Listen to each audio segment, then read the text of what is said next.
Chapter 375. Li Wangyu didn't care about the hot weather.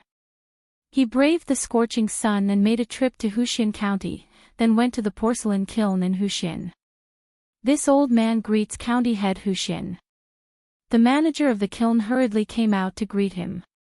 Li Wangyu's reputation resounded like thunder in Chang'an, and there was no one in Huxian County who didn't know of him. Even if they didn't recognize Li Wangyu, just by looking at his precious horse and the blind Niu Wu behind him, they knew that this young man was the famous founder of Huxian County, Li Wangyu of Dingzhou Village. "Thank you, manager. I want to make a batch of porcelain. This is the pattern." Li Wangyu was too lazy to be polite. He was already sweating from running all the way here. He fanned himself with all his might and handed the pattern to the manager. The manager hurriedly took it with both hands. When he opened it, he couldn't help but be stunned. "County head Huxian, you really want to burn this? How do you use it?" I only have a use for it. Help me make it as soon as possible. You won't be short of money." His request was always so strange in the eyes of the Tang people. The manager of the kiln confirmed with him again and again, and after receiving a large deposit, he braced himself and agreed to deliver the finished goods to Dingzhou Village in a few days. After customizing a batch of goods from the kiln, he returned to the village to find Carpenter Liu and have him make a few items for him. His beautiful superior was even more curious as she watched him busying himself. But no matter how much she asked, Li Wangyu didn't answer. He only gave her a mysterious smile and told her to wait for a good show. Several days later, the manager of the kiln led several carriages to deliver Li Wangyu's custom-made porcelain to Dingzhou Village. Ever since those beggars from Chang'an had come to Dingzhou Village to cause trouble, there were young men patrolling the village's entrance day and night. Seeing a carriage arrive, someone naturally went up to ask for its purpose and led it to the entrance of the Li family's old residence. Li Hing opened the door and asked the manager why he had come. "Thank you, sir. I'm here to deliver porcelain to Huxianzi." These carriages of porcelain were all custom-made by Huxianzi. Li Hing recalled that a few days ago, his Lang Jun had gone to the county seat of Huxian County. From that, he understood what was going on with these delivery carriages. He asked the shopkeeper to wait for a moment and asked Perrin to go to the backyard to invite Li Wangyu. Then, he chuckled and picked up a piece of porcelain from the carriage to examine it. With one look, Li Hing couldn't help but be stunned. "Shopkeeper, you're cooking the wrong way, right? Why doesn't this goblet have a base? Furthermore, there was such a huge hole at the bottom. How do you use it?" The owner of the kiln smiled bitterly when he heard this. "Sir, this is what Huxianzi ordered. I don't know either. How is this possible? Who would make a goblet without a base and with holes at the bottom? How can this kind of cup hold wine?" The old steward Li Hing didn't believe the innkeeper's words. The porcelain in his hand was indeed very similar to the wine utensils and goblets from the Tang dynasty. Goblets were very similar in style to the goblets used to drink wine in the future. They all had a wide mouth, a round body, and a base at the bottom. However, the batch of porcelain that the innkeeper sent over only had a wide top and no base at the bottom. Furthermore, there was a round hole at the bottom of the goblet. How could Li Hing believe the innkeeper's words? He only thought that the innkeeper was trying to deceive him. Just as they were arguing, Li Wangyu came out. The innkeeper hurriedly bowed to him and said in an aggrieved tone, "Huxianzi, this one has already finished baking the porcelain you ordered. However, your steward insisted that this one had made a mistake." This, Li Wangyu laughed and picked up a goblet to inspect it. He nodded in satisfaction. "There's no mistake. This is the porcelain I wanted to bake." Li Hing, settle the accounts with the innkeeper. When Li Hing heard his Lang Jun say this, he couldn't help but be dumbfounded. "Lang Jun, this is the utensils you're going to bake. What's the use of these utensils? How do you use them to serve wine?" He still thought that these porcelain utensils were wine utensils, so he was completely confused by Li Wangyu's words. At this moment, his beautiful superior also came out with Aphrodite. When she saw the porcelain in the carriage, she was also puzzled. "Zio, what are you making?" She had never seen such porcelain in the future, so she couldn't figure out what Li Wangyu was trying to do. Li Wangyu laughed. "It's an air conditioner. Have you forgotten about it?" The beautiful superior was speechless. A black crow flew over her head. "This is an air conditioner. Are you kidding me?" Aphrodite looked puzzled. "Lang Jun, what's an air conditioner?" Li Wangyu winked at the teenage version of Angelina Jolie. "It's something that can cool down indoors." "Lang Jun, you're not lying to me. These things can really cool down indoors."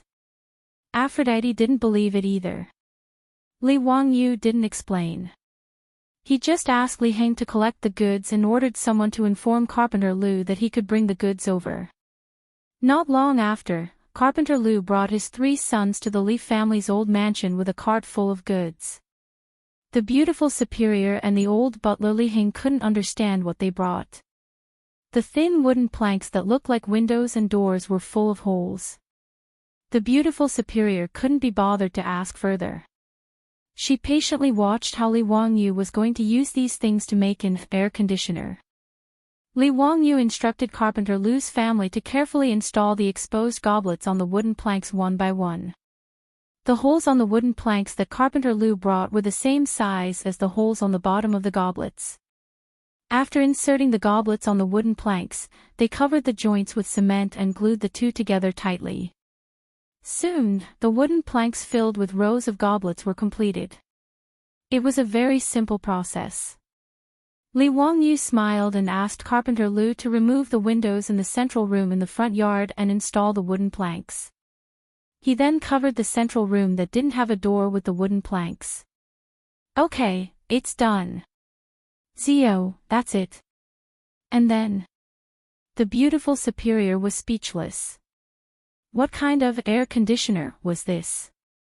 And then we just have to wait for the room to cool down, Li Wangyu said matter-of-factly. The beautiful superior was completely confused. That's it. Changing the doors and windows with these strange things could cool down the room. Li Wangyu smirked. "It's scary how uncultured you are. This is an ecological air conditioner. It can lower the room's temperature by several degrees." The beautiful superior didn't even bother to roll her eyes. She wouldn't believe Li Wangyu even if she was beaten to death. He was purely fooling a fool. But something surprising happened.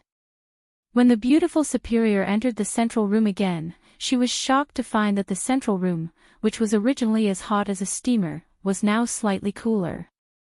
The temperature inside and outside the room was just as Li Wangyu said. There was an obvious difference, at least a few degrees. The beautiful superior couldn't help but be curious. Just as she was about to ask Li Wangyu for an explanation, she saw him instructing Carpenter Lu's family to start working in the courtyard again. Chapter 376. What Li Wangyu came up with really gave his beautiful superior a pleasant surprise. Although she didn't understand why, she could clearly sense that the temperature in the room had dropped. Meanwhile, Li Wangyu got busy again as he instructed Carpenter Lu's family to use bamboo tubes to draw water from the backyard. Ever since Carpenter Lu had helped him renovate his house, the Li family's old house had always had clear spring water flowing into it through bamboo tubes all year round. Originally, the spring water was just connected to the water storage jar in the backyard to serve as tap water. At this time, Li Wangyu asked them to continue grafting the bamboo pipes, guiding the cool mountain spring water through the bamboo pipes to the roofs of every house in the old mansion. When Li Zhou was still alive, he had renovated the old house and replaced all the roofs with tiles. The spring water that was drawn to the roofs of every house by the bamboo tubes flowed down from the roofs. And Li Wangyu had already asked Carpenter Lu to renovate the eaves of every house in the old house.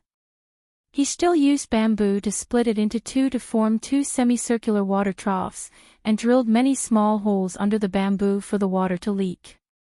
In this way, the spring water flowed out of the bamboo tubes on the roofs and flowed down the tiles to the bamboo troughs under the eaves before dripping down through the small holes. For a moment, it was as if a water curtain had been hung in front of every house in the Li family's old house. His beautiful superior's eyes lit up when she saw this. Naturally, she understood the simple physics of using the principle of evaporation to lower the temperature. The actual effect was the same. The Li family's old house that Li Wangyu had turned into a water curtain cave instantly became abnormally cool and refreshing. His beautiful superior even added an extra layer of clothing for herself after staying in the house with Avro for too long. This made Li Wangyu a little depressed. Did he go overboard? The hot weather of the Tang dynasty was famous in history books. Li Bai once described the summer of the Tang dynasty in a poem: "When the Wu buffaloes are panting for the moon, why bother towing boats?" It meant that the water buffaloes of Wu were so unbearably hot that they regarded the moon as the sun at night. Even the water buffaloes were so hot, not to mention the boat trackers. Du Fu also complained about the hot weather in his poem: "The 6th day of the 7th month is so hot that it can't be eaten temporarily." It was so hot that they couldn't even eat rice. One could imagine how high the temperature was. And the hot weather of the Tang dynasty also made the clothes of the Tang dynasty's women even lighter, thinner, and translucent.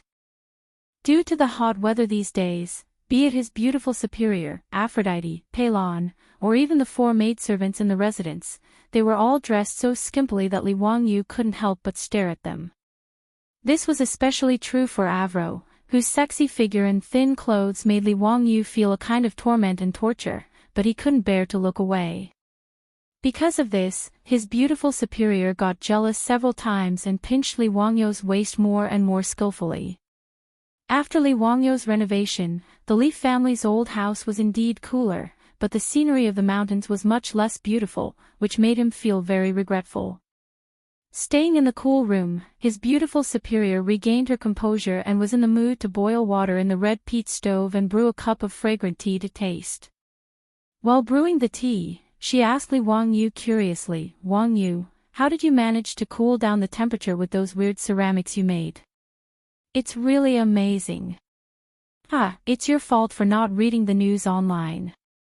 Li Wangyu said proudly, "I saw it in the news that because the weather in Bangladesh was hot, the locals couldn't afford to buy air conditioners.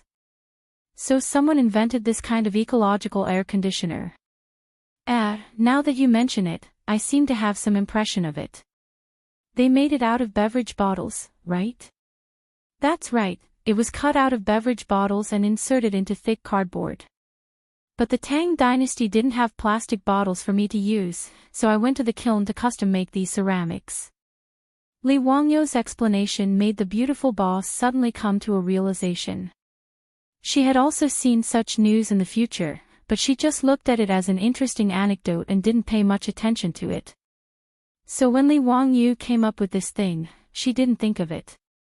Li Wangyu's so-called air conditioner was indeed made by a company in Bangladesh in the future. After using this kind of ecological air conditioner, the temperature in the room could quickly drop by about 5 degrees. The principle was also quite simple, which was that pressure would cool the air. When one opened their mouth, the air they exhaled would be hot, but when one pouted, the air they exhaled would be cold.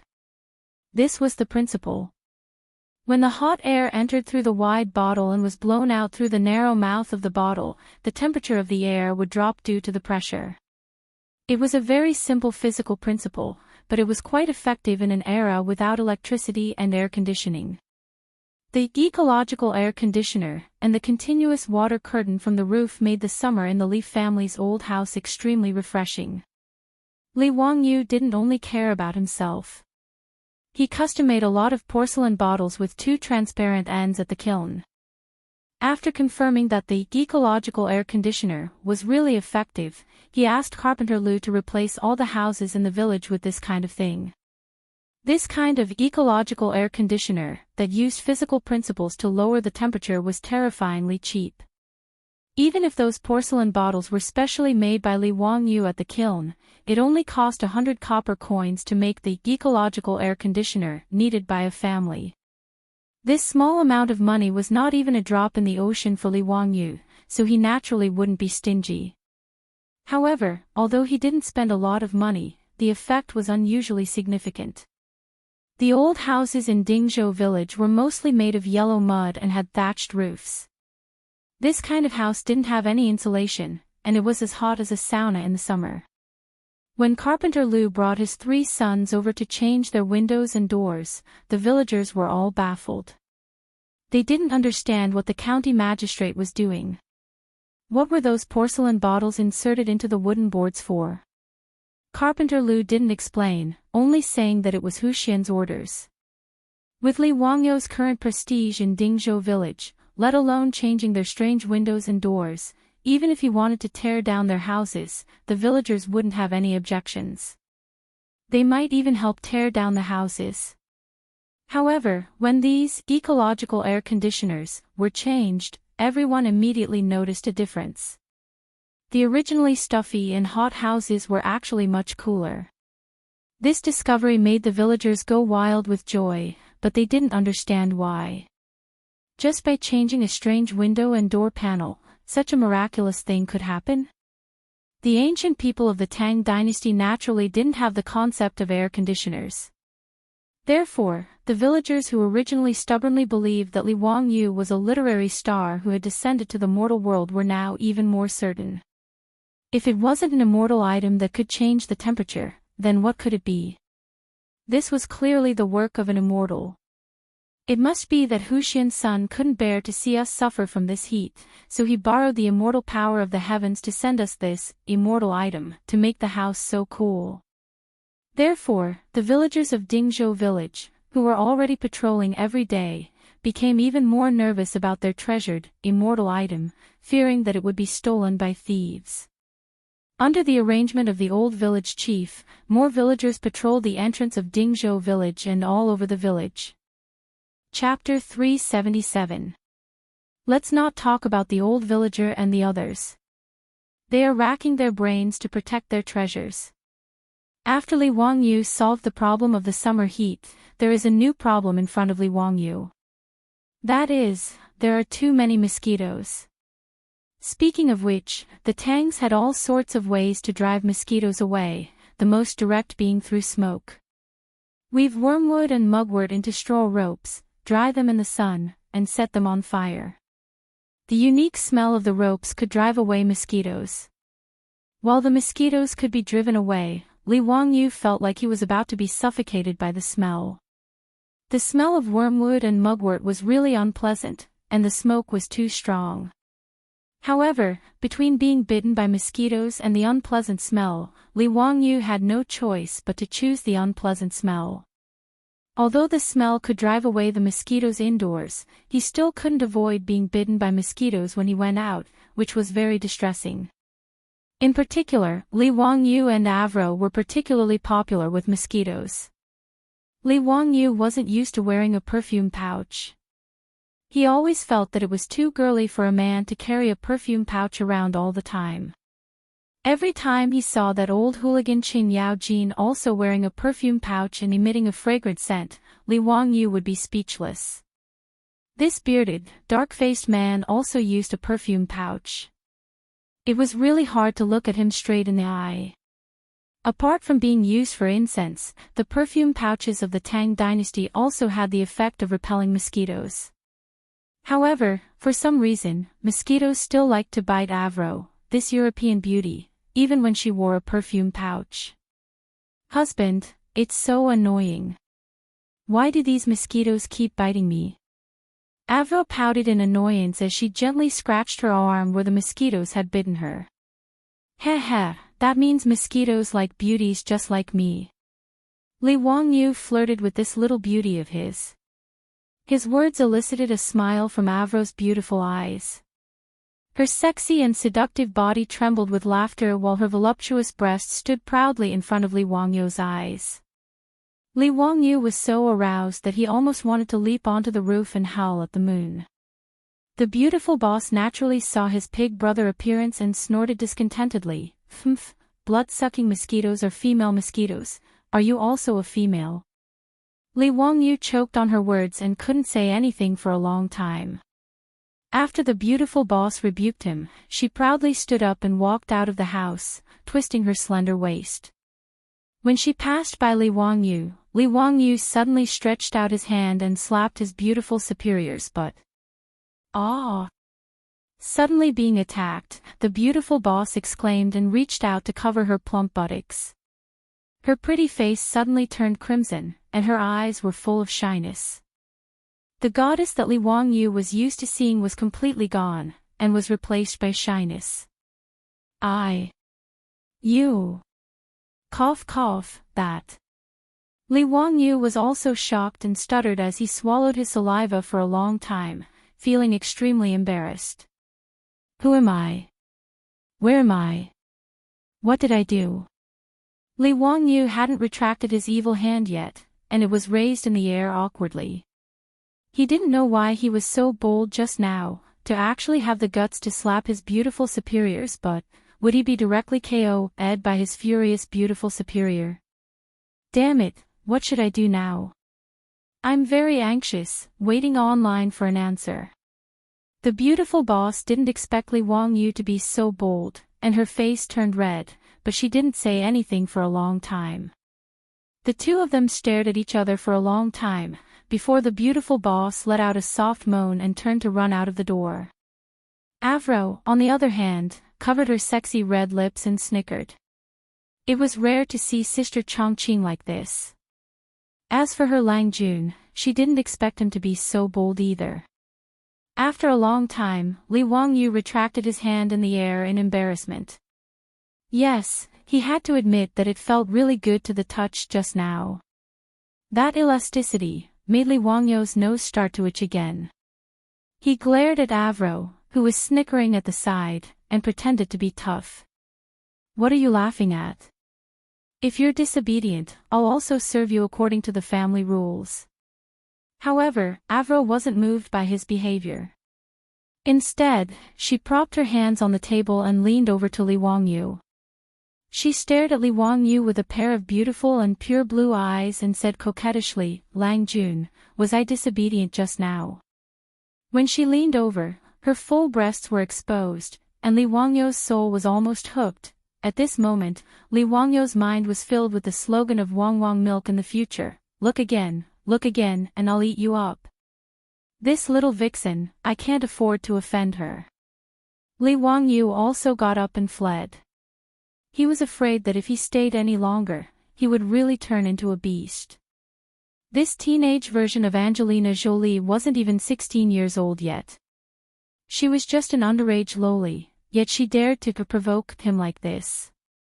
How embarrassing. Li Wangyu's heart was beating very fast. He couldn't help but look up and let out a long howl. He ran to the bathroom to take a cold shower to calm himself down. Seeing her husband in such a sorry state, Aphrodite couldn't help but laugh. After Li Wangyu left, she smiled sweetly.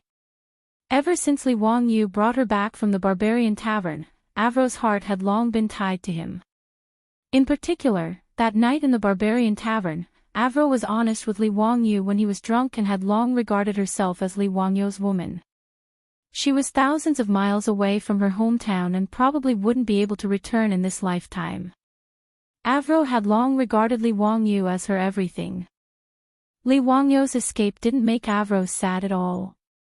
Instead, after Li Wangyu left, she became shy and her eyes were filled with love and shyness. She didn't mind sharing her Langjuan's love with other women as long as he didn't let her down. After taking a cold shower, Li Wangyu finally suppressed the lust in his heart. However, the annoying buzzing of mosquitoes flew past his ears again. Damn mosquitoes! Li Wangyu muttered and reached out to chase away the mosquitoes a few times. However, he suddenly slapped his thigh.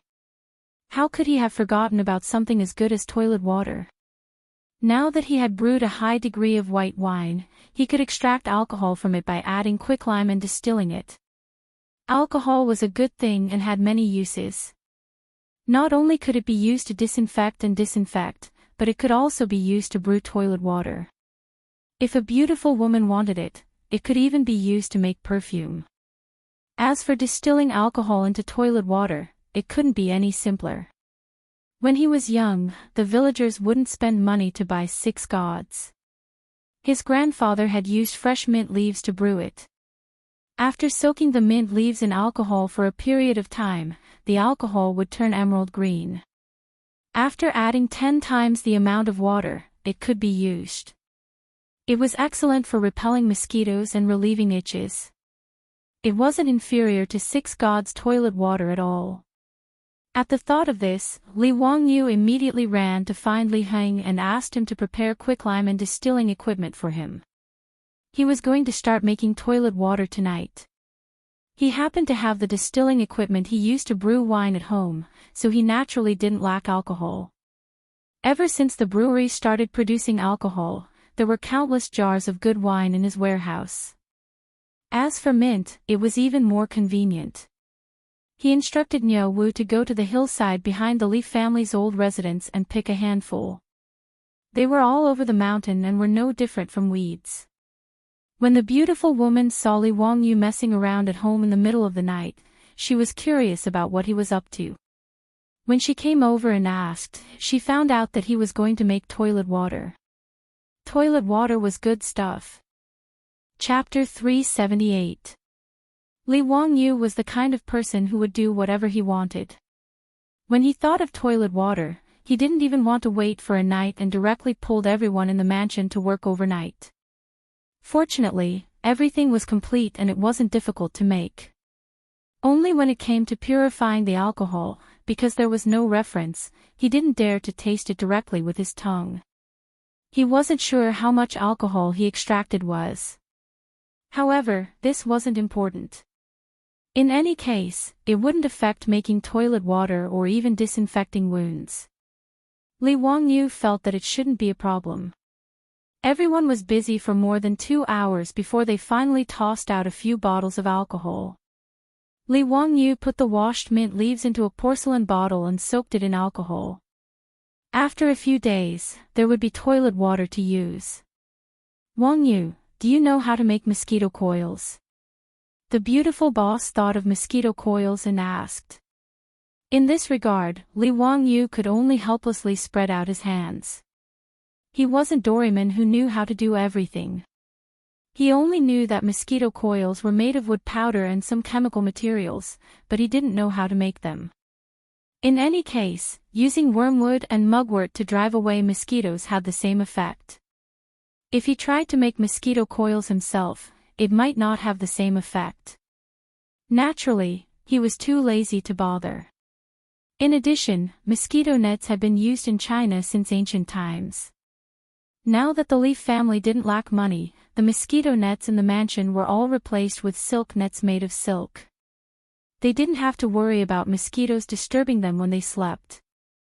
Chongqing, now that we have alcohol, do you want to make a few bottles of perfume? Li Wangyu thought of perfume and felt that the beautiful boss would like it. Therefore, he asked this question. Sure enough, when he asked this question, the beautiful boss's eyes lit up. She asked in surprise, Wangyu, you know how to make perfume? As the white-boned spirit of the later generations, who didn't like perfume? Even if there were perfume sachets and incense in the Tang dynasty, they couldn't compare to perfume. In the later generations, there was a saying that perfume was a woman's most intimate lover. A woman's elegance and beauty, perfume was the best partner. Perfume was also the second skin of beauties in the later generations. It was the interpretation of a beauty's mood. It could be mysterious, refreshing, flirtatious, or shy. The beautiful boss naturally loved perfume, and Li Wangyu was also clear about this. In his previous life, his first impression of a beautiful female boss was when he was sitting in the corridor of the HR department, waiting for an interview. A beautiful female boss in a smart suit walked past him, bringing with her a burst of fragrance. It was a woman's fragrance, an unforgettable perfume. Li Wangyu firmly remembered the back of his beautiful boss. Now, the two of them had somehow traveled back 1,000 years and returned to the Tang dynasty to rely on each other. In the deepest part of Li Wangyu's memory, there was still that rich fragrance. Li Wangyu awkwardly rubbed his nose in front of his extremely excited beautiful superior's stunning face. I don't know how to extract the essential oil from perfume, but I do know a simple way to make perfume. The effect should be okay. If you don't mind, I can give it a try. The beautiful boss naturally didn't mind. She nodded repeatedly with a face full of expectation. Li Wangyu knew that the traditional way to make plant essential oil in the later generations was to put flower petals in a copper pot and steam them with fire.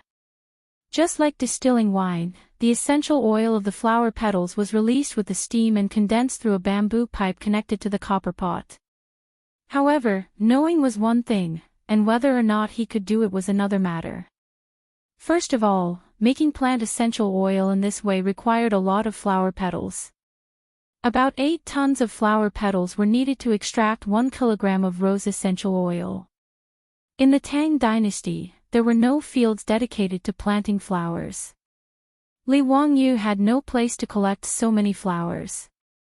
Secondly, he only knew the general idea. Extracting essential oil wasn't so simple.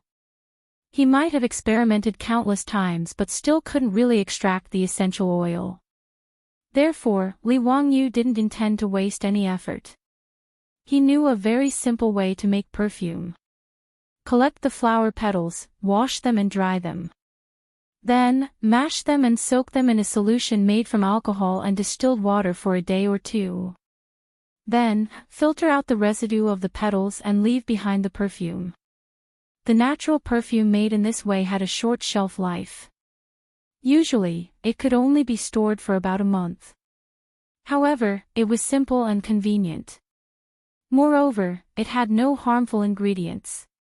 Although it couldn't be compared to the Chanel No. 5 used by the beautiful boss in the later generations, it was definitely better than the inferior perfume made from synthetic essential oil.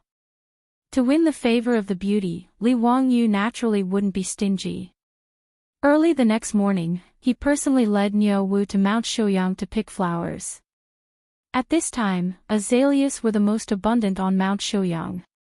There were also many wild peonies. Li Wangyu intended to pick some petals and experiment.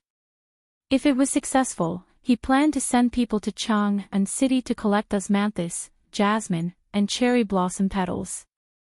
In any case, the mansion didn't lack money. Spending some money to make perfume for his woman was reasonable. As for selling the perfume and the toilet water, Li Wangyu and the beautiful boss didn't intend to do so. The main reason was that the mansion didn't lack money now.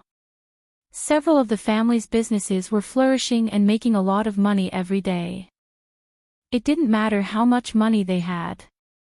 Even if they were the richest man in the Tang dynasty, it didn't seem to be of any use. It was easy to be targeted by Pai Lupi. In this era, money couldn't buy a private jet or a yacht. Those rich families kept countless concubines. Although Li Wangyu envied them, he could only think about it. How could there be a place for other women in the family? Therefore, after paying off the debt, and the mansion's treasury was filled with money, Li Wangyu became tired. His previous desire to make money completely disappeared.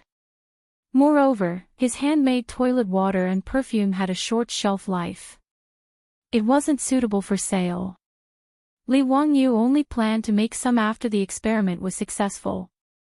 It would be great to give them away as gifts. Now that he had entered the Tang dynasty's influential class, although he didn't intend to intervene in the imperial court, it was necessary for him to have a good relationship with the big shots in the imperial court. At this time, he naturally didn't think that he would cause a lot of trouble because of giving gifts. This was a story for later, so let's not talk about it for now. A few days later, the perfume was finished.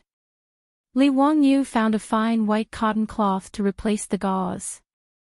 He carefully filtered the alcohol solution used to soak the flower petals several times. Then, he poured the filtered perfume into a small exquisite porcelain bottle that he bought in Shi City. The first bottle of perfume in the Tang dynasty was finished. The beautiful boss took the perfume bottle full of expectation. She couldn't wait to open the porcelain bottle's cork. A strong azalea fragrance came out. She carefully dripped a few drops of perfume on her white neck, wrists, and hair. After closing the porcelain bottle's cork, the beautiful boss gracefully spread her sleeves in front of Li Wangyu and turned around. The air was suddenly filled with a fresh floral fragrance. Beautiful, fragrant body. Li Wangyu couldn't help but think of a poem in his mind. A beauty is enough to topple a city, but the fragrance is more affectionate. Chapter 379. He had to admit that Li Wangyu's self-made perfume was very successful. At the very least, his beautiful boss was quite satisfied with it. Although the perfume made from alcohol didn't have the same strong fragrance as the essential oils, it was naturally refreshing. When she transmigrated from the future, she had a bottle of perfume in her bag. However, she had already used it up in the past few months and only had an empty bottle left now. The perfume that Li Wangyu made could be poured back into her perfume bottle. At the very least, the spray nozzle on the perfume bottle couldn't be made in the Tang dynasty. Giving Li Wangyu a satisfied look, the beautiful boss casually swept away all the perfume bottles with her sleeves. Lang Jun, what's this? It smells so good. It smells so good. It smells like azaleas. Aphrodite reached out and hugged Li Wangyu's arm, her expression clearly saying, I want it too. This little girl's body condition was really too good. Li Wangyu immediately felt that his arms had actually sunk into two soft lumps of skin. Aphrodite, let go first. Li Wangyu stuttered and tried to pull his arm out in a panic, only to be hugged even tighter by Aphrodite. No, Lang Jun, you haven't told me what Sister Chongqing uses. Aphrodite wasn't willing to let go. The awkward expression on Li Wangyu's face only made her cling even tighter to Li Wangyu until she was almost hanging on to his arm. Li Wangyu was embarrassed and his body stiffened. Perfume, that's perfume. If you like it, I'll make more for you. Let go of me first. It wasn't that Li Wangyu was a calm man. The reason why he was so nervous was because he was wary of Aphrodite's age. A 15-year-old girl was still a junior high school student in the future. No matter how horny and beastly he was, he couldn't do anything indescribable with Aphrodite. But the more he was like this, the more Aphrodite liked to tease him. Especially when her beautiful boss wasn't around, this European girl would become even more aggressive, often making Li Wangyu embarrassed. Then you can't lie to me, Lang Jun. Avro finally let go of Li Wangyu's arm after getting Li Wangyu's guarantee. Her bold actions caused the little girl, Perrin, to be extremely displeased. She pouted her little mouth and scoffed coldly. She then softly spat out, shameless vixen. Afro naturally heard Perrin's words, but she didn't care at all. Instead, she secretly stuck out her tongue at Perrin and made a funny face. This made Perrin stomp her feet in anger. She turned around and complained to her beautiful boss. Li Wangyu pretended that he didn't see their little actions. Li Wangyu naturally knew that Perrin had feelings for him, but he could only pretend that he didn't know. After all, this girl was only 12 or 13 years old. He didn't want to really be some perverted beast. The Tangs usually got married very early. When Empress Xiangsun married Pai Lupi, she was only Perrin's age and was basically a loli. Li Wangyu could only express his disdain for this. In the future, Pai Lupi's behavior would take at least 3 years. If his beautiful boss had such an attitude like Aphrodite's, Li Wangyu would probably have turned into a wolf and done indescribable things. However, in the future, his beautiful boss only had a good impression of Li Wangyu. It had only been 3 or 4 months since he transmigrated to the Tang dynasty. Even though the two of them were together day in and day out, their relationship had gradually warmed up. But as the white-boned spirit of the future, coupled with the fact that she had a knot in her heart, she wouldn't be like Aphrodite, who hated that she couldn't skin herself and send herself to Li Wangyu's bed. Therefore, if Li Wangyu wanted to succeed in his revolution, he had to continue working hard. The reason why a goddess was that she wasn't so easily captured by mortals. At the very least, he couldn't make his beautiful boss undress for him just by making a few bottles of perfume and saying some vulgar words of love. Li Wangyu worked hard to make the perfume and toilet water, which won the beauty's smile. But after 2 days of peace, a group of bandits came to the residence, making him miserable. This matter started with the two little traitors, Li Qingqian and Li Tai. Ever since Li Wangyu renovated his house, the originally unbearably hot summer wasn't so unbearable anymore. It could even be said that it was rather comfortable. Li Qingqian, Li Tai, and Li Lizzie, the 3 little ones, came to Dingzhou village as usual to learn from Li Wangyu. Now, every time they came to Dingzhou village, it was the happiest thing for Li Qingqian and Li Tai. Because of this, the 2 little ones complained to Li Wangyu many times that they could only come to Dingzhou village once every 5 days, which was really too little. It would be better if they could come to Dingzhou village every day. They even glorified it by saying that they would follow their teacher around and serve their teacher to respect him. In this regard, Li Wangyu saw through the sinister intentions of these 2 little brats at a glance. What serving their teacher? They just wanted to play with the brats in the village every day. How could Li Wangyu be willing? Naturally, he mercilessly rejected them. Although being the imperial tutor of the crown prince seemed very glorious, how tiring was it to be the king of the children? Coming once every 5 days was already very troublesome for him. If it wasn't for Pai Lupi's threat, he wouldn't even bother to be the crown prince's imperial tutor. Today, the 3 little ones arrived at Dingzhou village in a carriage. They felt a cool breeze as soon as they entered the Li family's old residence.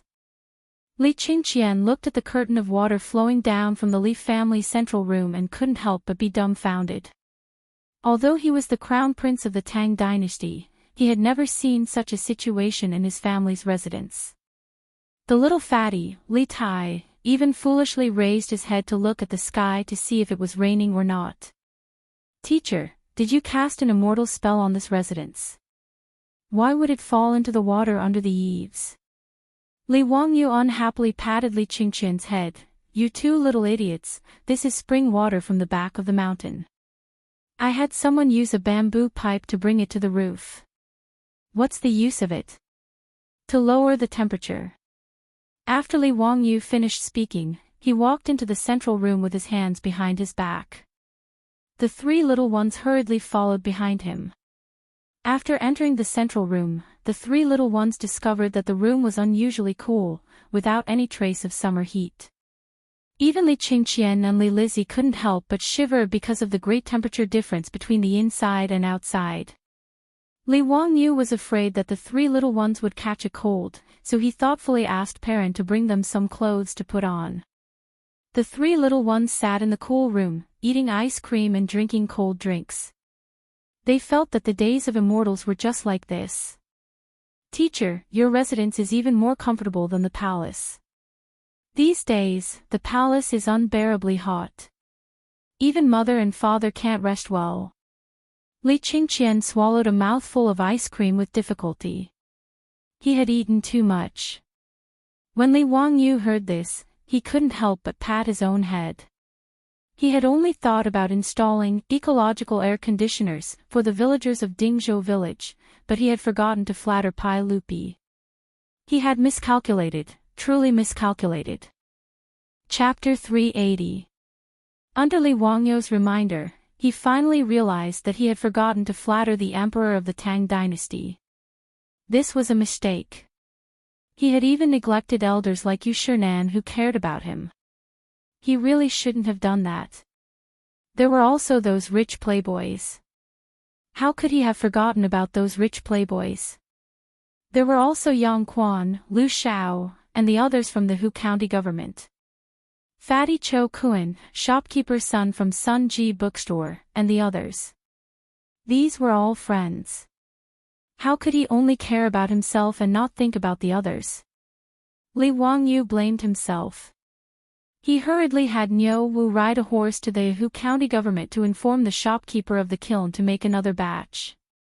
However, after some calculations, he realized that the amount of porcelain that needed to be made was quite large. Changing a window would require more than 40 specially made porcelain bottles.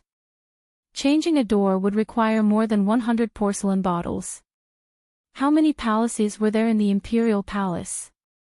Yushernan, Kongyingda, and the other big shots also had many rooms, not to mention Qingyao Jin, Qin Qiong, Fang Xianling, and Zhangsun Wuji. Now that he knew a lot of big shots in the imperial court, the demand for this ecological air conditioner was really high. Thinking of this, Li Wangyu helplessly shook his head. He simply ordered Niu Wu to bring enough gold and inform the shopkeeper of the kiln. For the next few days, he didn't need to do anything else. He just needed to focus on making porcelain bottles for him. He temporarily took over the shopkeeper's kiln. As for the wooden planks needed for the ecological air conditioner, he couldn't rely on Carpenter Liu. Even if the old man and his 3 sons worked themselves to death, they probably wouldn't be able to make much. Li Wangyu pondered for a while and simply had Li Heng accompany Niu Wu to the Yahoo County government to ask Yang Quan for help. He asked Yang Quan to find craftsmen in Hu County to help him process the wooden planks. After arranging these trivial matters, Li Wangyu waited for the porcelain bottles to be made at the kiln. Then, he would send these ecological air conditioners to Chang and as gifts. But before he could deliver the gift, a group of uninvited guests came knocking on his door. On the second day after Li Qingqian and Li Tai returned to Chang'an, Pai Lupi led a group of bandit dukes to Dingzhou village in a mighty manner. Li Wangyu was shocked by the murderous look of Pai Lupi and Qingyao Jin. What were they trying to do? Are you here to fight me to the death? It was still early in the morning, and today was not the day off. Did Pai Lupi and these big shots not go to court often? Zio, why didn't you think of giving the good stuff to your uncle and aunt? He really deserved a beating. If Qing Qian and Qing Ke had not returned to inform us, we would still be kept in the dark by you. Pai Lupi didn't wait for Li Wangyu to open his mouth and scolded him. Li Wangyu was so angry that his teeth itched. Those 2 little traitors, little bastards. They ate and drank well in their own home, and they enjoyed themselves enough. How dare they turn around and sell me out? Li Wangyu secretly made up his mind. The next time Li Qingqian and Li Tai came, he would definitely let them have a taste of his power as a teacher. Humph. Copying the epigraph of my shack 100 times was a good idea. Naturally, he knew what Pai Lupi was referring to. It was the ecological air conditioner that he had invented. Yesterday, he had specially explained the principles of the ecological air conditioner to Li Qingqian and Li Tai in detail. It was like a science lesson for them. Li Wangyu also shamelessly told them that the ecological air conditioner was called the air conditioning window, and that he had painstakingly researched it. Because of this, his beautiful superior rolled her eyes. She couldn't bear to see him being so shameless. But she didn't think that these 2 little bastards would be so quick to talk.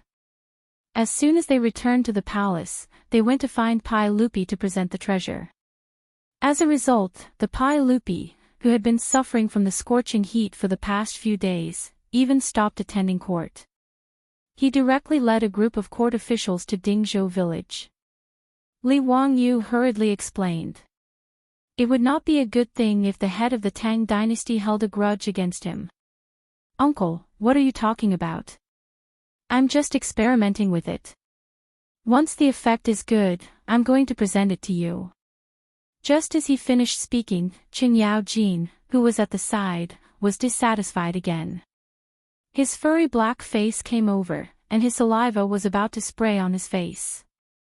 Brat, where's mine? You actually have the heart to let your Uncle Qing suffer from the scorching heat. Are you itching for a beating? If you don't hand over that air conditioning window today, I won't leave.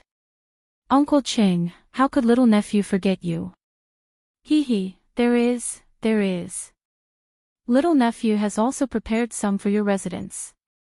However, the air conditioning window is still being fired, and it can't be completed in a short time. At most, little nephew will personally send it to Uncle Chang's residence in 2 or 3 days.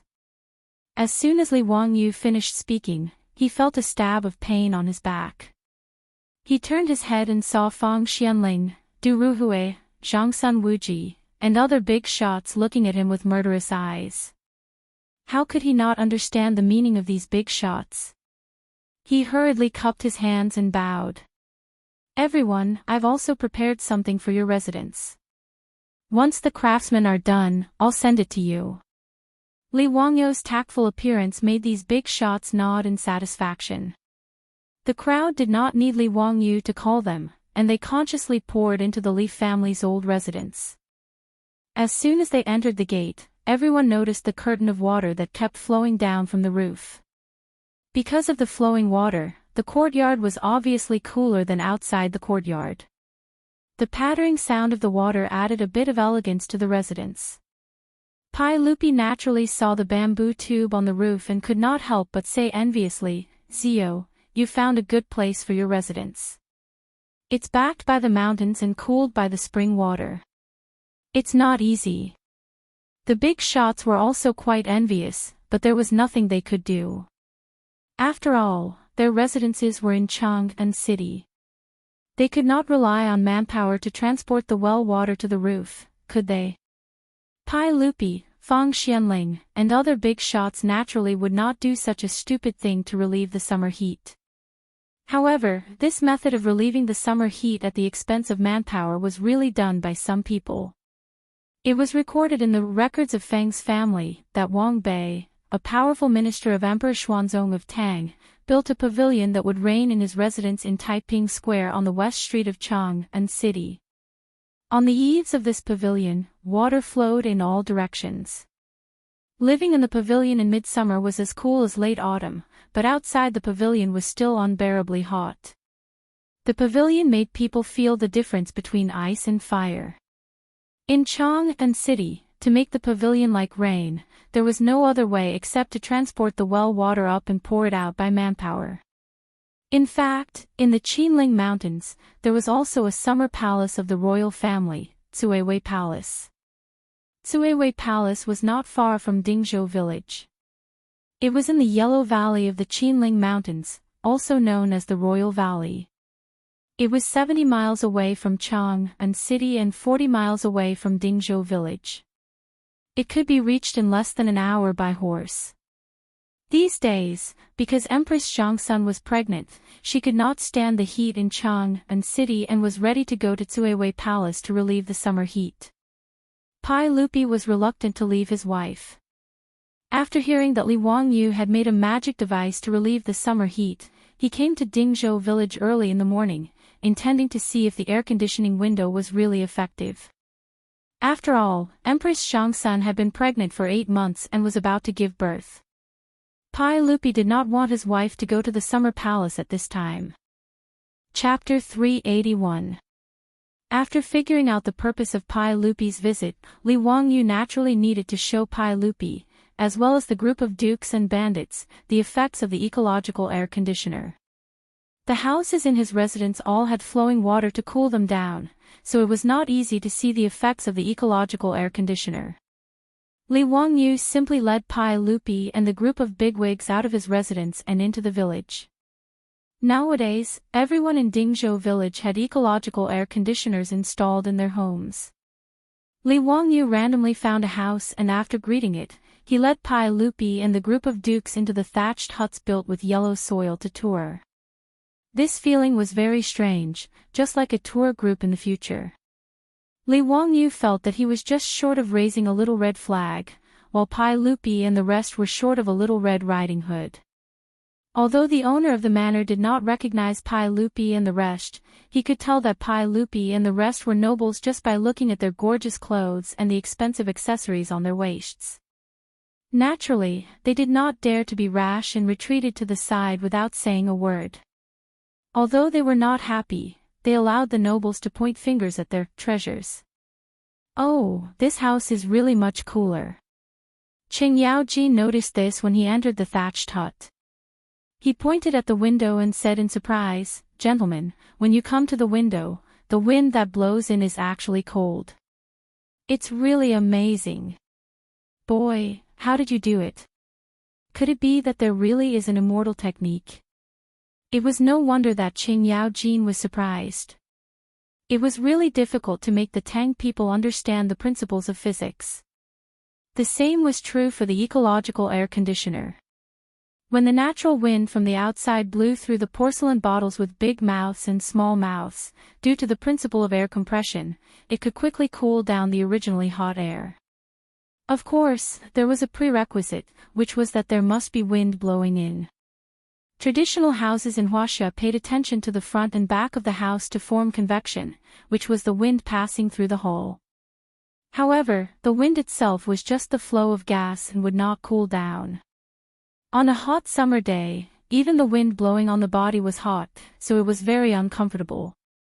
However, Li Wangyou's ecological air conditioner could instantly cool down the temperature of the room when the hot air passed through the porcelain bottle. Li Wangyou naturally couldn't explain this kind of physical principle to Pai Lupi and the others. He could only vaguely reply, "Uncle Qing, you must be joking. I don't have any celestial magic. It's just a method of investigating objects. It's the same principle as water moving a water wheel." After visiting the cottages of the Zhou village's villagers and truly feeling the effect of the air conditioning window, not only was Qing Yaoji not happy, but he also impolitely slapped Li Wangyou's shoulder. "You rascal, all the houses in your manor have air conditioning windows.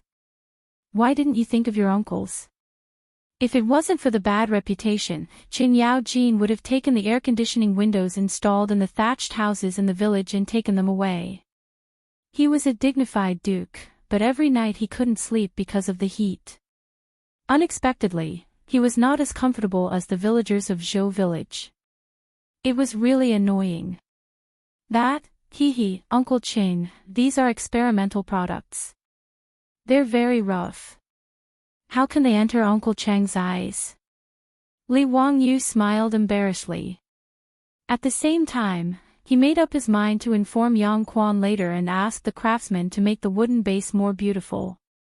In addition, the porcelain at the entrance of the kiln couldn't be so simple and elegant without any decorations. Otherwise, it would be difficult to explain. Fortunately, these ecological air conditioners were installed in the village. In order to rush the work, Carpenter Lu casually used the wooden boards. He didn't even use a carpenter's plane to smooth the wooden boards. He just pieced them together, opened the holes, and inserted the porcelain bottle. Li Wangyou was quick-witted and found an excuse that wasn't an excuse. Qing Yaojin glared at him with dissatisfaction. "If I don't see the air conditioning windows in the house in 3 days, don't blame me for coming to settle accounts with you." Li Wangyou could only smile and nod in the face of the old hooligan's threat. But in his heart, he had already raised his middle finger to the old man. What kind of person is he? He's simply a bandit. The moral standard of the Tang dynasty was dragged down by people like Qing Yaojin. He should really learn what 8 honors and 8 disgraces are. After visiting the thatched houses in the village, the group returned to the Li family. Li Er walked boldly into the living room and sat down. He took out a folding fan from his waist and started fanning himself. Then, he glared at Li Wangyou in dissatisfaction. "Zio, why isn't there any ice cream? Also, the fruit juice with ice cubes was also sent. How can you treat your guests like this? Don't you welcome us?" "Uncle, what are you saying?" Uncle and all of you have come to my humble abode, bringing light to my humble abode. How could I not welcome you? Uncle, please wait for a moment. I'll immediately ask someone to send the ice cream and cold drinks." Li Wangyou was cursing in his heart. Needless to say, the ice cream was sent back by the two little traders to show off. He quickly asked the maids in the house to prepare ice cream and cold drinks to entertain this group of freeloaders. Ha ha ha, this guy's house is really cool and refreshing. It's really refreshing. Qing Yaojin wiped the sweat on his forehead and drank a glass of fruit juice full of ice cubes. Zio really knows how to enjoy life. No wonder you don't want to live in Chang'an. Dingzhou village is also a good place. Fang Xianling was naturally not as vulgar as Qing Yaojin. She held the glass and drank slowly while praising. Hee, Prime Minister Fang, you flatter me. Li Wangyu said politely while wondering when Pai Lupi and the others would return to Chang'an. Qing Yaojin ordered loudly, "Boy, ask your maids to prepare good food and wine. Today we won't go home until we're drunk. Ha ha ha. Bring out the mahjong. I want to play with His Majesty and the other officials." Li Wangyu was about to break out in cold sweat when he heard Qing Yaojin say that they wouldn't go home until they were drunk. He immediately thought of the day when he had just brewed the sorghum wine and this old guy was drunk in his house. Damn, was he not satisfied with tearing it down once? Was he going to do it again? However, he obviously had no right to object. As the youngest master here and the lowest rank, he had no right to speak. Li Wangyu could only obediently agree. He asked Niu Wu and Niu Yong to bring the mahjong table and asked the maids to boil water and make tea. He himself waited on the side to play mahjong. Ever since Qing Yaojin played mahjong in the Li family, he liked the gambling equipment very much. After returning to the house, he asked the craftsman to make a set of mahjong using the best ivory.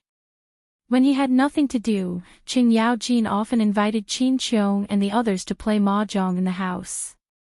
Gradually, the quintessence of Wuxia, mahjong, naturally became popular in Chang'an City. Now, even Pai Lupi had learned how to play mahjong. In the harem, including Empress Zhangsun and concubine Yang, they all enjoyed it. Today, there were more than a dozen officials who accompanied Pai Lupi to Dingzhou village to enjoy the cool air. Obviously, a table of mahjong was not enough. Fortunately, the playboys also came to the house to play from time to time. This group of playboys was naturally a fan of mahjong. For this reason, Li Wangyu prepared many mahjong sets in the house for everyone to play. The sun outside was hot, but the central room of Lai Hot was as cool as autumn. Pai Lupi and the officials of the imperial court were naturally in a good mood. They sat down at the mahjong table, set up the battlefield, and began to play. Li Wangyu looked at the central room with 4 mahjong tables and heard the sound of mahjong. He couldn't help but have the illusion that it was an activity center for the elderly in the future. Chapter 382. Wahahaha, today's luck is indeed not bad. Your Majesty, everyone, pay up, pay up. 20 taels of gold per person. Qing Yaojin's luck was off the charts today. He won Pai Lupi, Zhangsun Wuji, and Fang Xianling at the mahjong table. Their faces darkened. Facing the old man who was laughing wildly, they gloomily took out gold ingots from their pockets and threw them to Qing Yaojin. I'm not playing anymore. Zio, get someone to serve lunch. Pai Lupi pushed away his tiles and stood up angrily. Old man, don't be so proud. We'll play again after lunch. Qing Yaojin didn't mind at all. He laughed and put away the gold ingots. His smug look really deserved a beating. Unfortunately, there weren't many people present who could beat this old man. Li Wangyu hurriedly arranged for the servants to serve the food that had already been prepared. Before the Tang dynasty, most of the meals were served separately. Each person had a small table to eat at. When it came to the Tang dynasty, the separate meal system evolved into a shared meal system. Just like in the future, everyone sat around the table and ate together. However, during the Xinguan era, although the shared meal system was used, it was usually the same as Western food. However, Li Wangyu didn't have this habit. The meals in his residence were the same as in the future. A table of dishes was divided and eaten by everyone. Pai Lupi and the other big shots didn't care about this. Facing the table of delicacies, they frequently reached out with their chopsticks. Now, the beautiful boss's good cooking skills were passed on to the maidservants and Peilon at home. The dishes cooked in the iron wok looked, smelled, and tasted good. It made Li Er and the other big shots very satisfied. Qing Yao Jin, on the other hand, was most interested in the wine in the cup. He pulled Li Wangyu over and asked, "Kid, why is the wine so sweet today? It tastes different from the wine this old man usually drinks." "Uncle Qing, I've added sugar to the wine." Li Wangyu's words made Pai Lupi and the others curious. "Zio, why did you add sugar to the wine? What use is it?" Icing sugar was rock sugar, which appeared in the Sui and Tang dynasties. "Uncle, this sugar frosting is sweet and mild. It can moisten the lungs and stop coughing. It can improve the taste of the wine." In the future, when Li Wangyu's grandfather drank sorghum wine, he liked to add rock sugar. Therefore, Li Wangyu thought of adding sugar to the wine in the residence. Pai Lupi picked up his wine glass and took a sip. He nodded repeatedly, "Not bad, this Xiao Dao has sugar frosting. It tastes sweet, but it is a perfect match." The group of high dukes also praised after tasting it. Only Qing Yao Jin snorted discontentedly, "You be *tch, you're really not straightforward. Why is it that every time you have something good, you unconsciously take it out and give it to us? How petty of you to hide it." Li Wangyu wanted to splash the wine on this old hooligan's face. This was too much. "You're eating my food and taking my money. Not only did you not say thank you, you even scolded me. You're really going too far." Li Wangyu pretended not to hear the old hooligan's words. He turned his head and chatted with the others. It was not worth getting angry with this old hooligan. He was purely looking for trouble. Everyone was satisfied with the lunch. Li Wangyu thought that it was getting late. Should these high dukes go back? Today was still okay. Although Qing Yaojin's face was dark red from drinking, at least he did not go crazy and tear down his room. But before he could say anything, Pai Lupi, who had eaten his fill, actually went back to sit at the mahjong table. He stretched out his hand and beckoned Qing Yaojin and the others to continue the game. "Jijia, come. Don't think you can run away after winning my gold. Today, I must let you, this old man, know my power. Your Majesty, there is no reason to lose a bet. As long as you bring enough gold, how can I refuse? Wahahaha. Come, let's continue." Seeing that Pai Lupi and the high dukes were still sitting at the mahjong table after eating and drinking, Li Wangyu could not help but feel speechless. What was going on? Were they planning to stay in his residence? Damn, this kind of freeloading behavior was too shameful. It should be severely condemned. Although he complained, he had no right to speak in front of Li Er and a group of dukes. He could only ask the maids in the mansion to bring cold drinks and ice cream, as well as some fruits and snacks, to these big shots that he could not afford to offend. It had to be said that sitting in the cool room and playing mahjong on a hot summer day was a kind of enjoyment. The fierce mahjong game in the central room of the Li family's residence went from noon to sunset. Li Wangyu cautiously reminded him, "Uncle, it's already 5 o'clock." The hidden meaning of his words was, "Why aren't you guys going back? Don't tell me you're still planning to stay for dinner." It was not that Li Wangyu could not bear to treat Pai Lupi to dinner, but that Pai Lupi, the head of the imperialist Tang dynasty, was too stressful to stay in his residence. As the saying went, being with the emperor was like being with a tiger. Although Pai Lupi was good to him, he was still the emperor of the Tang dynasty. It was really awkward to stay in his residence all the time. Even his beautiful superior only came out to greet everyone when they arrived, and then stayed in the backyard with Afro and Perrin. The two daughters-in-law of Niu Yong and Niu Wu, who were temporarily staying in the wing room in the front yard, did not dare to show their faces. Even their meals were sent in by the Niu brothers. Both of them were palace maids and were even more afraid of Pai Lupi's majesty as the emperor, so they did not dare to offend him easily. As for the 4 maidservants in the residence, they did not even dare to breathe loudly. Their cautious looks made Li Wangyu's balls ache. Therefore, Li Wangyu could not wait for Pai Lupi to return to Chang'an City as soon as possible. Who knew that as soon as he finished speaking, Pai Lupi would glare at him. What? Zio, don't you welcome me to have dinner in your residence? Do you want to drive me away? Li Wangyu was about to cry.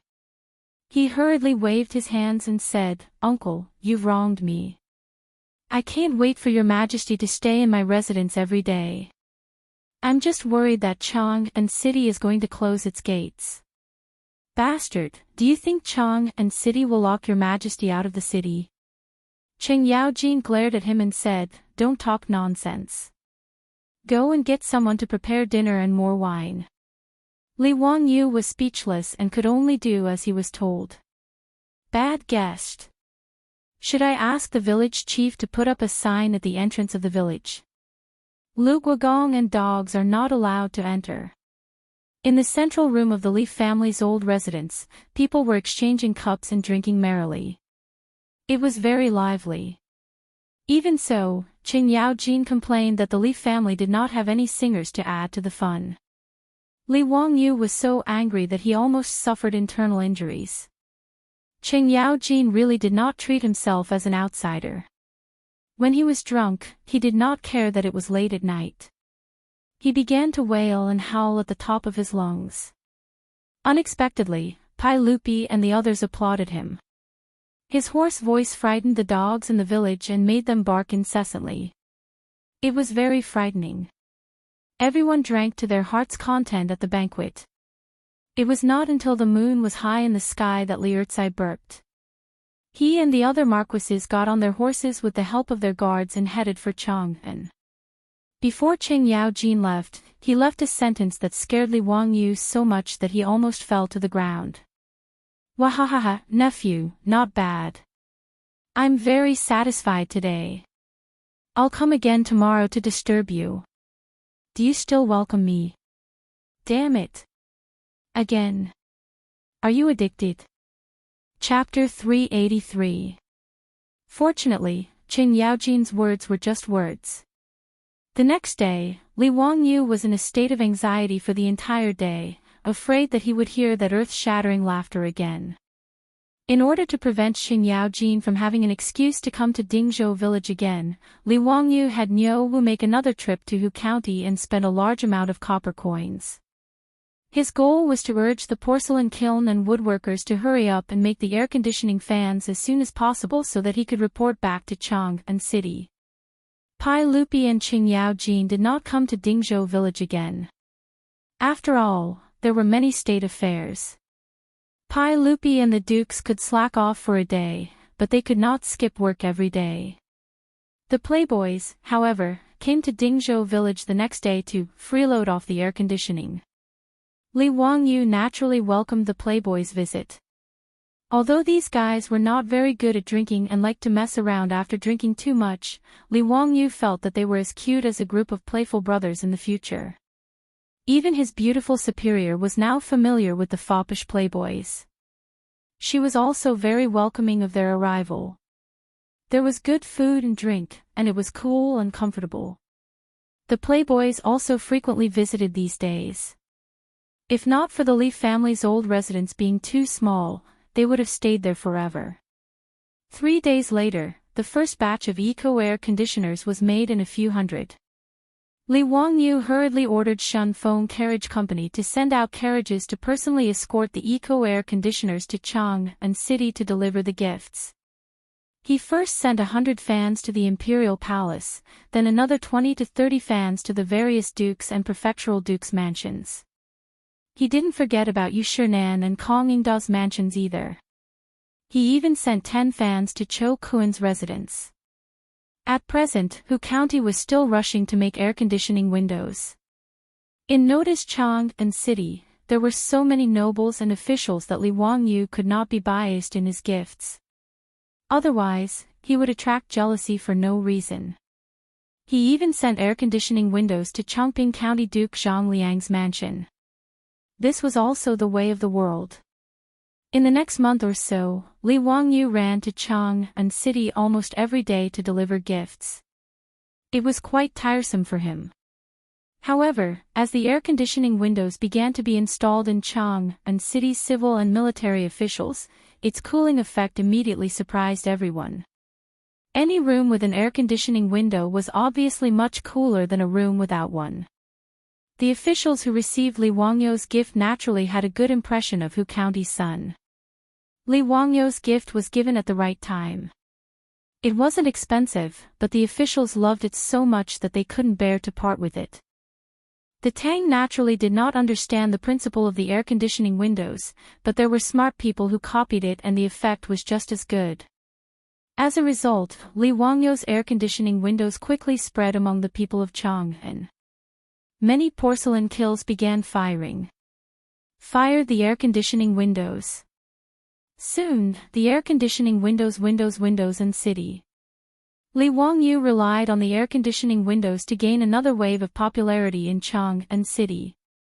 Even the air conditioning windows were nicknamed Wangyu windows by the people of Chang and City. Not only did it refer to Hu County's son Li Wangyu's invention, but it also referred to the fact that after installing the air conditioning windows, there was no need to worry on a hot summer day. Wangyu, forget your worries. However, this was all for later, so let's not talk about it for now. Now, Li Wangyu was still braving the scorching sun to deliver gifts all over Chang and City.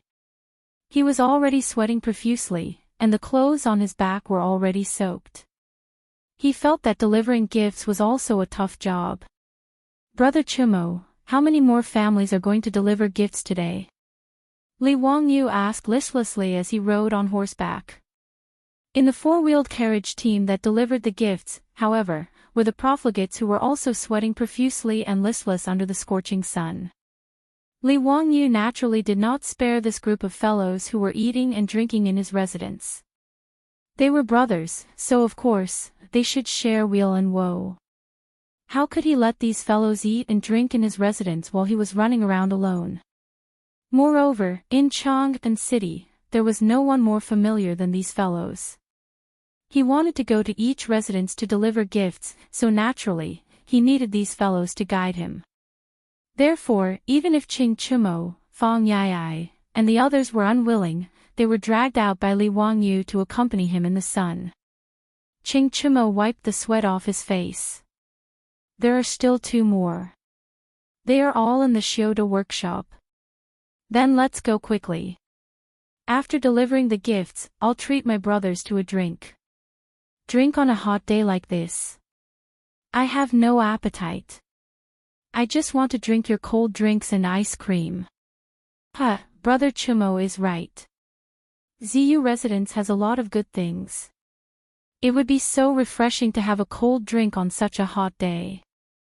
Li Wangyu was riding on horseback and was dizzy from the sun. Hearing this, he casually said, "Isn't it just cold drinks? When we see a vending machine later, I'll treat you guys to a drink." ZU, what nonsense are you talking about? What vending machine? What is that? Country bumpkin, don't you know about vending machines? It's a machine that's placed in the streets and alleys. It doesn't need anyone to watch over it. You just have to put in some money, and it will automatically sell you cold drinks. Li Wangyu was still dizzy, so he replied without thinking. Halfway through, he realized that something was wrong. Damn, this was not the future. This was the Tang dynasty. Where did this vending machine come from? He was really dizzy from the sun. How could he talk nonsense? His words caused the fellows to burst into laughter. Ziyu, are you dizzy? Where would there be such a magical machine? Ziyu is talking nonsense again. If there really is such a machine, I'm afraid only gods can do it, right? Li Wangyu, who felt that he had said something wrong, was not happy after being laughed at by the fellows. He straightened his neck and argued, didn't Zhuge Wuhou create the wooden ox? It doesn't rely on feng shui. It operates on its own and doesn't require manpower. What's so difficult about a vending machine? His words made the fellows laugh even louder. Ha, see you, your silver tongue really knows how to talk. The wooden ox is just a rumor. Do you really think it's true? I also don't believe what Ziyu said. That vending machine, Ziyu, you probably thought of it on your bed, right? Ziyu, if you can create a vending machine that doesn't require manpower to sell cold drinks, I will give you the calligraphy of Wang Yu's army. Ha! Chai Lingwu laughed and joked. The Wang Yu's army he was talking about was Wang Shiji. It was unknown where Chai Lingwu obtained Wang Shiji's calligraphy. He treated it like a treasure and did not normally show it to others. It was only when Chai Lingwu drank too much and let it slip that everyone found out. After forcing Chai Lingwu to take out the calligraphy, Li Wangyu liked it very much. This was Wang Shiji's authentic calligraphy. In the future, there was not a single authentic Wang Shiji left in the world. There were only copies. Li Wangyu had long coveted Wang Shiji's calligraphy, but he could not obtain it. Wei Shuyu's words immediately made Li Wangyu's spirit rise. He couldn't help but sit up straight on the horse. Brother Shuyu, are you serious? If I really create a vending machine, you can't go back on your words. Humph, a gentleman's words cannot be taken back. Why would I lie to you? However, if you can't create it, then your residences Xiao Yibai and Jade Flower Horse will lose to me. Chai Lingwu also laughed mischievously. He had long coveted the two treasured horses that Zhang Liang lost to Li Wangyu. Come, come. Clap your hands as an oath. Brothers, be witnesses. Chapter 384. Li Wangyu's straightforward agreement made Chai Lingwu hesitate. Could it be that this kid could really make a machine that could automatically sell drinks without manual labor? Although Chai Lingwu didn't believe it, thinking about it carefully, it seemed that this kid had never lost a bet with anyone. Thinking of this, Chai Lingwu immediately cowered. Ha, Xiao, what are you talking about? I was just joking with you. Don't take it seriously, don't take it seriously. Brother Lingwu, you just said that a gentleman's words cannot be taken back. How can you go back on your words? No, we have to make this bet today. Li Wangyu saw that the cooked duck was about to fly away and hurriedly stopped Chai Lingwu. However, the more he acted like this, the more suspicious Chai Lingwu became.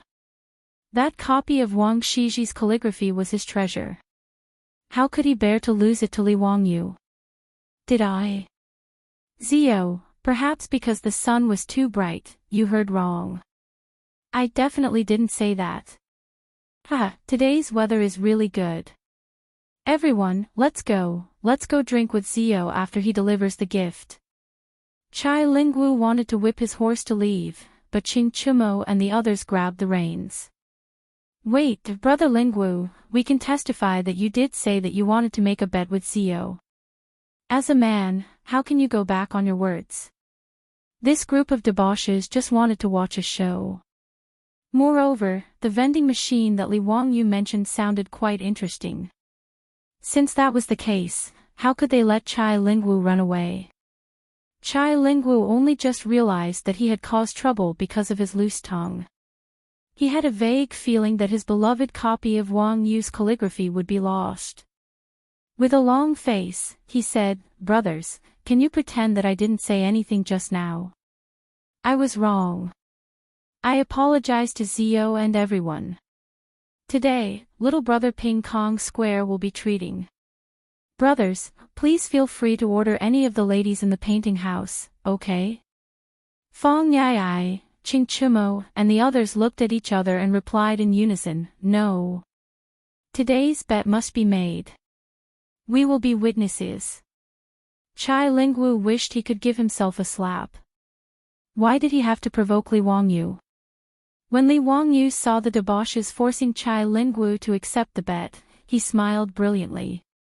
Wahaha, brother Lingwu, give little brother 3 days to prepare the calligraphy of Wang Yu's army.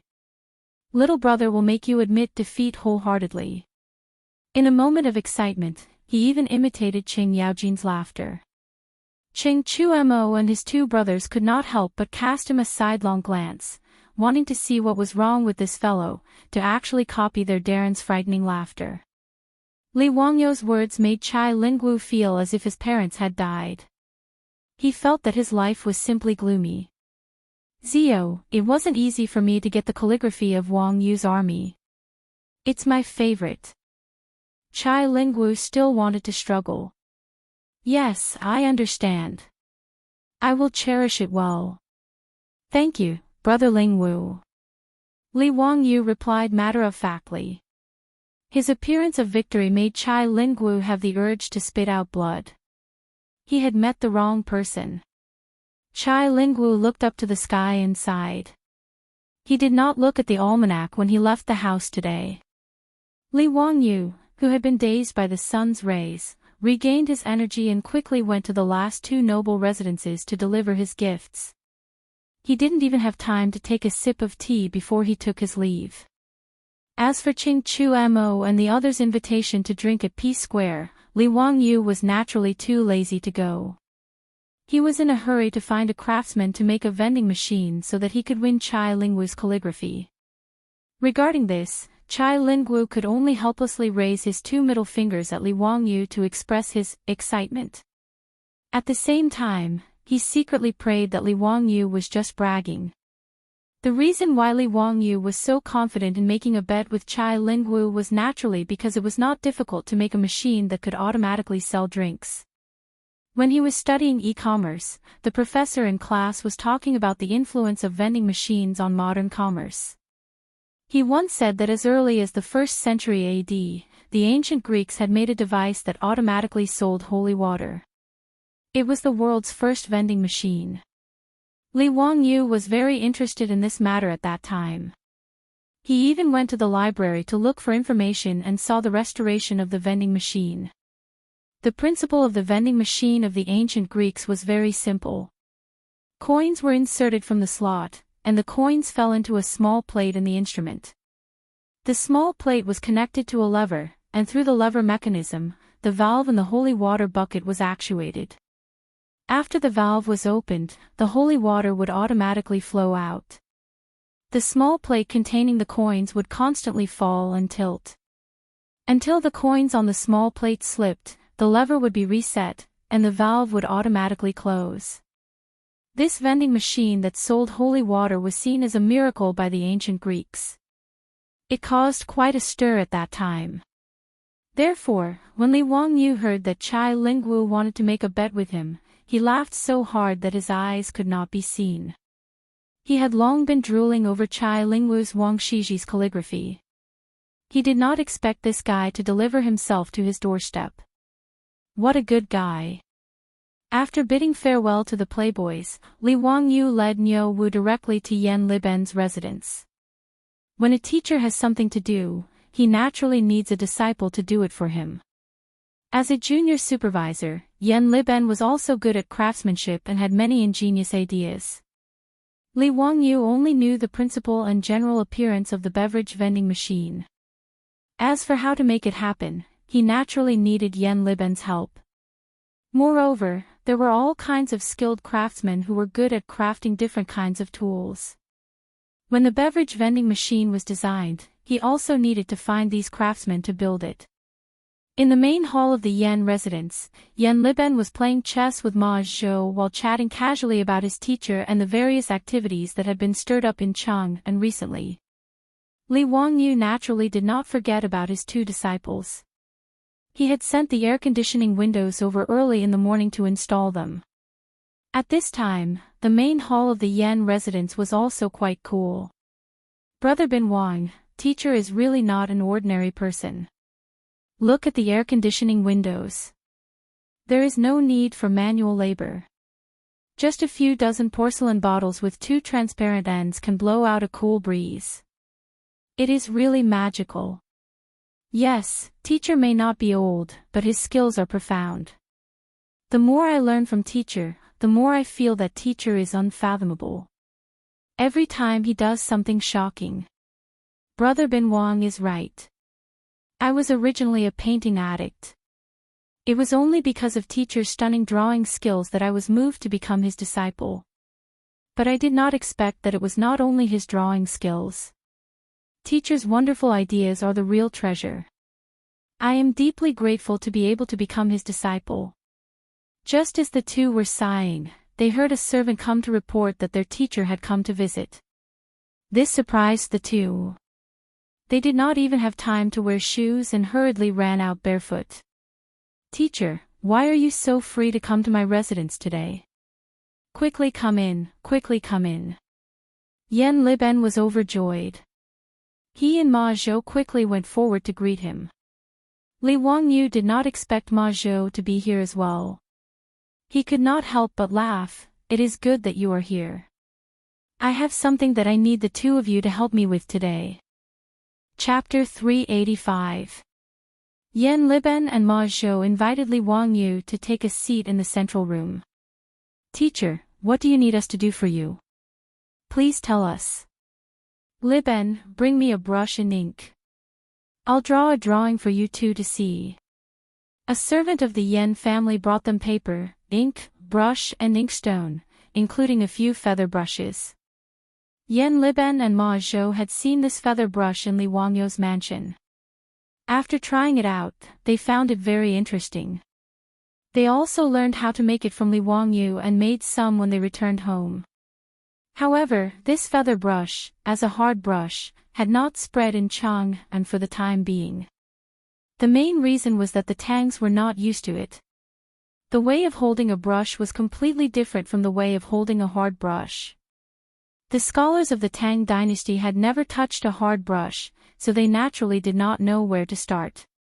Even if they forced themselves to change the writing posture, the words they wrote were not very beautiful. Naturally, no one was willing to use it. Later generations wrote beautifully with a hard brush, but writing with a brush would probably be a mess. Even if one knew how to write with a brush, writing with a hard brush might not be good. In the Great Tang, only a scant few people had tried to learn how to use the quill brush. On the other hand, Li Qingqian and Li Tai, these two little fellows, found it much easier to use the quill brush than the brush. They were abnormally earnest in their studies, and their handwriting was the best. This was normal. It was indeed easier to ask 8 or 9-year-old children to lift a brush and write with a hard brush than to write with a hard brush. However, Li Wangyu did not care about this. Anyway, he made this feather brush for his own convenience. It had nothing to do with him whether other people liked to use it or not. Picking up a feather brush, Li Wangyu began to draw on the paper. Yan Liben and Ma Zhou quickly stood behind Li Wangyu and curiously looked at what their teacher was drawing. Teacher, what is this cabinet for? Why are there so many mechanisms inside? Yan Liben became more and more confused and asked in confusion. As Li Wangyu drew, he explained, this is something I came up with. It's a mechanism that can automatically sell drinks. There is no need for manual labor. Just put in a copper coin, and the drinks will come out from it. It can be used like this. How can this be done? Ma Zhou's interest was piqued, and he quickly asked. Li Wangyu pointed at the blueprint and began to explain the key points to the two. Yan Liben and Ma Zhou both nodded and applauded. Wonderful. In this way, as long as I set the amount of copper coins I need to put in, I will be able to get a fixed amount of drinks. I understand. Teacher is indeed amazing, to be able to figure out such an intricate mechanism. Yan Liben clapped his hands and laughed. Li Wangyu blushed at Yan Liben's praise. He had only plagiarized the wisdom of the ancient Greeks. He was a little embarrassed to be praised by Yan Liben like this. Ma Zhou curiously pointed at a spot on the drawing and asked, "Division Commander, in your drawing, why is the can used to store drinks double-layered? What is that thing wrapped around the jar?" The part that he was referring to was something that Li Wangyu had figured out and made to the vending machine of the ancient Greeks. In the vending machine that he had designed, the huge ceramic can used to store drinks had a wooden bucket wrapped around it. Li Wangyu planned to put ice cubes into the bucket when the time came to cool the drinks. This way, the drinks would be cool and refreshing after they came out of the vending machine. He thought that it would be more popular. The wooden bucket was wrapped with a cotton blanket to keep the ice cubes warm. It was tied tightly to the outside of the wooden bucket as an insulating layer to prevent the ice cubes from melting too quickly. After Li Wangyu's explanation, Ma Zhou and Yan Liben couldn't help but frown. "Division Commander, the heat of summer is already unbearable. After the ice cubes were taken out from the ice cellar, they melted abnormally fast. Why did you wrap it with a thick cotton blanket? Wouldn't that be hotter and cause the ice cubes to melt faster?" "Nanny." Li Wangyu was a little confused by the two's words. It took him a while to react, but he couldn't help but laugh out loud. "Ha, Bin Wang, Liben, what are the two of you talking about? Do you think that the ice cubes will melt faster if they are wrapped in a cotton blanket?" Ma Zhou asked doubtfully, "Isn't that the case? When the weather is cold and the ground is frozen, we need to cover ourselves with thick cotton blankets. In the summer, we need to wear thin clothes to feel cool. Division Commander, isn't that the case?" Li Wangyu didn't know whether to laugh or cry at his words. He could only patiently explain to them that the cotton blanket didn't heat up, but it was insulating. In the winter, it felt warm because the cotton blanket prevented the body's heat from dissipating. It was the same when it was used to wrap the ice cubes. It could isolate the heat from the outside and maintain the temperature in the bucket. However, even after he explained for a long time, Ma Zhou and Yan Liben still couldn't understand. Li Wangyu couldn't help but facepalm. He thought of a variety show in the future where the production team asked the guests to transport the ice cubes. One of the guests was the same. They couldn't understand why the ice cubes wouldn't melt faster when they were wrapped in a cotton blanket.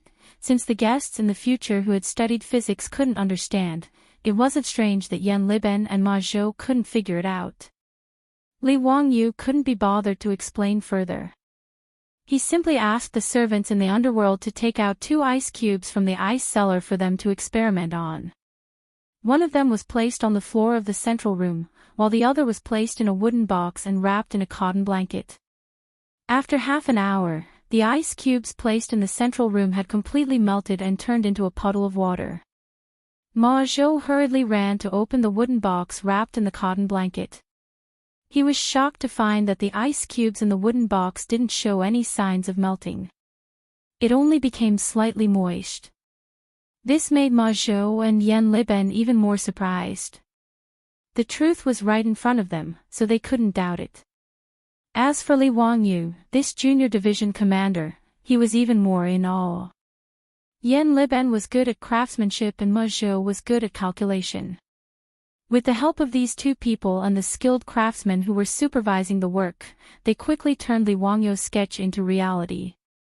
In less than 2 days, a few beverage vending machines were made. Even the craftsmen who had personally created such a magical mechanism could not believe that such a magical thing had actually been created in their hands. Li Wangyu was bursting with joy. Wang Shiji's copybook was in his hands. Wahahaha, so fast. 3 days later, in front of the Chai residence, a group of silk pants surrounded Li Wangyu. They planned to drag Chai Lingwu to witness the beverage vending machine. Greetings to the county magistrate and all the young dukes. The Chai residence's housekeeper immediately came out to greet them. Today is really unfortunate. My family Xiao Lang Kun ate something bad yesterday. Today, his stomach is uncomfortable and he is bedridden. I'm afraid he can't go out with you. Xiao Lang, Kun asked me to apologize to you. Please forgive me. The Chai residence's housekeeper's words almost made Li Wangyu's nose crooked. Shameless, Chai Lingwu was actually shameless. He even used such a shameless trick like pretending to be sick. He was really too shameless. Chapter 386. How could Chai Lingwu's trick of pretending to be sick fool the group of wastrels? Amidst the laughter, they ignored the Chai residence's housekeeper's advice and barged into the Chai residence. In any case, they were familiar with each other and had been to each other's residences countless times. They were already familiar with the place and knew where Chai Lingwu lived even with their eyes closed. The Chai residence's housekeeper could only shake his head and smile bitterly as he followed the group of wastrels to his Lord Xiao Lang's courtyard. Brother Lingwu, we heard that you had a stomachache and came to visit. Quickly come out and welcome us. Fong Yi Ai shouted as soon as they entered Chai Lingwu's courtyard. Seeing that his little trick had been seen through by a group of wastrels, Chai Lingwu could only walk out of his room with a pained expression and bow to the group of wastrels. Everyone, why do you have to do this? Can this little brother admit defeat? Ziyu, that Wangyu army's copybook is really Big Brother's favorite. Can you change it to another one? How about this Big Brother give you 10 beautiful singers?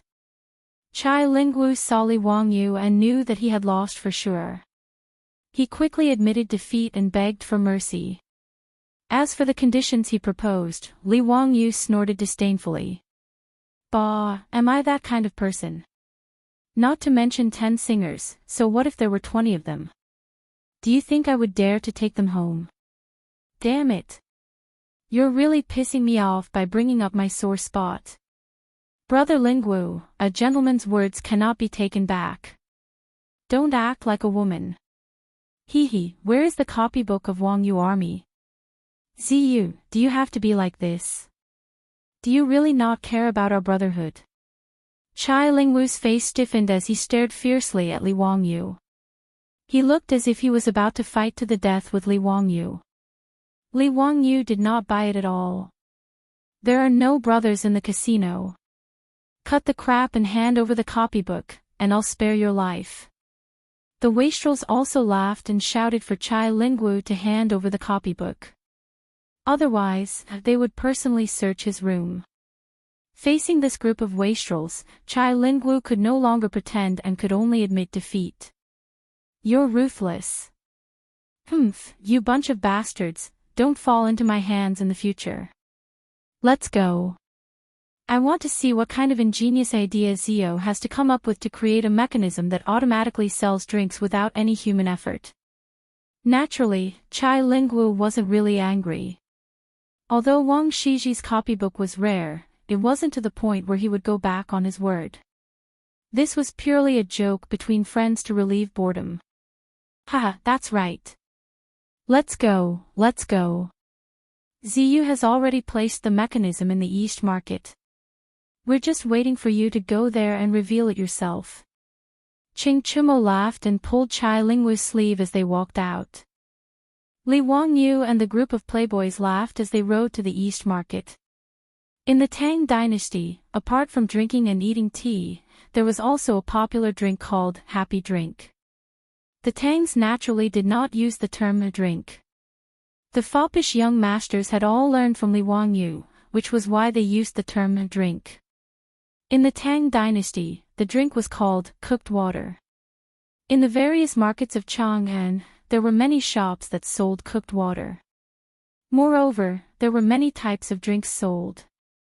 There were juices from fruits and vegetables, such as watermelon juice, sugarcane juice, grape juice, and black plum juice that were commonly drunk in the future. The second was dairy products, which the Tangs called milk. The most common ones were feta cheese, horse cheese, or goat's milk and horse's milk. Finally, there was inzi, which was Chinese medicine powder. It was the same as the herbal tea that the Cantonese liked to drink in the future. It was boiled with various Chinese medicine herbs and had health benefits. Li Wangyu led the group of playboys to a shop that sold cooked water in the East Market. there was a row of cabinets covered by red silk. When the crowd in the East Market passed by the shop, they all cast curious glances. They didn't know what these tall, square, and tightly covered cabinets were. Some of the regular customers asked the shopkeeper of the shop, but the shopkeeper just smiled and replied that it was a novelty that Hu Xinzi came up with and that they would know later. This made people even more curious, and they discussed and speculated with each other. Li Wangyu had made a bet with Chai Lingwu to make this drink vending machine. Originally, he just wanted to win Wang Shiji's calligraphy from Chai Lingwu. He didn't intend to popularize this drink vending machine in Chang'an. After all, he didn't think that it would make much money and was quite troublesome. However, Li Wangyu didn't want to make it industrialized because he wanted to constantly replenish the drinks in the machine. Did he want to open another shop, boil drinks every day, use saltpeter to make ice, and then replenish the vending machine? Li Wangyu, who was rich, didn't care about the profits that the drink vending machine could bring. However, this idea of his was laughed at by his beautiful boss. Li Wangyu was not convinced and planned to have a good debate with this top student from the University of Pennsylvania. Chongqing, am I wrong? Do you want to treat this drink vending machine as your family's business? Humph, let me ask you, how much does it cost to make this machine? I asked Yan Liben to invite the craftsman to make it. It should be around 10 times. Okay, let's say 10 times. How much do you want to sell a cup of drink for? How much does it cost? The beautiful boss asked again. It can still make money. This machine can adjust the price, from 10 to 50 coins, according to the different drinks sold. As for the profit, I asked the shopkeeper of the shop, he said that it should be around 80%. The drink vending machine designed by Li Wangyu could automatically dispense 500 milliliters of drink at a time, which was equivalent to a bottle of mineral water in the modern world. However, drinks were definitely not cheap consumer goods in the Tang dynasty. In this era, the cheapest drink was about 150 coins per bucket, which was about 2,000 milliliters. The price of cooked water was slightly cheaper than cheap drinks. According to the conversion rate, 1 coin was almost equivalent to 4 yuan in the modern world. A cup of 500 milliliters of inferior wine would cost 150 yuan. The same amount of cooked water was equivalent to 40 to 200 yuan, which was much more expensive than the milk tea in the modern world. As for the drink, it was even more expensive. There was such a record in the Taiping Guangji. When Chang'an was at its peak, there was a shop that sold drinks in Shi City. 100 coins per cup. 100 coins per cup was 400 yuan, which was a sky-high price. In response to Li Wangyu's answer, the beautiful boss nodded and continued, let's calculate it at 30 coins per cup, and make 20 coins per cup. A vending machine can sell 100 cups a day. That's not much, right? Li Wangyu shook his head, not much. Then one machine can make a profit of 2 times per day, and you can recover your cost in 5 days, right? The summer is so long, are you afraid that you won't make money? What if there are 100 vending machines? That's 200 coins per day. The beautiful boss's words made Li Wangyu speechless. After a long time, he muttered, but we don't have so many people to make the drinks. How many more people do we have to hire? Isn't that also the cost? His words made the beautiful boss's eyes almost roll up to the sky. She disdainfully threw him a contemptuous look. You're so stupid that you can die. Chapter 387. You're so stupid. The beautiful boss glanced at Li Wangyu with disdain. Don't you know what a franchisee is? Her words made Li Wangyu stunned. After a while, he asked, Chongqing, do you mean that we should license the beverage vending machine to the wet water shops in Chang'an? Let them be our franchisees. Will that work? Why not? Don't tell me that the beverage vending machine can't attract customers. It should be able to attract people, right? Even if it's a taste, many people will buy it. But how do we control the sales of those wet water shops? And this vending machine is not complicated. Can't others find craftsmen to copy it? Li Wangyu scratched his head and asked a new question. The beautiful boss was speechless. She couldn't help but stretch out her slender white finger and point at Li Wangyu's forehead.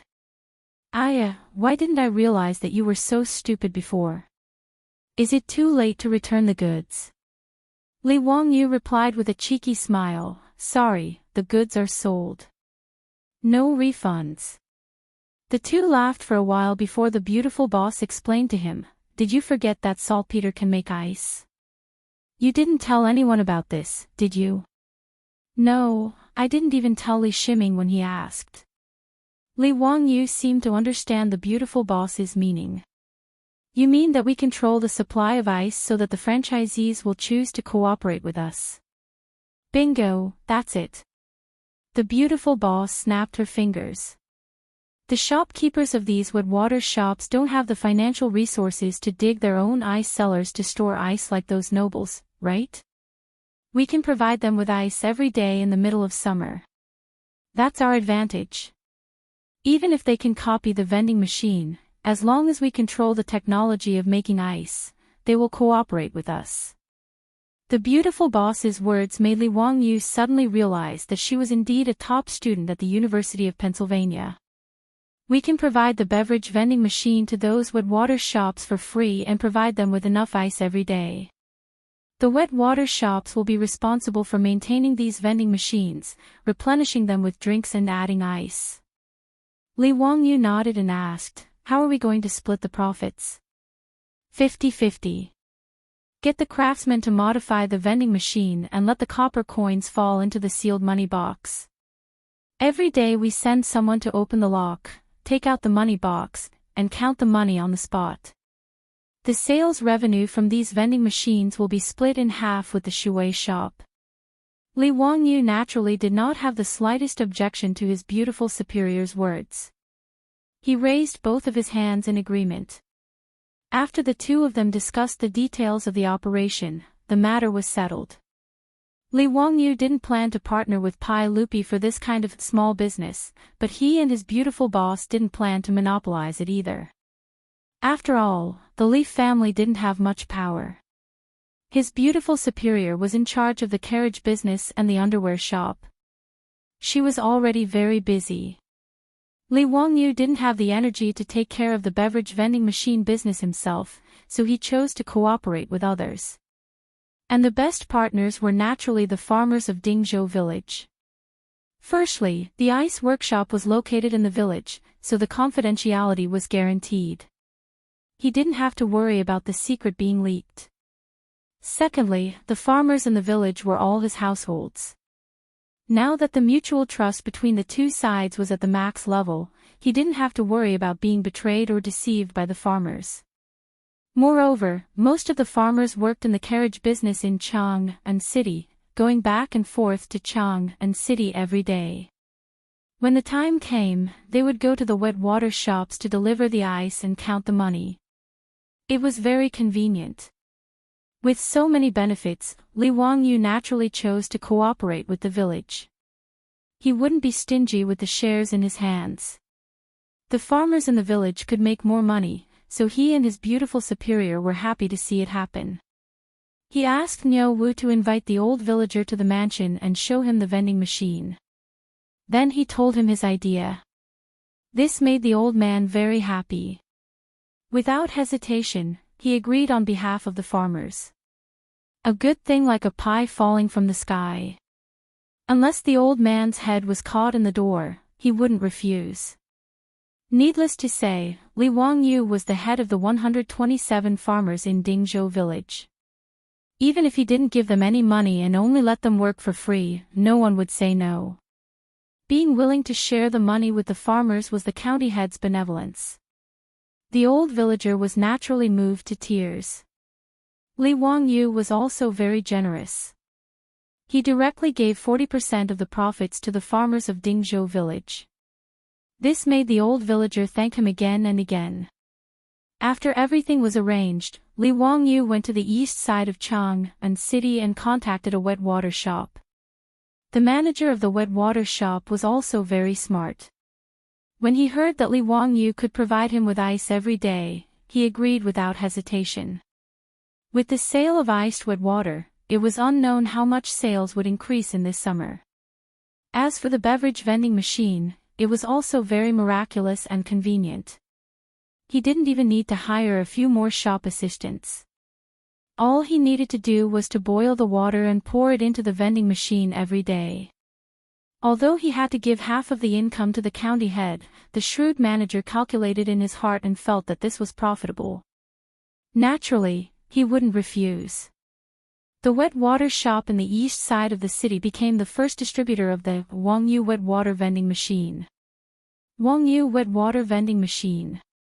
Li Wangyu was originally against this name. What kind of lousy name was this? Why did they want to use his name to name a beverage vending machine? However, his beautiful boss was very insistent. She gave him examples of the Wangyu window and Wangyu elbow that were popular in Chang'an City. This proved the importance of the Wangyu brand name.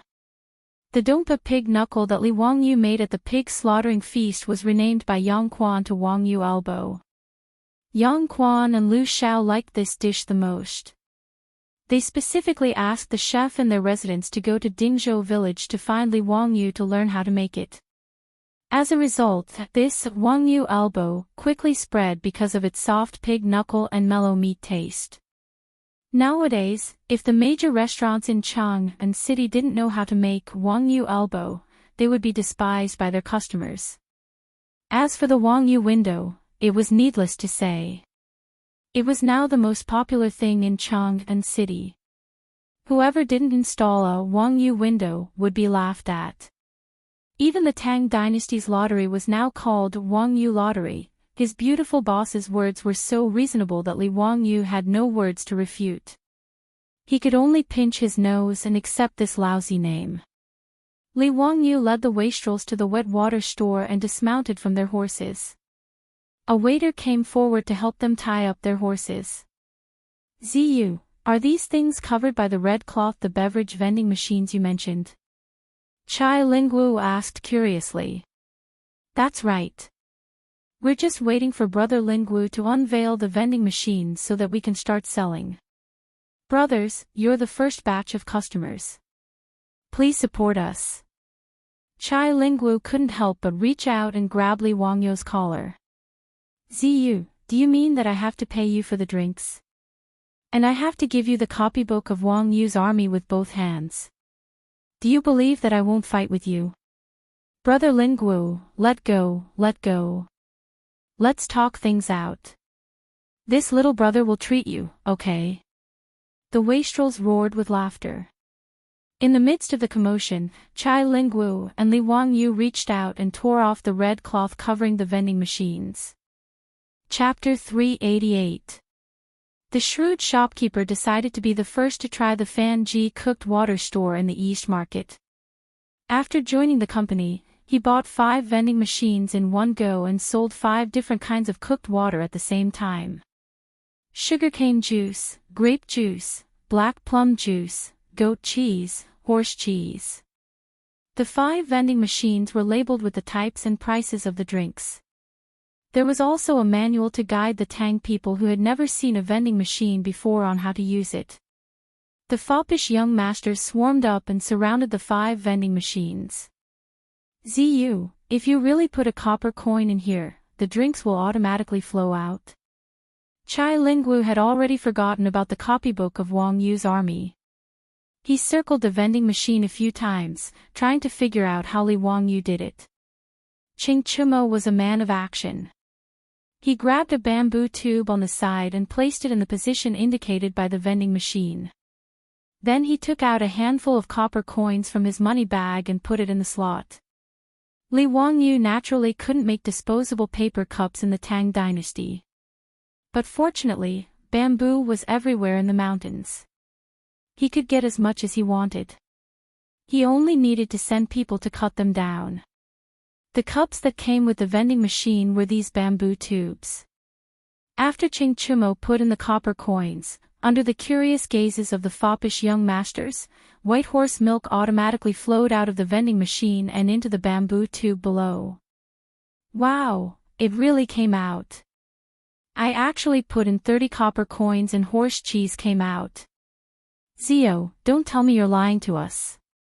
What kind of vending machine was this? Could it be that someone was hiding in it? Otherwise, why would horse cheese come out after I put in 30 copper coins? Let me try this black plum juice, 50 copper coins. Hey, it's really interesting. I put in 30 copper coins and there was no reaction. I really put in 50 copper coins and the black plum juice came out. Amazing. How is this possible? How can this inanimate object tell how many copper coins there are? Zio, tell me the truth. Is this some sort of magic trick? Is there someone operating it behind the scenes? In the face of the foppish young master's doubts, Li Wangyu didn't explain. He just smiled and continued to maintain a sense of mystery. But when Ching Chumo and the others took a sip of the drink and tasted it, they were all stunned. Wow, Zio, these drinks are all chilled. Where did you get so much ice? This was too extravagant. It was actually iced black plum juice. It's fine if you use ice in your residence, but this vending machine actually uses ice as well. Ziyu, did you rob the palace's ice cellar? Why do you guys care so much? This chilled cheese tastes even better. Hurry up, you guys. I haven't drunk anything yet. Fong Yai shouted in dissatisfaction. There were a total of 5 vending machines. He was one step slower and didn't get the chance to buy it. He was anxious now. The few debauches who were having fun did not care about Fong Yai's shouts. The few of them occupied the 5 vending machines and kept throwing in copper coins. They were having so much fun that Fong Yai almost wanted to beat them up. The debauches shouting had already attracted the attention of the passers-by. But because of their status, no one dared to come forward. They could only watch the debauches occupy the 5 vending machines. Li Wangyu found a problem at this time. That was, the Tang dynasty only used copper coins. It was really troublesome. When the Tang people went out, they had to carry a money pouch with them to hold the copper coins. But the copper coins were too heavy. A single copper coin weighed 5 kilograms. And counting the copper coins was also very troublesome. For example, if the debauches wanted to throw in 50 copper coins, it would take them a long time to count. It was quite a waste of time. Li Wangyu suddenly felt that he should suggest to Pai Lupi to make silver and gold coins to supplement the copper coins. The Tang dynasty itself was also lacking in copper coins. So, most of the time, they bartered. Even silk was legal currency. Li Wangyu never accepted silk. He always felt that it was quite strange to use silk as currency. So, in the treasury of the Li family's old mansion, there were only copper coins and gold coins. Although silver was not a currency in the Tang dynasty and could not be circulated in the market, its value was about the same as a copper coin. Li Wangyu felt that he could definitely advise Pai Lupi to make silver and gold coins to supplement the copper coins. 1 silver coin was equal to 100 copper coins, and 1 gold coin was equal to 1 copper coin. This way, it would be convenient for merchants to trade. When they went out, they would not need to carry so many copper coins. It was much more convenient. The more he thought about it, the more he felt that it was feasible. He kept the matter of making silver and gold coins in his mind.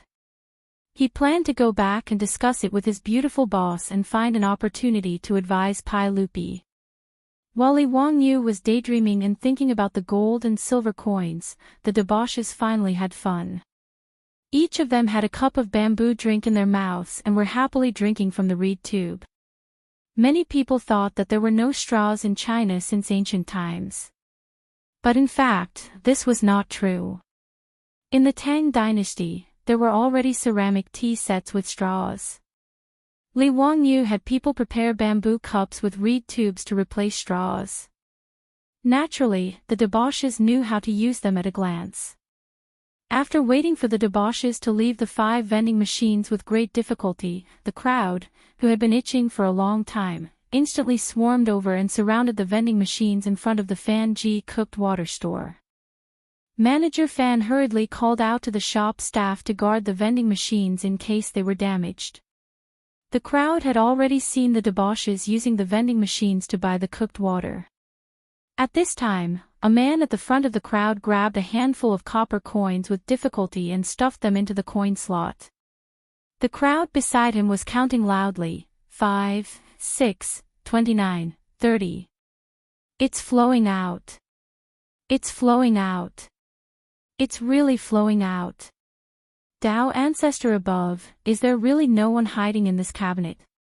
Hey, if you're done buying, get out of the way. Don't waste time. We also want to buy the cooked water. God, the cooked water is actually iced. I've lived for so long, but this is the first time I've drunk iced cooked water in the middle of summer. Seeing that there were too many people crowding in front of the vending machines, the shop staff hurriedly shouted at the top of his voice, "Line up, don't push." Why are you pushing? Line up at the back. Haven't you bought a lottery ticket before? Tian Shilang, line up at the back.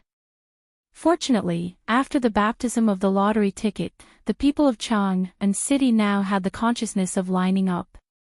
Under the shop staff's hoarse shouting, 5 long lines quickly formed in front of the Fan Ji cooked water store. Because there were too many people in the line, even the main street in front of the store was blocked. The caravans and cattle carriages heading to the East City were completely unable to pass through and could only take a detour. The commotion in front of the store was naturally spread everywhere. It didn't take long for most people in the East City to hear that there were 5 magical cabinets in the Fan Ji cooked water store that could automatically identify copper coins and sell the cooked water without manual labor. What was even more amazing was that the cooked water sold was actually iced. Therefore, as word of mouth spread, the line in front of the Fan Ji cooked water store became longer and longer. Chapter 389. The Wangyu boiled water vending machine became the hottest topic in the East Market that day. There were also commoners in the streets around the East Market who heard the news and came to see the machine that could automatically sell boiled water. Lang Jun, I heard that this boiled water vending machine was made by Hu Xianzi. Of course. Look at the machine. It's written very clearly. Wangyu boiled water vending machine. You know Wangyu, right? That's the name of Hu Xianzi. Today, the Wangyu elbow and Wangyu window in Chang and city are both masterpieces of Hu Xianzi. Tsk. This Hu Xianzi is really a deity. I heard that he's only 16 years old and hasn't even turned 20 yet. Yes. Otherwise, why would everyone in Chang and city praise this Hu Xianzi as the reincarnation of an ancient person who had achieved Tao since birth? I think it's true.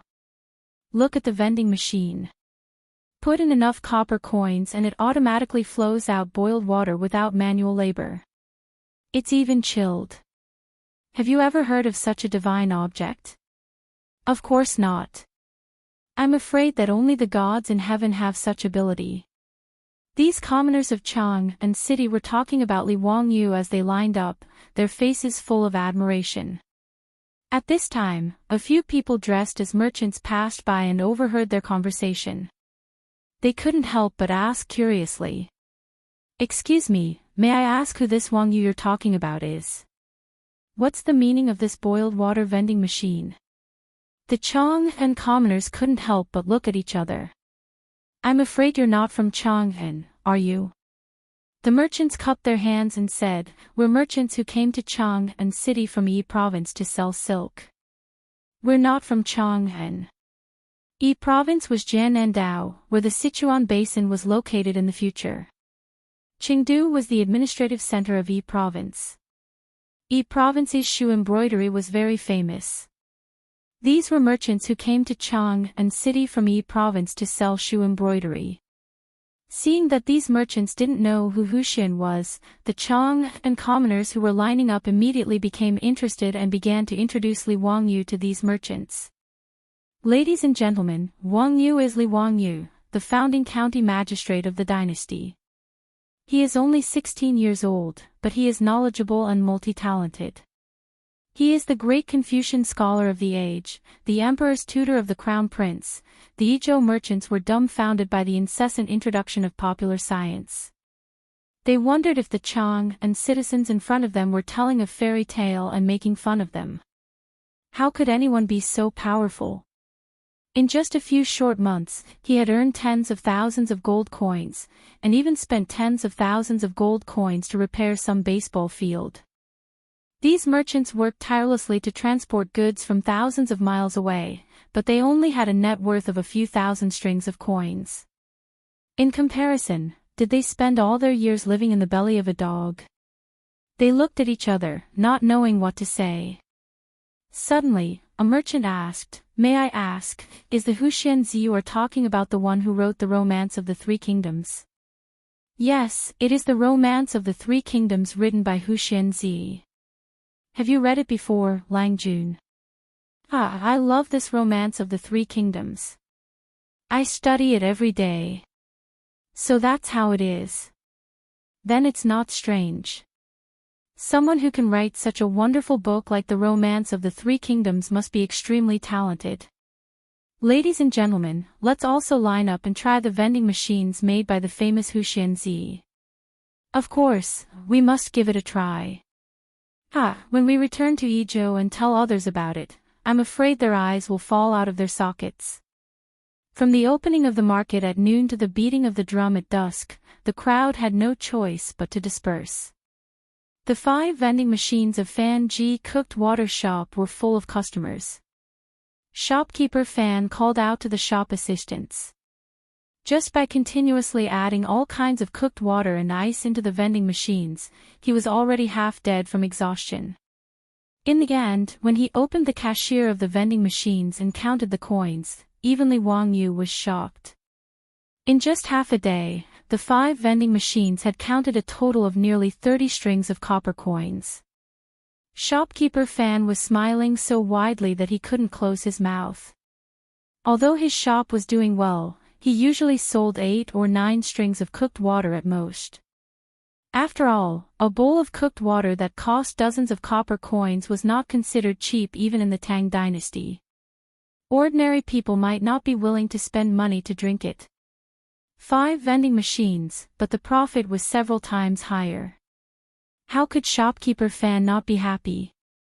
Even if he had to share half of the profits with Huxianzi, it was still not a loss. If it weren't for the fact that his shop couldn't fit all the vending machines, shopkeeper Fan even wanted to ask Huxianzi to send him a few more. However, even if he had this idea, Li Wangyu couldn't agree for the time being. After all, it would take time to build the vending machines. More importantly, the workshop used to make ice in the village hadn't been built yet. They couldn't provide ice to Chang and on a large scale. Li Wangyu hummed a little tune as he returned to Dingzhou village with Wang Shiji's calligraphy that Chai Lingwu had given him. "Changqing, take a look at this." "What is this?"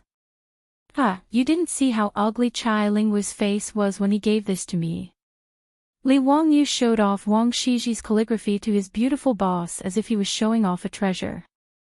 Although Su Changqing didn't understand calligraphy, he knew how precious Wang Shiji's calligraphy was. He opened the scroll and carefully read it before carefully putting it away. "You're bullying others. Be careful not to anger the Chai family." I won't. He's not that petty. Besides, I don't intend to take advantage of him. Isn't the perfume at home a lot better? Tomorrow, I'll send some to him so that he can give them to his mother and his concubines. You don't know this, but this guy is still young, but he already has 3 or 4 concubines. His beautiful boss couldn't help but stare at him. "What, are you envious of him?" Su Changxing's words made a drop of cold sweat involuntarily fall down Li Wangyou's forehead. What a strong murderous aura. Li Wangyou's strong desire to live made him immediately shake his head. How is that possible? I despise people like him. Bah, shameless. I'm ashamed to be associated with him. Humph, I don't believe it. All men are big pig trotters. Damn it, what does it have to do with me? It's not like I have concubines. Isn't this a little too broad? But thinking about Aphrodite whom he had brought back from the mansion, Li Wangyu suddenly felt a little guilty. He didn't dare to continue this topic and hurriedly changed the topic to talk about the vending machine's profit today. Changqing, hee, you're still the best. Today, those people in the East Market are like crazy, crowding in front of the cooked water store to buy drinks. It's simply crazy. When the ice factory in the village is built and can provide ice to Chang, and on a large scale, we can fully open the vending machine. Humph, of course. Otherwise, why would I be your boss? Su Changqing raised his neck proudly. I'm also the founding Viscount of the Tang dynasty. What's there to be proud of? Li Wangyu muttered softly. What are you talking about? The beautiful boss glared at him. No, nothing. I'm just saying that you're smart and beautiful. Humph, I don't need you to say it. Chapter 390. Brother Lingwu, this is the floral water and perfume that I personally made. It's a small token of my appreciation for your mother. Please accept it. In the central room of the Chai residence, Li Wangyu presented two exquisite wooden boxes with both hands. After opening them, there were 12 exquisite porcelain bottles neatly arranged inside. There were also various flower designs on the porcelain bottles. It was obvious that they were expensive. Li Wangyu had specially gone to the most famous porcelain kiln in Chang'an City to make these bottles. He had spent a lot of money on them. However, the money was not spent in vain. These exquisite porcelain bottles made people unable to put them down. In the words of the later generations, they were of high class. Zio, what are this floral water and perfume? Chai Lingwu asked curiously as he reached out to pick up a green porcelain bottle. Hee, Brother Lingwu, floral water is good stuff. If you get bitten by mosquitoes in the summer, you can apply it to stop the itching. Li Wangyu gestured for Chai Lingwu to open the bottle cork. Once the cork was opened, a strong mint smell immediately wafted out. Chai Lingwu's spirits were lifted after smelling it. Oh, there's such a good thing. Ha, Zio, thank you for your consideration. It would be impolite to refuse. I'll shamelessly accept your generous gift. Is this perfume also used to repel mosquitoes? Li Wangyu hurriedly explained, that's not the case. The perfume is for your mother and your concubines. Apply a little on their necks and wrists, and it will have the same effect as a perfume bag. The fragrance will last for half a day. The flowers on the bottle represent the fragrance of the perfume. What? There's such a good thing. Chai Lingwu couldn't wait to pick up a bottle with a peony design and open the cork. This guy actually smeared it on his wrist a few times. Li Wangyu didn't even have time to stop him. Damn, does Chai Lingwu have this kind of hobby? Should I stay away from him in the future? This guy doesn't have a special hobby, does he? Oh, it really is the fragrance of peonies. Zio, how did you do it? It's really amazing. The so-called national beauty referred to peonies, and peonies of different colors had different fragrances. The bottle that Chai Lingwu took was the perfume that Li Wangyu soaked in white peony petals. It had a very pleasant floral fragrance and was very elegant. Haha, Zio, you really are my good brother. You didn't forget about me when you found something good. Do you have any more of this perfume? Give me some more. Are these 12 bottles not enough for you? Brother Lingwu, you only have 3 or 4 concubines in your mansion, right? Heh, don't I still have some close female friends in Peace Square? Chai Lingwu replied shamelessly. Li Wangyu could only raise his middle finger at him to show his respect. It's not easy to make this perfume. We still have to send it to others. Brother Lingwu, why don't you go and discuss with Brother Chumo and ask them to share some with you? Li Wangyu was too lazy to continue talking nonsense with scum like Chai Lingwu. In any case, there was only so much perfume. If he wanted more, he could go and talk to the other debauches. It wasn't that he didn't want to part with the perfume, but it wasn't easy to collect the petals. Just the petals used in the perfume had cost him a lot of effort and copper coins to get people to collect them. How could he bear to give them to Chai Lingwu and let him use them to curry favor with the prostitutes in Peace Square? After leaving the Chai mansion, he went to each debauchee mansion to deliver the floral water and perfume. This was the proper exchange of favors. Since he and his beautiful boss didn't plan to make the floral water and perfume into a business, it was perfect to use them as gifts. However, when he went to Duke Lu's mansion to deliver the gifts, Li Wangyu unfortunately bumped into the old hoodlum, Qing Yaojin.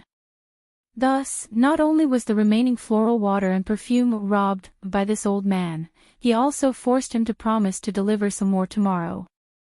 What was even more excessive was that after receiving the gifts, Qing Yaojin didn't let them go and insisted on dragging Li Wangyu to eat and drink in the mansion.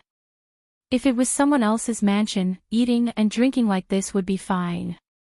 However, in Qing Yaojin's mansion, Li Wangyu felt that it was a kind of cruel torture. In particular, when he saw the Qing mansion's chef bring in the mutton that was still bleeding and obviously not cooked, Li Wangyu lost his appetite. Qing Yaojin even pulled out a small knife and cut a large piece of the bloody mutton, dipped it in spices, and sent it into his bloody mouth to chew. This made Li Wangyu feel nauseous. Was the Qing mansion's food all like this? Li Wangyu looked at Qing Chumo, Qing Chuliang, and Qing Chubi sympathetically. The meaning in his eyes was, did you guys grow up eating these things? The three Qing brothers firmly nodded silently. At this moment, Li Wangyu clearly saw the tears in the three Qing brothers' eyes. Poor children. Li family's child, why aren't you eating? Is the cooking of this old man's mansion not to your liking? Seeing Li Wangyu not moving his chopsticks, Qing Yaojin couldn't help but glare. Eat your sister. Not to mention the taste of this half-cooked mutton, if he ate it like this, he would have to spend a lot of time in the toilet. It would be strange if he didn't have diarrhea. Hee, Uncle Qing, this little nephew just ate and now my stomach is bloated and uncomfortable. I really can't eat anything. Humph. If you can't eat, then drink. You little child, only the Shaodao wine is to this old man's liking. After drinking your wine, drinking any other wine is no different from drinking horse piss. Come, De Lang, Lang, San Lang, fill the Li family's child's wine cup and drink. Li Wangyu looked at the table in front of him. The wine cups were big enough to be used as soup bowls. He couldn't help but stare blankly. Drink your sister. Is this drinking or risking your life? He desperately winked at Qing Chumo and the other two, implying that he was begging them to let him go, but the three Qing brothers acted as if they didn't see it. They grabbed the wine jug and poured wine into the wine bowl in front of him. Zio, it's not that we don't want to help you, but we are powerless. Come, drink. Without waiting for Li Wangyu to resist, Qing Chubi and Qing Chumo clamped his arms, one on the left and one on the right. Qing Chuliang picked up the wine cup and poured it into his mouth. Save me. Li Wangyu was trapped in Duke Lu's mansion and was as powerless as a quail. After the banquet, Li Wangyu was already drunk until he was dizzy and unconscious. He was carried back to Dingzhou village by Niu Wu. The next day, Li Wangyu woke up in bed with a splitting headache. He couldn't help but gnash his teeth in anger. Old Qing.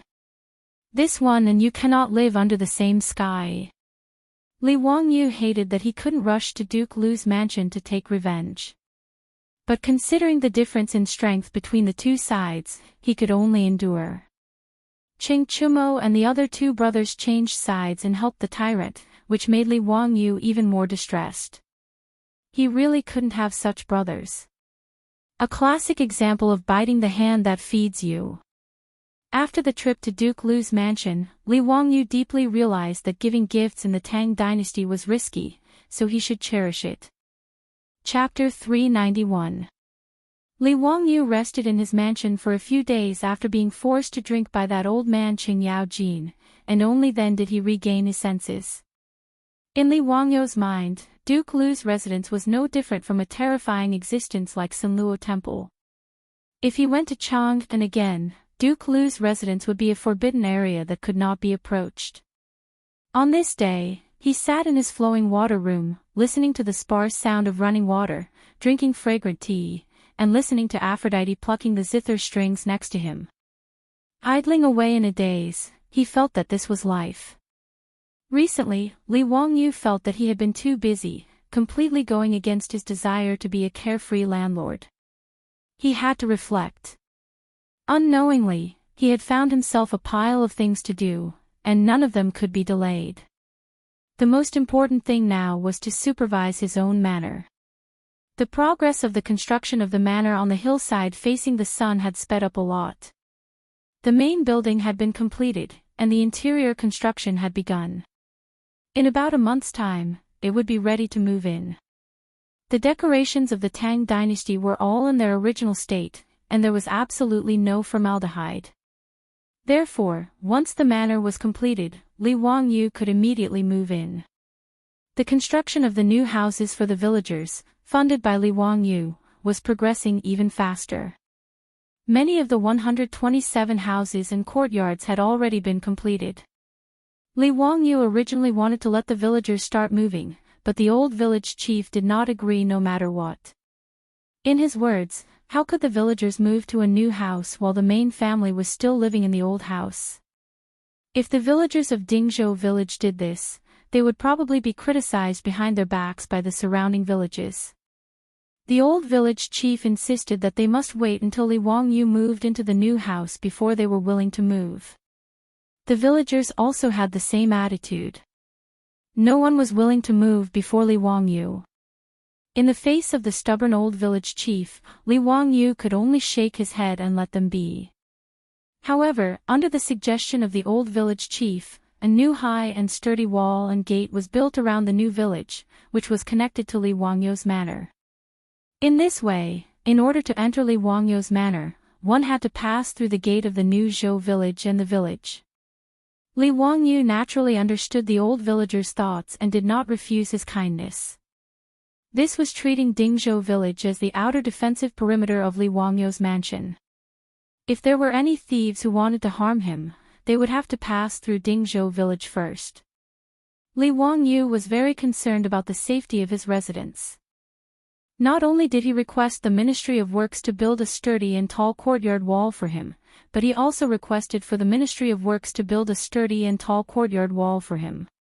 He even invested his own money and hired many craftsmen to dig a circular ditch along the outer wall of the mansion. In the ditch, there was a stream that flowed from the mountain. After flowing through the ditch, it converged into an artificial lake that was dug out at the foot of the mountain. After that, it flowed through the new Dingzhou village and finally merged into the Gan River. In this way, not only did the manor have a moat, but the manor and Dingzhou village's water supply were also guaranteed. Li Wangyu did not hesitate to spend copper coins to have the craftsmen lay down cement and insert large pieces of smooth pebbles into the ditch.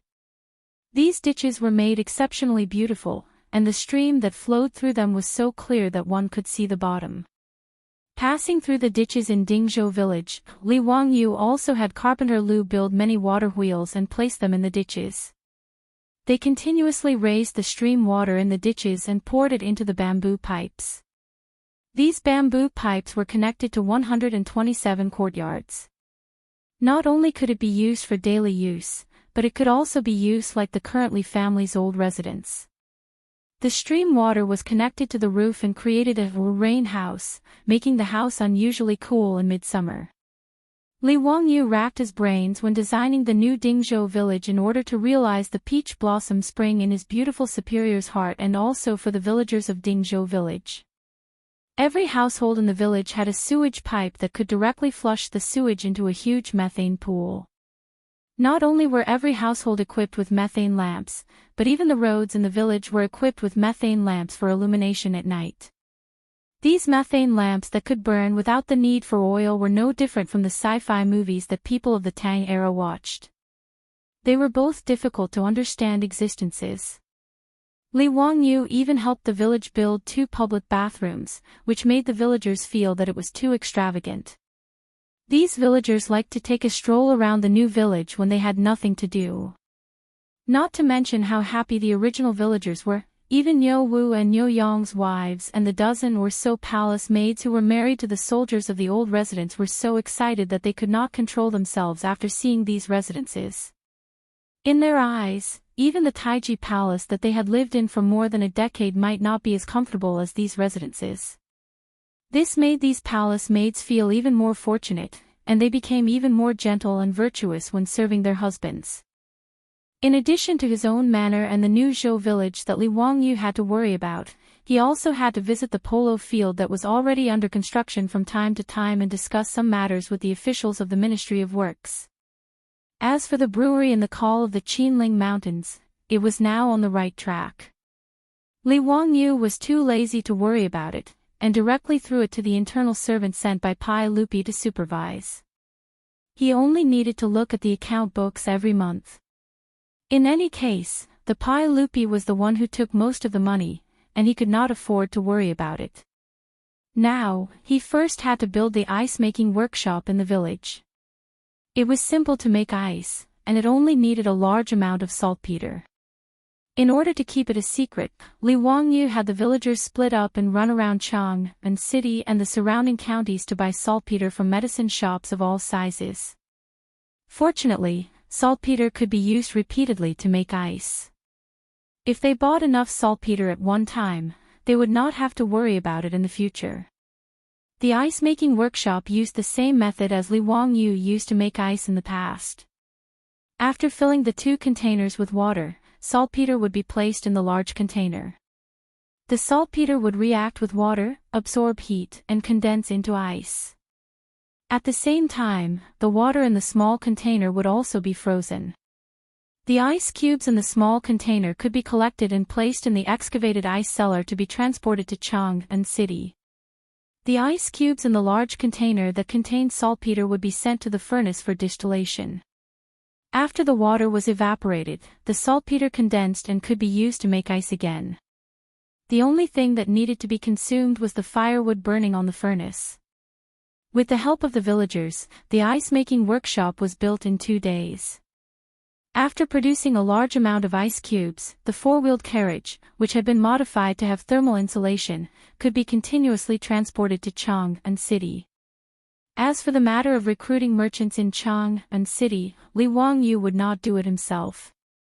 As the founder of the Tang dynasty's Hu County, he would be laughed at if he personally went to talk business with the shopkeepers of those broodwater shops. Li Wangyu was smart. He found Fatty Cho Kun and asked him if he was willing to take over the business. Cho Kun naturally would not refuse. He did not care about how much money he could make. The key was to get closer to Li Wangyu. How could he refuse such a good thing? Therefore, the Cho family became the general distributor of the beverage vending machine in Chang'an City. Li Wangyu was also very generous and directly gave him 10% of the shares. After being busy for more than half a month, he finally settled all the miscellaneous matters. Li Wangyu then went back to hide in Dingzhou village and went back to his leisurely life as a small landlord waiting for death. But early in the morning, the Li family's old residence had a guest, which made Li Wangyu somewhat confused. Chapter 392. The visitor was none other than the old Taoist, Sun Simiao. The Taoist temple on the hillside facing the sun had been completed. The king of medicine, Sun Simiao, had moved out of the Qinling Mountains and became neighbors with Li Wangyu. Whether it was Li Wangyu or his beautiful boss, they all welcomed him with open arms. On the day of the completion of the temple, Li Wangyu naturally sent many gifts to congratulate him. Originally, the villagers of Dingzhou village did not think that the temple on the hillside facing the sun was special. They thought it was just a small temple. However, to the surprise of the old village chief and the villagers, when the temple was completed, not only did their own family send many gifts, but even many officials in Chang'an came to congratulate them. The Tang dynasty naturally had its own religious administration. During the reign of Zhengguan, religious affairs were managed by the Minister of Ceremonies of Honglu Temple. If Sun Simiao wanted to build a temple, he also needed to register with the Minister of Ceremonies. The old Taoist was too famous. Even Pai Lupi knew that he wanted to build a temple in Dingzhou village in Hu County, but he was also happy to see it happen. He asked Sun Simiao to be an official in Ru dynasty, but it was a pity that he did not succeed. However, now that Sun Simiao, who usually lived in seclusion in the mountains, had settled down in Dingzhou village, it was naturally a good thing for Pai Lupi. On the day of the completion of the temple, even Pai Lupi sent servants to the palace to send all kinds of gifts to congratulate him. Therefore, as soon as Sun Simiao's temple was completed, the incense burned brightly. Not only did the villagers of Dingzhou village burn incense, but the people of the surrounding villages also came to burn incense. Even people from the county town of Hu County came to burn incense. Sun Simiao did not care about the incense burning in the temple. He left the temple to his disciples to take care of. The old Taoist did not receive any guests. He only immersed himself in his study of medicine. Sun Simiao named the temple Xian Microscopic Temple. The origin of the name was the microscope that Li Wangyu casually mentioned to him that day. The old Taoist still remembered it. After the completion of the temple, Sun Simiao brought his disciple Lu Shenwei to the door. Hexianzi, the Xianwei microcosm has been completed. This humble Daoist intends to begin researching the bacteria and penicillin that you spoke of back then. Please tell this humble Daoist everything you know and teach this humble Daoist in detail. This humble Daoist will be eternally grateful. Li Wangyu had a bitter expression on his face. He felt that he had used too much force to fool Sun Simiao. He wasn't a pharmaceutical major. The so-called method of making penicillin was just something he learned from TV dramas. He wasn't sure if he could really produce penicillin using that method. However, now that Sun Simiao's Daoist temple had been repaired, he wanted to tell the old Daoist that he was just casually saying that. If he angered the old Daoist, he was afraid that he would have a hard time in the future. Li Wangyu had no other choice. He could only brace himself and repeat the method he learned from the TV series again. On the other hand, Lu Shenwei, who was at the side, was completely focused. He used his pen to continuously record down Li Wangyu's words, fearing that he would miss a single word. Hu Xianzi, what kind of water is distilled water? This time, the old Daoist priest listened very carefully and interrupted. It's when water is boiled and the water vapor condenses back into water. What you get is distilled water. What's the use of it? It's purer. Li Wangyu was almost at a loss for words. How could he know what advantages distilled water had? Fortunately, Sun Simiao didn't continue asking. Instead, he reached into his lapel and took out a brocade pouch. While Li Wangyu was still puzzled, he saw the old Daoist priest open the brocade pouch and pour out the contents on the table. These sparkling and translucent objects that reflected light almost blinded Li Wangyu's eyes. Crystals. Natural crystals. Moreover, they were all colorless and transparent natural crystals. The quality was quite high, and they were all as transparent as water. Li Wangyu rarely saw such high-quality crystals in the east and west cities. It seemed that Sun Simiao had spent a lot of effort to collect these colorless crystals. Hu Xianzi, that day you said that you needed crystals to make a microscope. A few days ago, this humble Taoist collected these colorless crystals through the Tao sect. Do you think you can help this humble Taoist make a microscope? Sun Simiao looked at Li Wangyu very seriously with a face full of anticipation. Li Wangyu directly went into Sparta. What was going on? Did he really say that day about a microscope? Well, even if he said that, it didn't mean that he could make it. As for a microscope, he had only used it in biology experiments when he was in school. The only thing he knew was that the convex lenses were combined and magnified to form an image. However, he didn't know the specific structure of a microscope. Not to mention that he didn't understand, even most people in the future only knew the general principle of a microscope. If you asked them to draw a structural diagram, most people probably wouldn't be able to draw it. Li Wangyu really wanted to ask the old Taoist priest, "Can I make a magnifying glass for you to make do with?" He now deeply understood what it meant to lift a rock and smash it on his own feet. Originally, he just wanted to trick the medicine king Sun Simiao into staying in Dingzhou village so that he and his beautiful boss would have a reliable medical insurance. However, now that he had bragged too much, he really didn't know how to answer the medicine king Sun Simiao's expectant gaze. Li Wangyu opened his mouth and wanted to say that he didn't know how to, but when the words were about to come out of his mouth, he swallowed them back. He patted his chest and promised, "Old Immortal, don't worry. I will do my best to help you make a microscope." With Li Wangyu's promise, Sun Simiao was full of joy and smiled while twirling his beard. "Immeasurable deity, since that's the case, then I'll have to trouble Hu Xianzi. This humble Taoist will now stay in the Xianwei temple to study the penicillin that Hu Xianzi mentioned. Hu Xianzi can come to the Xianwei temple to find this humble Taoist at any time." "Yes, yes. Old Immortal, don't worry." After sending Sun Simiao and Lu Xinwei away, Li Wangyu sat down on the floor. It was a premature death, and the words had been said. How was the microscope going to be made? Looking at the few pieces of crystal left by Sun Simiao on the table, Li Wangyu felt a headache coming on. Just polishing the crystal into a lens was a big trouble. It was doubtful that he could find a craftsman in Chang, and who knew how to polish crystal. Li Wangyu now knew the consequences of bragging, but there was nothing he could do. He could only stare blankly at the crystals on the table. When the beautiful boss came back from Chang and saw him frowning, she curiously asked what had happened.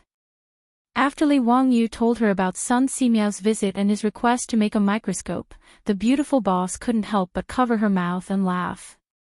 Hey, Changqing, what are you laughing at? Is it very funny? Hurry up and help me think of a way. If you can't make the microscope later, Sun Simiao will be angry and run away." The beautiful boss laughed even more happily. "Wangyu, don't tell me you didn't take science classes when you were in school. I remember that there was a science class in elementary school where we were asked to make a simple microscope. It was very simple. As long as there was a convex lens, it could be made." "You mean, you know how to make a microscope?" Li Wangyu got up from the floor and grabbed the beautiful boss's soft hand. The beautiful boss nodded proudly. "Yes, I know, but..." Chapter 393. But what? Seeing the beautiful boss keeping him in suspense, Li Wangyu hurriedly asked. "But you have to help me make something in exchange." The beautiful boss playfully winked at Li Wangyu. "Make what?" "Soap." Speaking of this, the beautiful boss couldn't help but be a little annoyed. "That soap pod soup is too difficult to use. I have endured it for a long time. If you hadn't made the perfume, I wouldn't have thought of it. You should know how to make soap, right?"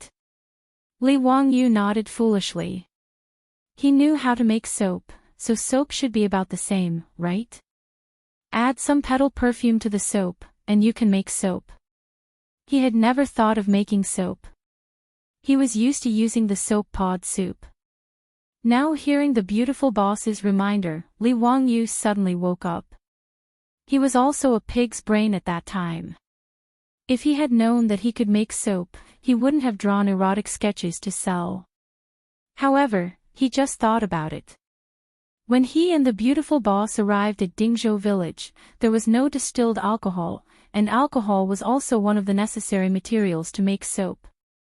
Su Chongqing saw Li Wangyu nodding and took a long breath. He, then it's settled. I'll draw the diagram of the microscope for you. You go to Chang'an City and find a craftsman to polish the crystal into a lens. Ah. Didn't you help me make it? How can I have the time? Besides, I only remember the general structure. You can experiment slowly whether it works or not. After she finished speaking, she walked briskly to the backyard while humming a song, leaving Li Wangyu alone in the wind. Was he fooled again? Forget it. Since the beautiful boss had a demand, he naturally had to do his best.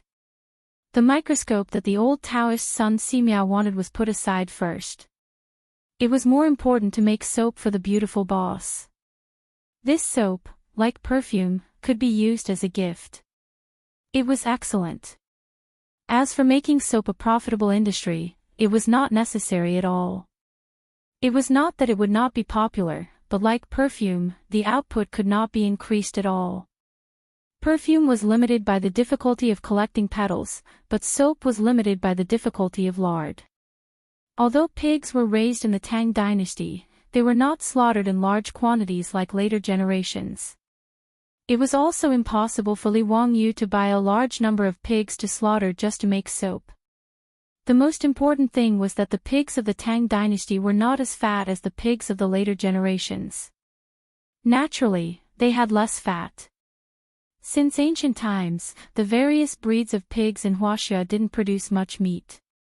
It was not until the Republic of China that large white pigs were introduced from the United States and crossbred with local pigs that the breed of pigs was improved. Therefore, even if Li Wangyu wanted to get a large amount of lard in the Tang dynasty to make soap, it was unrealistic. But if it was just for his own use, it wouldn't be troublesome. Li Wangyu could do it now. He first learned this skill from his grandfather. Many old people in the countryside knew how to make soap with pig pancreas. Pig pancreas was the pancreas of a pig. After adding alkali water and other materials, it was processed into soap.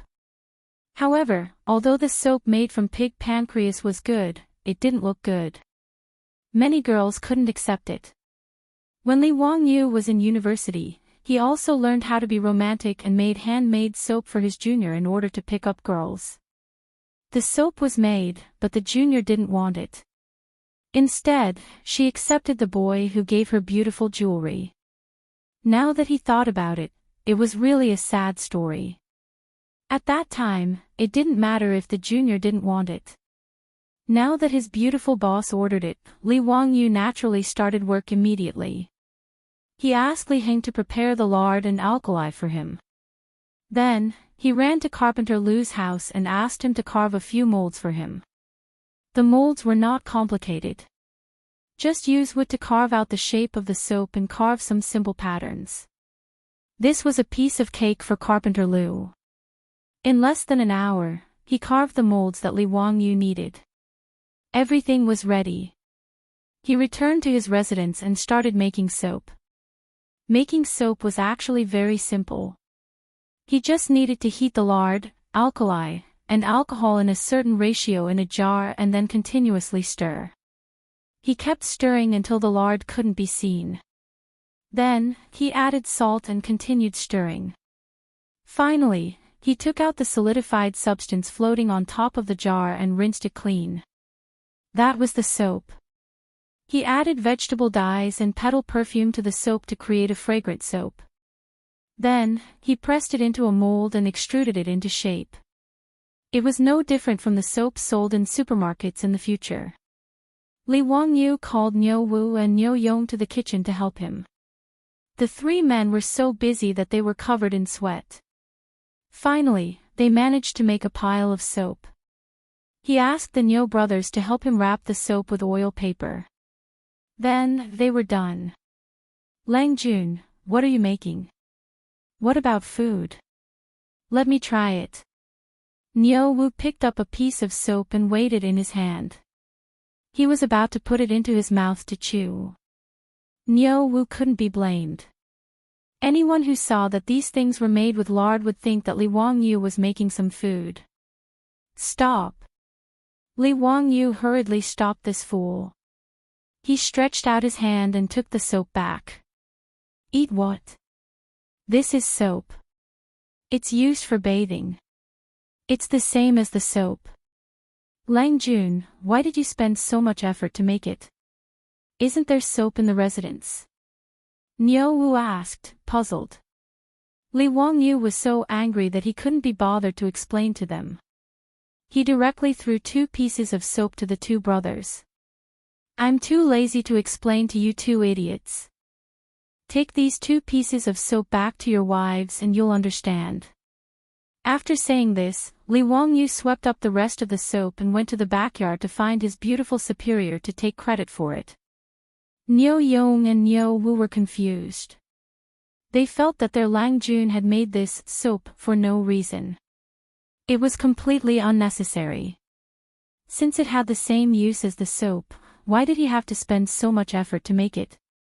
The 2 of them were too lazy to think about this problem. They simply took a piece of soap each and went back to their rooms. Husband, you're back. Hey, what are you holding in your hand? It's quite beautiful. Niu Yong's wife, Su Qiao, saw Niu Yong enter the room. She quickly put down the clothes in her hands and went forward to serve her husband.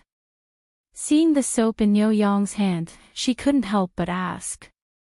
The soap that Li Wangyu made was emerald green because of the addition of vegetable dyes. It also had a pattern that was extruded from a mold. It looked quite good. Oh, this is the soap that we made for you. Lang Jun said that it's the same as the soap. It's used for bathing. Wife, you can try it. Niu Yong explained. Seeing that his wife was interested, he quickly passed the soap to her. Su Qiao curiously reached out to take the soap. She found that it was very fragrant. A fresh fragrance came to her nose. It smells so good. This soap smells so good. Take it if you like it. It's getting late. Go take a bath and rest. Okay, I know. I'll go to the bathroom to bathe and change. Su Qiao finished speaking. She took a towel and undergarments. Then, she picked up the soap and walked to the bathroom. Chapter 394. Ever since the Niu brothers got married, for the convenience of the 2 new daughters-in-law living in the Li residence, Li Wangyu specially found craftsmen to renovate the 2 rooms in the front courtyard. In the room where Niu Yong and Niu Wu lived, Li Wangyu had asked the craftsmen to build a bathroom and toilet in the room. This was to prevent the 2 new daughters-in-law from having to share the bathroom and toilet in the front yard with others. That would be awkward. In fact, Li Wangyu was thinking too much. To the Tangs, having a bathroom and a clean toilet every day was too extravagant and unimaginable. Needless to say, there was no ceramic toilet in the Tang dynasty that could flush automatically. Even Pai Lupi and a group of state dukes were envious after using the toilet in Lai Hot. If it weren't for the fact that the flushing toilet needed to be renovated, Pai Lupi and the state dukes would have asked Li Wangyu to renovate their palaces and mansions. As for having a bathroom in the room and having hot water to take a bath at any time, the Tangs thought that it was a life of immortals. The 2 daughters-in-law of the Niu brothers who had just entered Lai Hot had made a lot of jokes because of the toilet and bathroom in their mansions. To be able to take a bath with hot water every day, even saints and Empress Zhongsun didn't have such a luxurious life. The Tangs rarely took a bath, not because they didn't like it, but because they were limited by their conditions. After all, it was troublesome to use firewood to boil water to take a bath, even in a rich family. The term rest referred to rest and bathing. Even the imperial court officials had a rest every 10 days, which showed how extravagant it was to take a bath every day. Not only in the Tang dynasty, but even in the Republic of China, taking a bath in the countryside was troublesome. Jiangnan farmers even had a bathing custom, which was said to have been passed down from the spring and autumn period. It was called pot bathing. It was to set up a big pot on the stove to boil water and take a bath in the iron pot. Usually, when a family in the village wanted to boil a pot bath, they would inform the whole village, and each family would bring their own firewood to boil water to take a bath. It was not easy to take a bath according to one's status, gender, old and young. Therefore, in the Tang dynasty, being able to bathe every day was a luxury in the eyes of Su Qiao and the others, but they liked it very much. Being able to take a comfortable hot bath every day made Su Qiao feel that she had made the best choice in her life when she took the initiative to ask to marry her Lang Jun. She admired Li Wangyu even more than before. In the bathroom, Su Qiao picked up the soap made by her husband and Lang Jun. She looked at it for a long time, not knowing how to use it. However, since Lord Husband said that it had the same use as the black locust soup, then it should be smeared on the body, right? Su Qiao carefully took the soap and smeared it on her delicate skin. She was surprised to find that when she rubbed the soap, white foam appeared. Not only was it smooth, but it was also fragrant. The foam could also wash away the dirt on the body. Su Qiao had been in the palace for more than 10 years. In fact, she had used many of the good things in the palace and had seen the world. However, such a miraculous soap left her in awe. It couldn't be any more miraculous. After bathing, Su Qiao carefully put away the soap and put it away as if it was a treasure. She didn't plan to let anyone else use this soap. As for her husband, well, stinky man, it's better to use the soap. Hee hee. Su Qiao came out of the bathroom with a fragrant wind. It stimulated Niu Yong's eyes and he stared at his wife. Husband, what are you looking at? Su Qiao was a little embarrassed by his stare. She blushed and gently pushed him. I'm looking at my wife. Hee hee. Wife, why do you smell so good today? What's this smell? You're so annoying. I just used the soap that my husband brought back to bathe. There's this fragrance on my body. It smells so good. Wife, come, let me smell it again. Ah, my husband. In the room, the lights went out and the torturous noise sounded again. Li Wangyu naturally didn't know that the soap he made to please his beautiful boss was used by the two bastards, Niu Yong and Niu Wu, as a catalyst for the pleasure of the boudoir. He also didn't know that the perfume and toilet water he sent a few days ago had now made a big wave in Chang'an City. In the Fang mansion of Chang'an City, Fang Xianling, who was almost 50 years old, returned to the backyard of the mansion and saw his wife coming out of the bedroom. Seeing his wife's expression, Comrade Old Fang's heart couldn't help but sink. Fang Xianling and Madame Fang had a good relationship and now had 3 sons. Because the world was in chaos at the end of the Sui dynasty, Fang Xianling married late. Although he was almost 50 years old, San Lang had just been born and was still in his infancy. Fang Xianling, who was 49 years old, was old enough to call himself an old man in the Tang dynasty. Although he and his wife had a good relationship, they had long lost the passion they had when they were young. For Comrade Old Fang, making love with his wife was a task that he was a little tired of dealing with. Seeing his wife like this today, how could Comrade Old Fang not understand what his wife was thinking? He couldn't help but smile bitterly. Madam, I'm not feeling well today, why don't? Before he finished speaking, he unexpectedly smelled the fragrance on his wife's body. It was very pleasant. Old Fang couldn't help but gulp and look at his wife again. Madam, what's this smell on your body? Why does it smell so good? Madame Fang covered her mouth and chuckled. Erlang gave it to me. He said that the county magistrate made it and it's called perfume. The fragrance on his wife's body constantly stimulated Comrade Old Fang's sense of smell. At this moment, he suddenly felt that his wife's jade-like skin was overflowing with fragrance. It was very seductive, like a delicate blooming flower. Madam, it's getting late. Why don't we go to the room and rest? Comrade Old Fong took the initiative to take his wife and walked towards the bedroom. Husband, that night, the red curtains fluttered and the scene was enchanting. 10 months later, the will of the fourth master of the Fong estate was finally revealed. Li Wangyou's perfume had played an important role in this. In Chang and City, Li Wangyou only gave toilet water and perfume to the rich. But in Notice Chang and City, how could there be any secrets? As the rich's old wives lit up the fragrant perfume and went everywhere to attend the noble ladies' gatherings, the perfume made by Huxianzi became a delicious cake in the eyes of these noble ladies. Even Empress Xiangsun, who was in the imperial palace, couldn't help but send an eunuch to Dingzhou village to pass a message and summon Li Wangyou to Li Main Hall after hearing about the perfume. This nephew greets aunt. Aunt is in good health. This nephew hasn't seen aunt for a long time and misses you. Humph, I don't think so, right? Does Huxianzi really miss me? Empress Shangxuan's tone was unfriendly.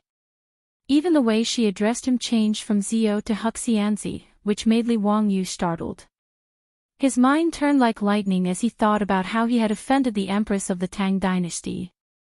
However, after thinking for a long time, he felt that he hadn't done anything recently, so why was Empress Xiangsun so dissatisfied? This nephew is wrongly accused. This nephew doesn't know what aunt is referring to. Li Wangyou carefully asked. This empress is asking you, why did you give perfume to others and not to me?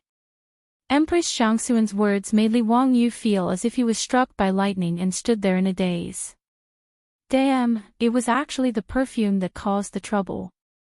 Chapter 395.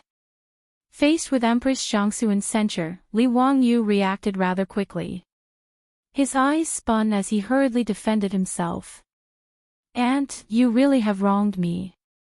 It's not that I don't want to give you this perfume. It's just that you can't use it now, so how could I dare to give it to you? Oh. Why is that? Empress Xiangsun couldn't help but frown in confusion. Auntie, you're pregnant now. It's fine to use this perfume normally, but it's not appropriate to use it when you are pregnant. I'm thinking of Uncle's third prince. How could I dare to give this perfume to you? Li Wangyou's sincere words left Empress Xiangsun speechless. If it wasn't appropriate for pregnant women to use it, then he naturally couldn't be blamed. In reality, Li Wangyou's words were purely to fool Empress Xiangsun. If it was a perfume from the future, pregnant women naturally couldn't use it. Because most perfume contained musk, and musk could cause pregnant women to miscarry, it was naturally not appropriate to use it. However, the petal perfume he made was only made from alcohol and didn't contain any chemicals. If pregnant women wanted to use it, it wouldn't be much of a problem. This fellow had purely forgotten to send toilet water and perfume to the palace. Hearing that she couldn't use the perfume, Empress Xiangsun couldn't help but feel regret. Even though she was the empress above everyone else, she was still a woman. Perfume naturally had enough allure for her. Fortunately, Li Wangyou still had a way to make up for his mistake. He hurriedly took out an item from his sleeve and presented it with both hands, asking a palace maid to present it to Empress Xiangsun. Aunt, this is soap that I personally made for you. It can be used for bathing and is several times better than soap soup. After bathing, your body will have a natural fragrance. Please accept it as a token of my sincerity. Li Wangyou was very shameless. Without blushing or skipping a beat, he said that the soap was specially made for Empress Xiangsun.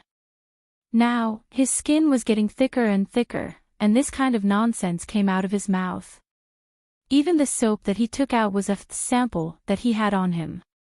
He had originally planned to go to the eastern and western cities after leaving the palace and find a shop that specialized in making boxes. He wanted to buy some boxes to store soap so that he could use them as gifts. How could Empress Xiangsun know about these twists and turns? She really thought that Li Wangyou was thinking about her. She hurriedly had a palace maid present the soap. The emerald green soap, together with the pattern printed by the mold, looked very pleasing. Zio, thank you for your thoughtfulness. This consort really likes this soap. Empress Xiangsun smelled the light and elegant fragrance of the soap and was very satisfied. Her face that was as cold as ice immediately became as warm as spring flowers blooming. The speed at which Empress Xiangsun changed her face made Li Wangyu almost want to ask her if this was the unique skill of face changing in Sichuan opera.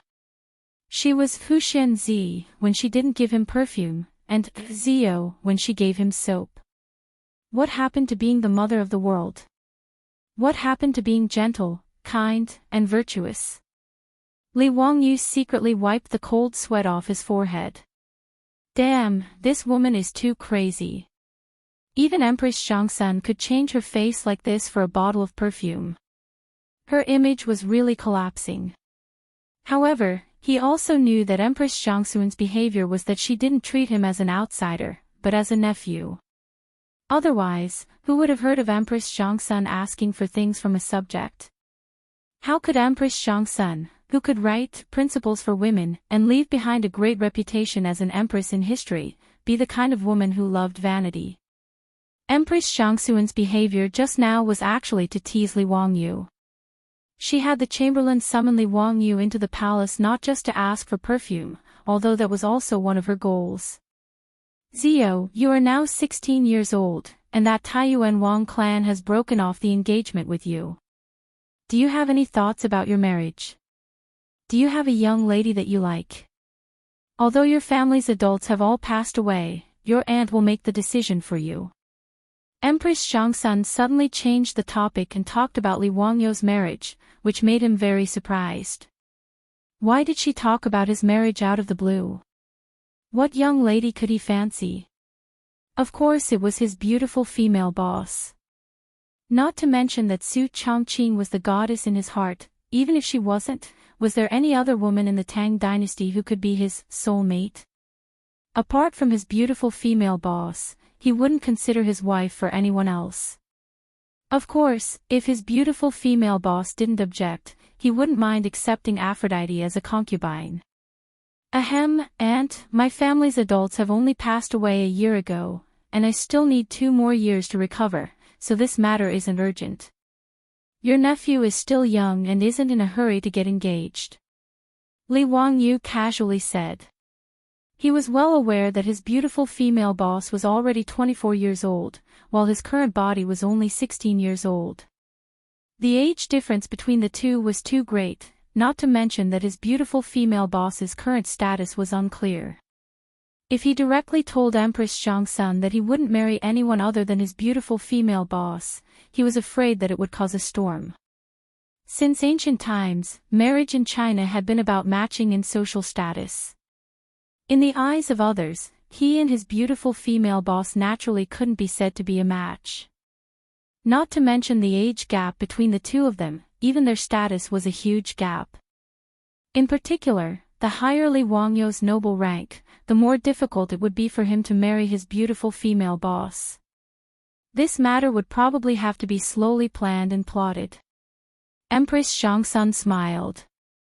No matter, you can set the engagement first. Men and women should get married when they're of age. You can get married when your recovery period is over. Zio, do you know how many dukes and noble madams in Chang and City have asked me about you, intending to take you as their son-in-law? These words made Li Wangyu feel a little proud. Even I have such a day. Even the dukes are rushing to marry their daughters to me. Wahahaha, sure enough, the charm of a handsome guy is irresistible. How could he know that Empress Xiangsun actually brought up this matter because of his own sins, and the source was the perfume? These noble madams had many gatherings on weekdays. After Li Wangyu gave them the perfume, they naturally took it to show filial piety to their mothers. And the dukes and noble madams who received such divine objects naturally flaunted it at their gatherings, causing the other noble madams to burn with jealousy. They couldn't wait to snatch the bottles of perfume from the hands of the dukes and noble madams. And Li Wangyu, the son of Huxian, became the topic of discussion at the noble madams' gatherings. Many of the noble madams even mocked the Taiyuan Wang clan for having eyes but failing to see. They actually took the initiative to break off the engagement with such a good son-in-law. Their brains had been kicked by a donkey. After mocking the Taiyuan Wang clan, the noble madams suddenly realized that this son of Huxian was 16 years old and unmarried. This son of Huxian was a good son-in-law. He was young, rich, and talented. At the age of 16, he was conferred the title of the founding son of a country by the saint, and his future was bright. Even better, this founding son's parents were both dead. Their daughters wouldn't have to worry about being bullied by their mother-in-law if they married into his family. And if this son of Huxian became their son-in-law, would they have to worry about not having enough perfume? Filial piety couldn't be lacking from the mother-in-law, right? And so, because of a bottle of perfume, Li Wangyu inadvertently became the rich son-in-law, in the eyes of the noble madams. Chapter 396. Li Wangyu no longer had any elders in his household. He had been expelled from the Li clan by Huxian, and everyone knew that the family tree had been changed. Those noblewomen who wanted to marry their daughters found Empress Zhongsun and, in a roundabout way, brought up the matter of marriage with Huxian. This reminded Empress Zhongsun that her nephew was still unmarried, and there was no marriage contract on his body. Since ancient times, Wuxia had placed more importance on carrying on the family line than the heavens. As the saying went, there were 3 ways to be unfilial, and having no descendants was the worst. In the eyes of the Tangs, marriage was a matter of the highest importance. As Li Wangyu's elder, Empress Zhongsun naturally felt that she needed to arrange a good marriage for the Qilin son of the Li family for Li Wangyu's deceased parents. She had the chamberlain summon Li Wangyu into the palace to ask him about his thoughts. If Li Wangyu was interested in a young lady from a duke's residence, then she was naturally willing to propose marriage for Li Wangyu. Li Wangyu quickly shook his head and refused Empress Zhongsun's advice. "And, I am still young and do not want to consider marriage for the time being." "Why is that?" "You are already 16, how can you still be considered young? Your parents are not here, so your uncle and I naturally have to decide on your marriage for you." "Zio, are you too thin-skinned?" "Embarrassed?" "Rest assured, I will definitely choose a good match for you. And, I really don't want to get married. How about we talk about it 2 years later?" "No. I will discuss this matter with His Majesty." "Zio, you don't need to worry about it. I will not harm you and will naturally arrange a good marriage for you. And, I really don't want to get married right now, Before Li Wangyu could finish speaking, Empress Zhongsun interrupted him. "Enough, there is no need to talk about this matter. I have my own plans." *CK, he didn't even have the right to speak about his own marriage. This damned feudal dynasty, was there still any law? Li Wangyu almost forgot that Empress Zhongsun was the law of the Tang dynasty, seeing that Empress Zhongsun actually had the hobby of being a matchmaker and insisted on setting a marriage contract for him. The cold sweat on Li Wangyu's forehead was about to fall again. Back then, he had finally broken off his engagement with the Taiyuan Wang clan. He did not want to suffer like this again. That day, in order to break off the engagement, he was even expelled by the Li clan of Hu County. Although it was a good thing for him to be expelled by the Li clan, he absolutely did not want to experience this kind of thing a second time. What's more, he wouldn't marry anyone other than a beautiful woman. How could he agree? But he couldn't forcefully refuse Empress Zhongsun, which put him in a difficult position. Li Wangyu's mind spun at the speed of light. He suddenly thought of a poem that seemed to be able to fool Empress Zhongsun and dispel her thoughts of matchmaking him. Thinking of this, Li Wangyu stood up and put his hands behind his back. He looked up at the ceiling of Li Main Hall at a 45-degree angle with a solemn and stirring expression. Empress Zhongsun was bewildered by his actions. What was he trying to do with this posture? Li Wangyu put on a good pose, brewed up his mood, and recited in a clear voice, bristling with anger, leaning against the railing, the drizzling rain rests. This poem of Yufei's, Rivers Run Red, was naturally popular in the future. The poem was filled with lofty aspirations and great momentum. Empress Xiangsun couldn't help but be surprised that Li Wangyu suddenly began to recite a poem. Why was this guy reciting a poem when they were talking about a marriage contract? Empress Xiangsun could naturally tell that Li Wangyu's poem was a rare masterpiece. It was a good poem, but what was the meaning of this guy reciting it at this time? Empress Xiangsun couldn't help but want to interrupt him to pull the topic back and continue to talk about Li Wangyu's engagement. But without waiting for Empress Xiangsun to speak, Li Wangyu opened his mouth again and continued his performance. 16 achievements are dust and soil, 8,000 li of cloud and moon. Don't be idle, your young years are white, empty and sorrowful. Li Wangyu almost didn't recite that 30 achievements are dust and soil line in Yufei's original poem. Otherwise, it really would be hard to explain. He was only 16 years old. If he recited 30 achievements are dust and soil, how would he explain? The next line, Jinkang's shame has not been wiped away. When will the official's hatred be extinguished? Li Wangyu was quick-witted and changed it to, Wei River's shame has not been wiped away. After all, the change of Jinkang was a matter of 500 years later. It was impossible not to change it. However, his change moved Empress Xiangsun. Although she was a woman, she felt the same way about the Wei River Alliance and felt the same way. Although the Wei River Alliance gave the Tang dynasty a chance to breathe, to be forced to sign the alliance at their doorstep was a disgrace, whether it was Pai Lupi or the officials in the court. When Li Wangyu was reciting the poem, he was also secretly looking at Empress Xiangsun's reaction. Seeing her serious face, he knew that he should be able to smoothly get away and not let Empress Xiangsun continue to pester him about the engagement. Li Wangyu continued to recite, riding a long carriage, trampling the Helan Mountains. Aspiring to eat barbarians' meat, laughing and drinking Xiongnu's blood. Waiting to clean up the old mountains and rivers from scratch, facing the heavens. After the Rivers Run Red was recited, Li Main Hall was silent. Empress Xiangsun did not know what to say. As for the palace maids and servants, their faces were filled with emotions as they looked at Li Wangyu. Li Wangyu looked at Empress Xiangsun seriously and bowed. He suddenly raised his voice, Your Highness, the Turks have not been wiped out, so how can we have a family? This was a famous line by Wuxia, the Xiongnu have not been wiped out, so how can we have a family? However, Li Wangyu directly changed it to Turks, which was quite appropriate. As soon as he said, the Turks have not been exterminated, how can we establish our home? Someone outside the hall applauded. Good. What a good, the Turks have not been wiped out, so how can we have a family? Zio, if the men of our Tang dynasty were all like you, why would we worry about the Turks being treated unfairly? The one who spoke was Li Er. After he had left court, he had heard the eunuch report that Empress Xiangsun had summoned Hu Xianzi for an audience. He knew that it was his wife who had said that she was going to talk about marriage for Li Wangyu.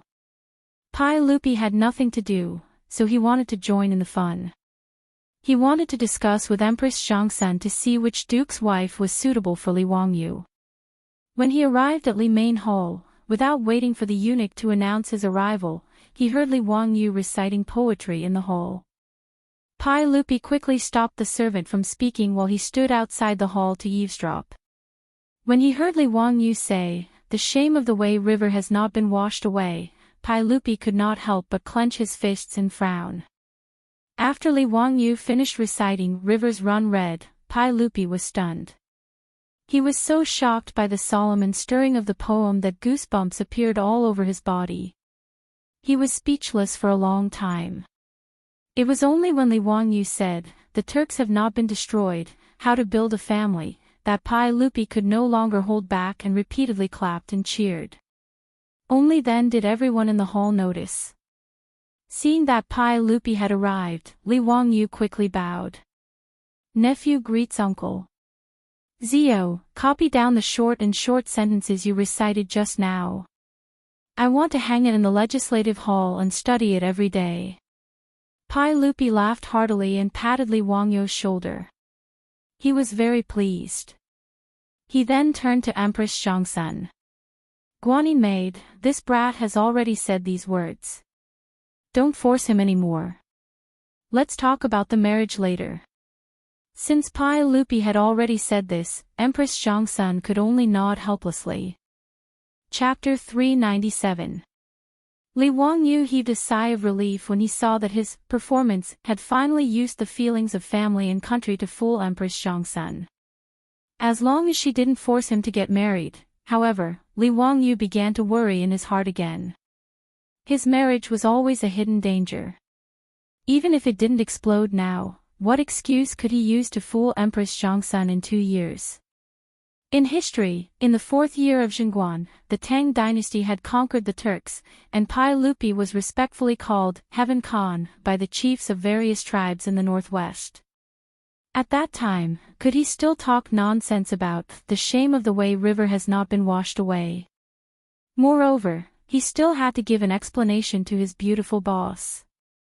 He couldn't keep delaying it like this.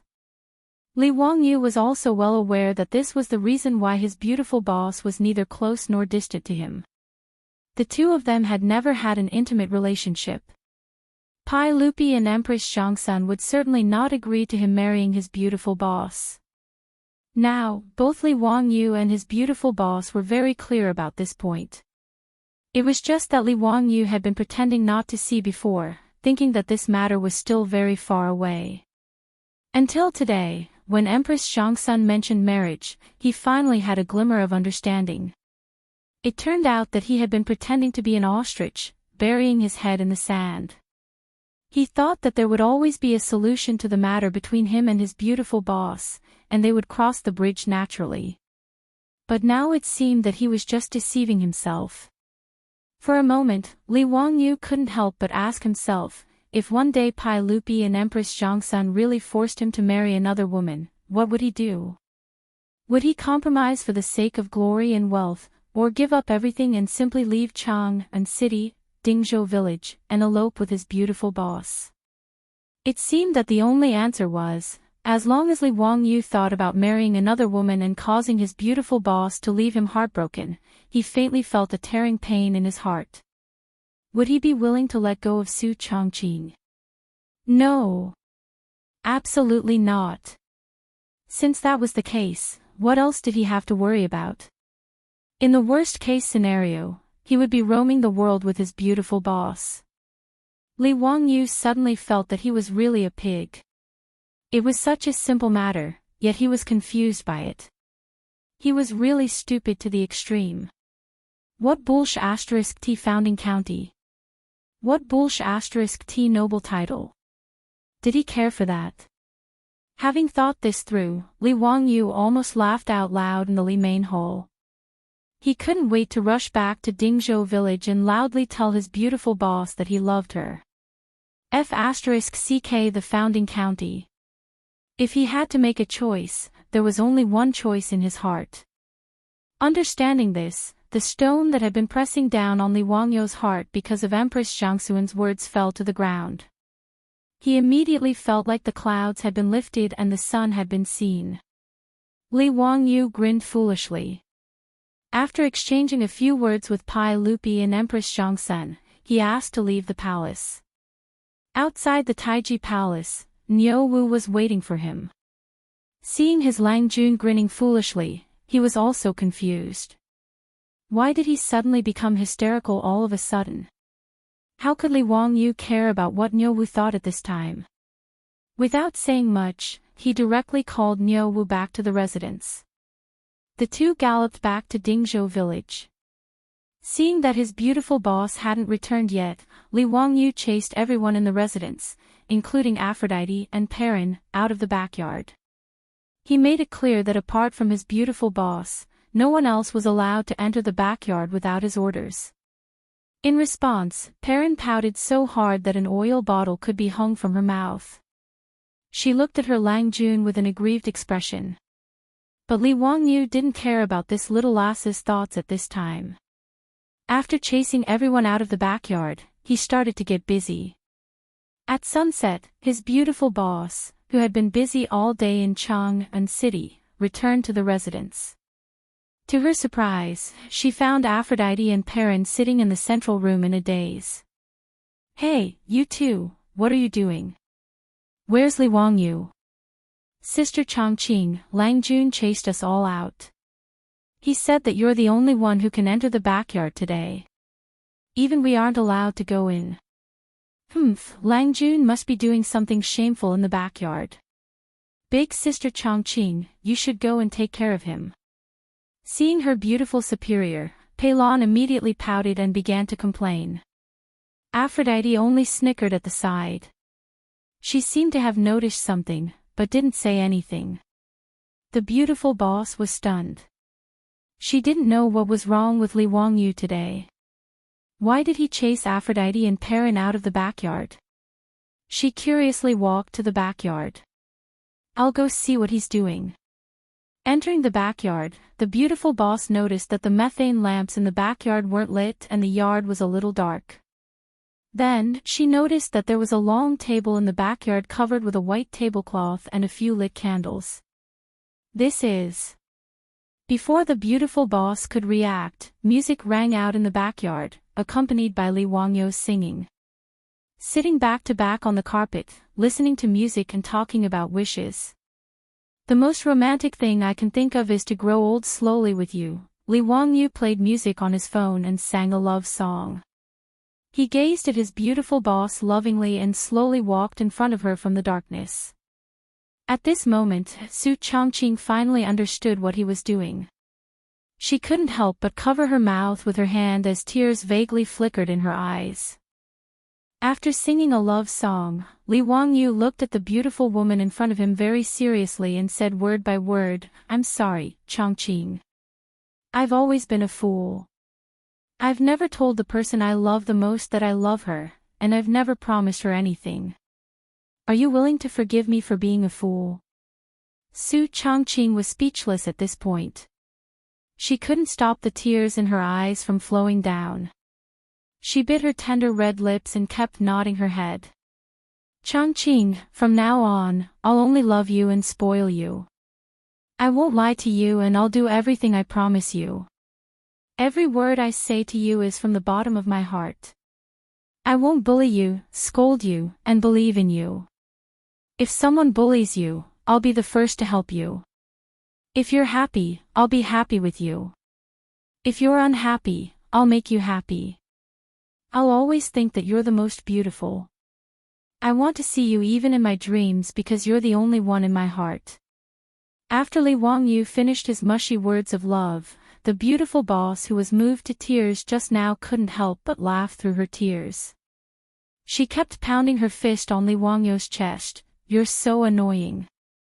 If you have the ability, don't say movie lines." "I don't believe it." Before she could finish her words, her red lips couldn't make a sound.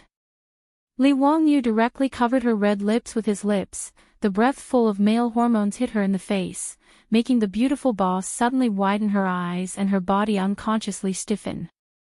However, the beautiful boss didn't push Li Wangyu away. She just slowly wrapped her arms around Li Wangyu's neck. At this moment, the moon seemed to be blushing and retreating behind the clouds. And at the backyard's courtyard door, two heads sneakily popped out. Chapter 398. Li Wangyu hugged and kissed his beautiful superior. They were deeply in love. For a moment, the two of them were kissing passionately in the backyard, while Avro and Perrin, who were peeping at them from the side, were dumbfounded. Since ancient times, there had been very few kissing in China. The word kiss referred to the lips, and just like the word lips, it was a noun and not a verb. Not to mention, Li Wangyu and his beautiful boss were kissing in such a French manner that Avro and Perrin couldn't help blushing, but they didn't even blink as they stared fixedly at the two in the backyard. Unable to control himself, Li Wangyu reached out to lift his beautiful boss up by the waist and returned to the room to continue the indescribable act. But who would have thought that before he could lift his beautiful boss up, he would cry out in pain and almost fall to the ground. 3 exclamations of surprise rang out in the backyard. His beautiful boss hurriedly reached out to support Li Wangyu, while Aphrodite and Perrin, who were peeping from the door of the backyard, couldn't care less about hiding their whereabouts when they saw that their Langjun almost fell down. Their exclamations gave their beautiful boss a fright again. Su Changxing's face turned as red as a piece of cloth when the two of them were having an intimate moment with Li Wangyu in the backyard and were being watched by the 2 women at home. Fortunately, there were only a few candles on the candlesticks in the backyard, so Peilon and Aphrodite didn't notice the redness on her face. "What are you two doing sneaking around? Hurry and help Wangyu into the room. He seems to have sprained his waist." Li Wangyu, on the other hand, really couldn't even straighten his back at this moment. He sprained his waist. In his excitement, he had wanted to princess carry his beautiful boss, but he had forgotten that his current body wasn't the original one from his previous life. Not only was he 16 years old, more importantly, he had never exercised his body and was unbelievably thin and weak. As for his beautiful superior, no matter how light her body was, she was still around 100 pounds. How could his thin and weak body carry her? In the end, Li Wangyu failed to do what he wanted to do, and unfortunately, he was lying on the bed groaning. Regarding this, no matter how thick-skinned Li Wangyu was, he felt his old face burning and was too ashamed to face anyone. The beautiful boss held back her laughter and quickly sent someone to the back of the mountain to show the microscopic world and invite the old Taoist priest, Sun Simiao. Hearing that Huxianzi had sprained his waist, Sun Simiao hurriedly brought his disciple Lu Shenwei to lie hot. After a round of diagnosis, he gave Li Wangyu an acupuncture treatment. He then took out the medicine he had concocted himself and had Lu Shenwei wrap it around his waist. "All right. Hu Xianzi is fine. He just needs to rest for a few days."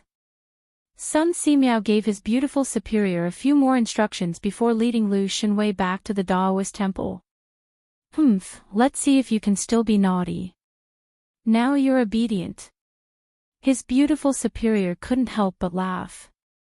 Li Wangyu felt even more ashamed to face anyone. He didn't say anything and turned his head to face the wall to reflect on his past. He made up his mind that once his waist was healed, he would have to start exercising. Otherwise, it would be too embarrassing. The original owner of this body was simply a good-for-nothing who couldn't distinguish between physical activity and food. He was despised. When the rich playboys found out that Li Wangyu had sprained his waist, they all came to visit him with all kinds of medicine. However, Li Wangyu was tight-lipped about how he had sprained his waist. He wasn't prepared to say anything even if he was beaten to death. He couldn't tell anyone about this. It was too embarrassing. If this group of bastards knew the truth, he wouldn't need to mingle in Chang'an anymore. It would be better if he just took his beautiful superior and wandered the world. Fortunately, the old Taoist priest Sun Simiao's medical skills were superb. In just a few days, Li Wangyu's waist was mostly healed and he could move freely. After breaking through the layer of window paper with his beautiful superior, they were now in love with each other. From time to time, they would receive some benefits. However, if he wanted to do something indescribable with his beautiful superior, it would always lack some atmosphere. This made Li Wangyu very depressed. After his waist was healed, Li Wangyu prepared to go to the palace. He had already finished writing the Rivers Run Red that Li Er wanted. In the past few days, he had also planned to send the perfumes and floral water that had been produced in the manor into the palace to be presented to Li Er's imperial concubines. Little nephew greets uncle. This is the Rivers Run Red that little nephew wrote. Uncle, please give me some pointers. Not bad, Zio. Your thin body has improved a lot. I like this word very much. Pai Lupi nodded with satisfaction and ordered the inner servant, "Come, hang this word, Hu Xianzi, in the legislative hall for me." Li Wangyu learned the thin gold body from Emperor Huizong of the Song dynasty and was now famous in the Tang dynasty. His calligraphy was loved by everyone. Now, in Chang'an, many people were learning this unique calligraphy. Even the professors in the Imperial College had begun to copy Li Wangyu's thin gold body for their students to practice. Ever since he transmigrated to the Tang dynasty, he was forced to pick up the brush again because there was no computer to type. After a few months, especially after copying the Romance of the Three Kingdoms, his calligraphy was indeed much better than before. "Uncle, you flatter me.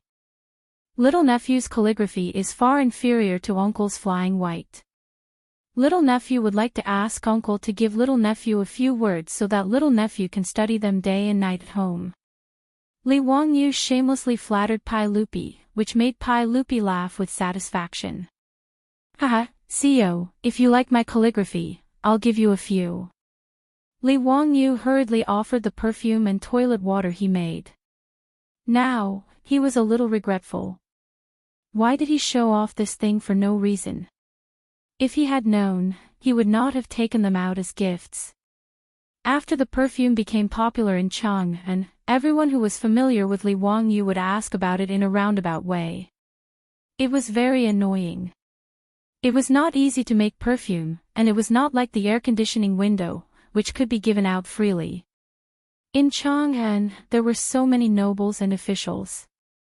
It was troublesome to decide who to give the perfume to. If he did not do it well, he might offend others. That would not be good. For example, Pai Lupi had so many concubines in his harem. The few bottles of perfume in his hands were just a drop in the bucket. Therefore, Li Wangyu wisely offered all the perfume and toilet water he had to Pai Lupi. "You have so many women. How should you distribute them? Go figure it out yourself." He did not want to get involved. Pai Lupi still did not know what kind of trouble these bottles of perfume would cause in his harem. He did not think much of it and had the eunuchs accept them. Seeing Pai Lupi accept the perfume, Li Wangyu also let out a sigh of relief. He chatted with Pai Lupi for a bit more and planned to leave the palace. Before he could speak, he saw an eunuch stumble in from outside the hall of government. He knelt on the ground and panted as he said, "Sir, everyone, His Highness the Crown Prince suddenly has an unbearable pain in his abdomen. Everyone, quickly go take a look." When Pai Lupi heard this, he jumped up and even knocked the brush and inkstone on the table in front of him to the ground. "What did you say? What happened to Qingqian? Why does his abdomen hurt? Quickly call for a doctor from the Shangyao Bureau." "I've already sent someone to the Shangyao Bureau to recruit a doctor into the palace. Her Highness the Empress has already gone to the Eastern Palace." The eunuch did not dare to raise his head as he replied with his head on the floor. Pai Lupi did not have time to pay attention to him and prepared to go to the Eastern Palace to see his son. Hearing that Li Wangyu was sick, Li Wangyu hurriedly said, "Uncle, I will also go see Qingqian." Pai Lupi nodded and turned his head to hurry to the Eastern Palace. Li Wangyu hurriedly jogged after him. Chapter 399. In the Xianda Hall of the Eastern Palace, it was a complete mess. Under the command of the doctors of the Shangyao Bureau, the eunuchs and palace maids were running around in a panic. When Pai Lupi led Li Wangyu and a group of eunuchs to the Xianda Hall, the pregnant Empress Zhongsun had already arrived. The group of eunuchs and palace maids hurriedly bowed to Pai Lupi.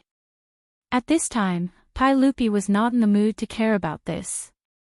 He impatiently waved his hand at the crowd and then looked at Empress Zhongsun. "Guanyin servant, how is Qingqian? Why does his stomach hurt all of a sudden?" Qingqian also does not know. Just now, the eunuchs of the Eastern Palace came to report that Qingqian's stomach was in unbearable pain. Qingqian hurriedly sent people to summon the imperial physician and doctors of the Shangyao Bureau. Right now, they are still treating him. Empress Zhongsun also appeared very panicked. She had been 7 or 8 months pregnant and her body was not well. Now that she suddenly heard the news of her son's illness, her face paled and she appeared very haggard. Pai Lupi felt sorry for his wife. Seeing Empress Zhangsun like this, he hurriedly called for palace maids to help Empress Zhangsun sit down.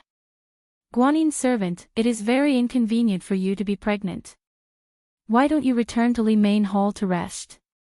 With me here, you do not need to worry. No, Qinxie will not leave. Qingqian's illness is unknown. How can Qinxie leave? Empress Zhangsun naturally did not want to leave. Even though she had already given birth to 2 sons and a daughter, and was pregnant herself, Li Qingqian, the eldest son, was still her favorite. Seeing Empress Zhangsun say this, Pai Lupi could only compromise. All right, Guanyin servant, do not panic. Qingqian will be fine. Maybe he just ate something bad. It is not a big problem. Li Wangyu also comforted her. Aunt, do not worry. Qingqian is blessed by the heavens. Also, I know a bit about physiognomy. Qingqian does not have the physiognomy of an unlucky life. Nothing will happen. He dared to say this because in history, Li Qingqian had lived well. Although Li Wangyu didn't live for long, only 26 years old, Li Qingqian was only 9 years old now. Li Wangyu naturally didn't think that his life was in any danger. There were many reasons for a child's abdominal pain, but Li Wangyu thought that it was probably the same as Pai Lupi's guess. It was probably just a stomachache. Recalling history, it seemed that Li Qingqian would fall seriously ill in a few years. It was recorded in the old book of Tang, Qingqian was first afflicted with foot problems, making travel difficult. At this time, Li Qingqian's 4 limbs were healthy and there was no problem with his legs. Li Wangyu looked at the historical analysis of the later generations and guessed that Li Qingqian might have fallen sick in the 7th year of Jingguan, causing his legs to be unable to move. In any case, Li Qingqian lived until Jingguan's 18th year before he died of depression in Guizhou. Now that it was the 2nd year of Kai Jingguan, Li Wangyu naturally dared to say such words. However, something that surprised Li Wangyu happened.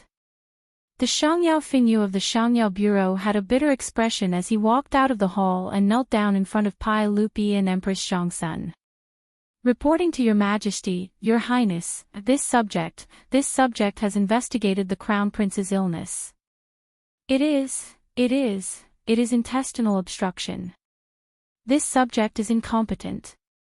This illness is incurable. This Shangyao Fingyu's name was Gung Hong, and he was in his 50s. He was the highest official in the Shangyao Bureau, a lower 5th rank official.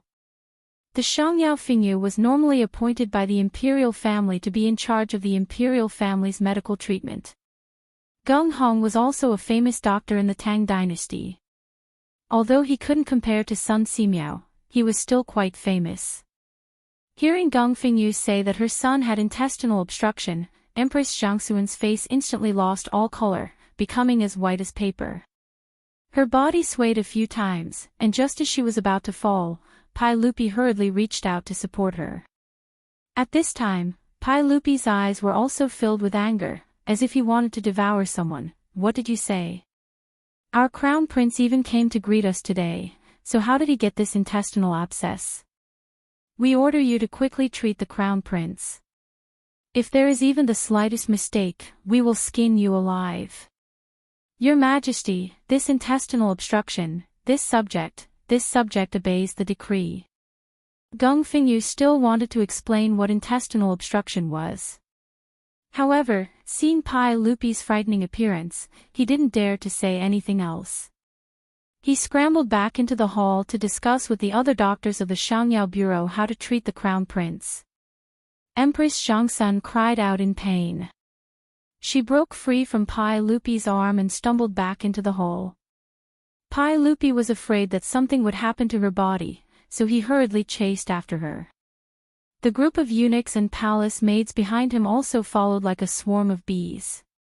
When Li Wangyu heard the Shangyao Fingyu's words, it was as if he was struck by lightning, and he stood there dumbfounded. What the hell? What happened? How could Li Qingqian have intestinal obstruction? There was no record of it in the history books. Intestinal obstruction was appendicitis, and in ancient times, it was an incurable disease. Although there were many vague records in the ancient texts that said that intestinal obstruction could be treated, Chinese medicine did not have this ability. In the modern era, appendicitis was just a minor operation that even fourth-year medical students could easily perform. However, in an era without Western surgery, intestinal carbuncle was definitely an incurable disease. But how could Li Qingqian have appendicitis? If Li Qingqian had contracted appendicitis in history, how could he have lived until the 18th year of Zhenguan, and how could he have colluded with Hou Junji to rebel? Li Wangyou's mind was blank, and it took him a long while to come back to his senses and run into Xianda Palace. In the bedchambers of Xianda Palace, Empress Zhangsun was sobbing next to the spacious bed. Doctors, eunuchs, and palace maids were kneeling next to the bed, and the atmosphere was extremely oppressive. Li Wangyu rushed over to check on Li Qingqian's condition. The crown prince of the Tang dynasty had his eyes closed and was motionless. His forehead was covered in sweat from the pain, and he had already lost consciousness. Grabbing Geng Fingyu's collar, he asked, "Did you really diagnose that His Highness the Crown Prince has intestinal obstruction?" You didn't misdiagnose, did you?" Even now, Li Wangyu still did not believe that Li Qingqian had appendicitis. This simply did not make sense in history. There can't be a mistake. His Highness the Crown Prince has abdominal pain, muscle tension, and rebound pain in his lower right leg, accompanied by nausea, fever, vomiting, bloating, red skin, yellow skin, and a flood of pulses. This is definitely intestinal obstruction. This old man has practiced medicine for 30-some years, and I can't make a mistake. Moreover, many of the doctors in the Shangyao hospital have made the same diagnosis. The doctors in the Shangyao hospital who were kneeling on the side also nodded repeatedly, indicating that Han Fengyu was right. Li Wangyu let go of Geng Fingyu's hand, and Geng Fengyu knelt before Pai Lupi and said, "Your Majesty, we have already treated His Highness the Crown Prince with acupuncture and ordered people to boil the medicine. But there is nothing we can do about this intestinal obstruction. We can only rely on His Highness the Crown Prince's fate."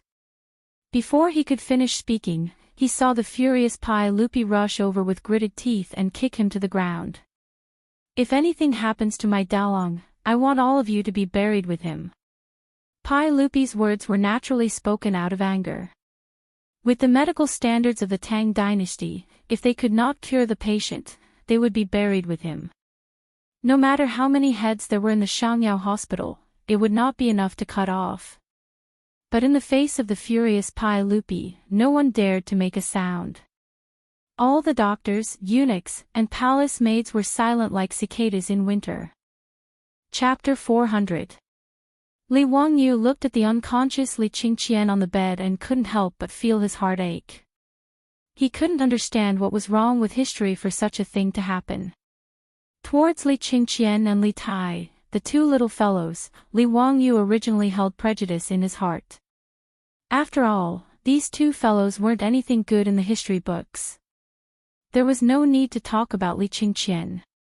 He was licentious and even colluded with Hou Junji and the others to rebel. Li Tai wasn't a good person either. Although he pretended to be an obedient child in front of Pai Lupi, Li Qingqian had betrayed him. He actually said to Pai Lupi, "This subject has an unfilial son. In 100 years, this subject will kill him for His Majesty and pass him down to King Jin." From this, one could see his character. Thus, when Pai Lupi asked Li Wangyu to be the teacher of these two fellows, Li Wangyu had rejected the idea. However, it was hard to go against the imperial decree. After Li Wangyu reluctantly accepted these two fellows, he realized that they weren't bad people. That was the truth. Children of 8 or 9 years old had been in the palace for too long and had been flattered by those palace maids, so they were a little domineering and lacked education. Under Li Wangyou's guidance, both Li Qingqian and Li Tai got along very well with those brats from Dingzhou village. They didn't seem as domineering as before. And these two sons of Pai Lupi were rather smart. They were also very respectful to their teacher, Li Wangyu, so how could he not like them? 2 days ago, he had sprained his waist and was bedridden, so he didn't have the nerve to send Li Qingqian and Li Tai to Dingzhou village for lessons. He had originally planned to visit the two fellows in the Eastern Palace after speaking with Pai Lupi, but who could have imagined that such a situation would occur? Why would Li Qingqian suddenly get appendicitis? Li Wangyu couldn't figure it out. Then, he heard the conversation between Pai Lupi and Feng Yu from the Shangyao Bureau. Geng Fengyu, let me ask you, why did the Crown Prince suddenly get this intestinal abscess? Your Majesty, intestinal abscesses are usually caused by a lack of food and drink, as well as dampness and heat. This depends on what the Crown Prince has been eating recently. Geng Fengyu hurriedly replied. What did the Crown Prince eat today? Pai Lupi glared at the eunuch in the Eastern Palace. Replying to everyone, I didn't eat anything. It was all food sent by the Shangshe Bureau. The eunuch's words were somewhat evasive. Pai Lupi angrily shouted, tell me the truth. What the Crown Prince ate was recorded by the Food Bureau. Do you think you can fool me? The eunuch repeatedly kowtowed to the ground with so much force that blood seeped out of his forehead. Replying to everyone, the weather has been hot recently, and His Highness the Crown Prince said that he wants to eat ice cream. This servant will have the Shangshe Bureau prepare it for the Crown Prince. This servant deserves 10,000 deaths. This servant deserves 10,000 deaths. Ice cream. Li Wangyu was stunned. Eating ice cream wasn't enough to cause appendicitis. Li Qingqian and Li Tai, the two little guys, liked to eat ice cream. This was no secret. The two little ones had already asked him for the ice cream recipe and gave it to the Shangshe Bureau. It was said that even Pai Lupi and Empress Zhangsun liked it very much. He suddenly thought of something and interrupted to ask, how much ice cream did the Crown Prince eat today? 8 bowls. The eunuch in the Eastern Palace replied in a low voice. His words angered Pai Lupi so much that he kicked the Eastern Palace eunuch a few times. The eunuch fell to the ground and didn't even dare to scream. Although Pai Lupi didn't know much about medicine, he knew that overeating was not a good thing. Moreover, Geng Fengyu had already said that the Crown Prince's intestinal abscess was caused by a lack of food. Someone come, drag this dog away. Flog him to death. Pai Lupi's voice was cold and made people tremble. The Eastern Palace eunuch didn't even dare to cry for mercy. He was so scared that his eyes rolled back and he fainted. Immediately, eunuchs came forward and dragged the Eastern Palace eunuch away. The outcome was self-evident. Li Wangyu was stunned speechless. Eating 8 bowls of ice cream in a row, it would be strange if he didn't get sick. This group of damned Eastern Palace eunuchs clearly flattered Li Qingqian. They actually allowed a 9-year-old child to eat so many cold drinks. Being beaten to death was not an injustice at all. He had a trace of understanding in his heart. Li Qingqian's sudden illness was different from history and seemed to have something to do with him. The ice cream he made was like the wings of a butterfly. With a light flap, it changed the original trajectory of history. There was no such delicious cold drink in history, so Li Qingqian naturally wouldn't overeat. Naturally, there was no sudden appendicitis. With all these twists and turns of karma, it seemed that the responsibility for Li Qingqian's appendicitis was on Li Wangyu.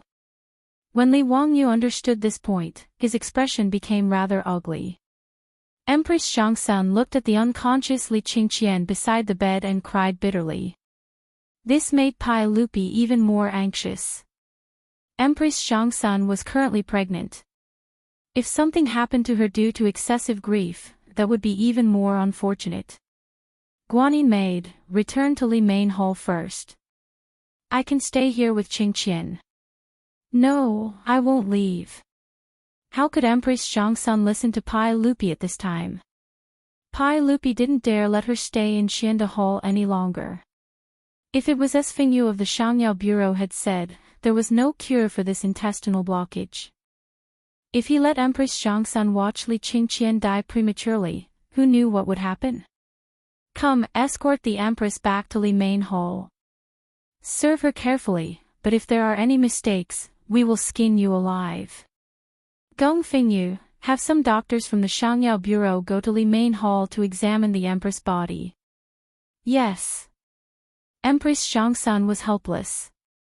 She was carefully supported by a group of palace maids and eunuchs back to Li Main Hall in tears. At this time, Li Wangyu was extremely conflicted. Looking at Li Qingqian's current situation, it was clear that Fingyu and the doctor's diagnosis was correct. It should be because he suddenly ate too many cold drinks that caused acute appendicitis. He vaguely remembered that he had once seen a report saying that a certain hospital had treated more than 20 patients with acute appendicitis in a short 2 months.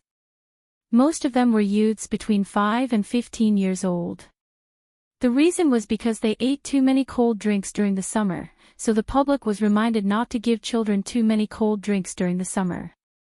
In the modern world, acute appendicitis required surgery, but this was the Tang dynasty. Who could operate on Li Qingqian? Li Wangyu admitted that he didn't have this ability. He had seen some time-traveling TV dramas where the main character didn't care about the consequences and would cut open someone's stomach and use a knife. He felt that it was incomparably absurd. If it was so easy to save someone, would there be a need to study clinical medicine for 5 years? If Li Wangyu was given a scalpel and had him go to the operating table, then it would be better to directly inform the patient's family and arrange a funeral. However, if he didn't do the surgery, Li Qingqian's chances of survival were extremely slim. If he didn't do anything and just watched Li Qingqian die, Li Wangyu was afraid that his conscience wouldn't be at ease for the rest of his life. This was neither right nor left. Li Wangyu was so aggrieved that he almost wanted to bang his head against a pillar. Just as he was feeling conflicted, his hand suddenly inadvertently touched the dagger at his waist. The item inside reminded him. Li Wangyu's eyes couldn't help but light up. Chapter 401. Li Wangyu felt that there were a few pieces of crystals in the box. The medicine king, Sun Simiao, had entrusted these crystals to him to help make microscopes. Today, Li Wangyu had brought them with him to Chang'an. He planned to go to the eastern and western cities after leaving the palace to see if there were any shops that specialized in grinding crystals. When he felt the crystals, he thought of Sun Simiao. Although Sun Simiao didn't know how to perform appendicitis surgery, he knew that Sun Simiao had some surgical skills based on the fact that he had removed the rotten flesh from Niu Yang's wound and stitched it up. Since Sun Simiao knew how to debridement, suture, and bandage a broken intestine, he could try to let Sun Simiao perform surgery on Li Qingqian. At least it was better than watching Li Qingqian die in pain in front of him. However, the risk of doing so was extremely high. If Sun Simiao's surgery failed, Pai Lupi would blame him. He couldn't afford to take the blame. Furthermore, cutting open someone's stomach to perform surgery was unheard of. Would Pai Lupi be willing? Would Sun Simiao agree? Li Wangyu hesitated and opened his mouth for a long time, but he didn't know how to tell Pai Lupi his thoughts. Just as he was hesitating, he heard Fingyu from the medicine bureau whisper to Pai Lupi, "Your Majesty, we have already performed acupuncture on His Highness and given him medicine. However, His Highness's pulse is getting weaker and weaker. I'm afraid it will be difficult to save him. We are willing to die 10,000 times. Your Majesty, please be prepared." Hearing this, Pai Lupi's body couldn't help but shake. A line of tears rolled down his face. When he heard Fingyu and the doctor say that his eldest son had an intestinal abscess, he had already guessed the result. Pai Lupi sadly sat beside Li Qingqian's bed and reached out to hold Li Qingqian's burning hand. After a long time, he ordered in a hoarse voice, "If His Highness dies, don't tell the Empress for now. The Empress is pregnant and shouldn't be agitated. Do you understand? Yes. Inside the Xianda hall, the eunuchs and maids all knelt on the ground. From time to time, the sound of weeping could be heard. The hall was filled with a mournful atmosphere, as if Li Qingqian had already died. At this point, Li Wangyu did not have time to think too much. He suddenly said, "Uncle, Qingqian can still be saved." His words shocked Pai Lupi so much that he raised his head abruptly. He stared at him and asked word by word, "Zio, what did you say?" "I said Qingqian can still be saved." "Zio, you know medicine. How to treat it?" Pai Lupi grabbed Li Wangyu's shoulder and said anxiously. Li Wangyu shook his head. "I don't know anything about medicine, but the old immortal son Simiao does." "Uncle, have you forgotten that old immortal son is currently in Dingzhou village?" Pai Lupi was stunned when he heard this, and then he was overjoyed. "Zio, why didn't you remind me earlier? Come, quickly go to Dingzhou village in Hu County and summon son Simiao into the palace to save the crown prince." "Uncle, I'm afraid others are not familiar with the way and will waste time. My troops are outside the palace." "Let him go." Pai Lupi nodded. "I will have the palace guards and eunuchs go with him. They have to be quick. Let the horses from the palace gallop along Vermilion Bird Avenue." Li Wangyu nodded. "I still have some things that I need my troops to bring to save Qingqian." After he finished speaking, he pulled over an eunuch and asked for a brush and paper. He quickly wrote down some things he needed on the paper and handed it to the eunuch. Following Pai Lupi's order, the palace guards and eunuchs immediately rushed out of the palace gates. After meeting up with Niu Wu, a few strong horses galloped directly onto the wide imperial road in the middle of Vermilion Bird Avenue and galloped south.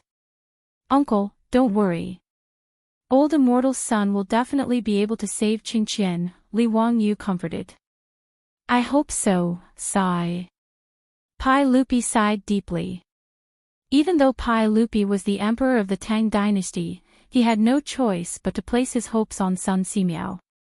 Inside Xianda Palace, Geng Fingyu's expression became a bit ugly after Li Wangyu mentioned son Simiao's name. As the highest-ranking official of the Shangyao Bureau and a lower fifth-rank official of the Tang dynasty, he did not have a good impression of son Simiao. On one hand, they were rivals in the same field, and son Simiao's reputation among the people was much higher than his.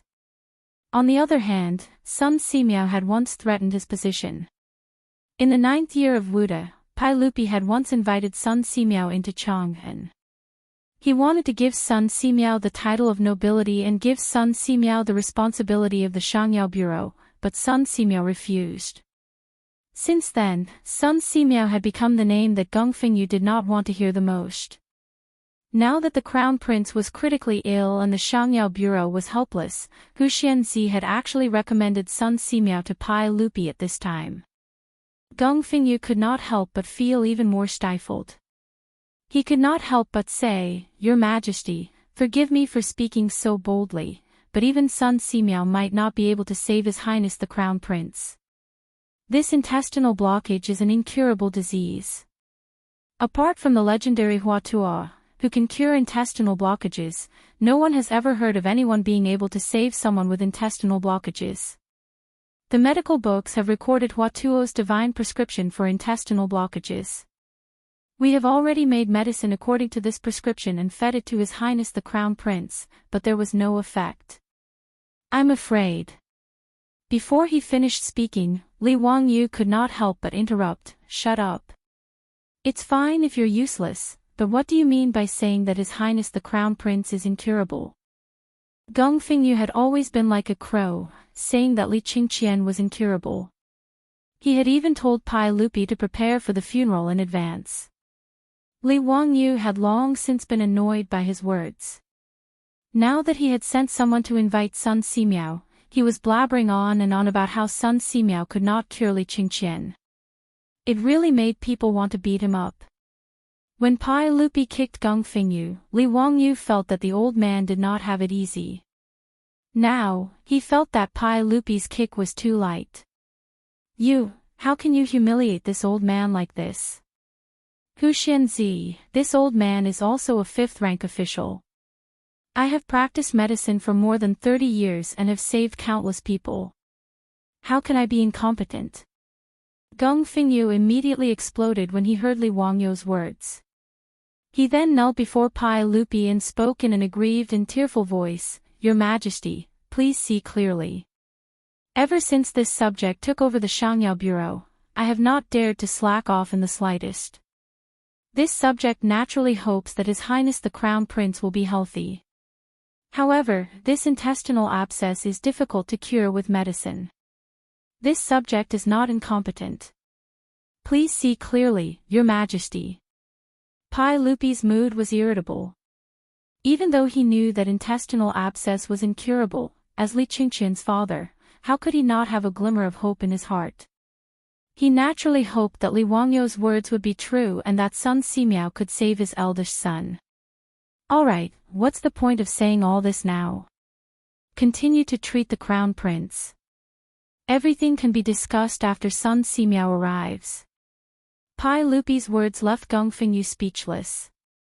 He could only shut his mouth. However, his gaze towards Li Wangyu carried a bit of resentment.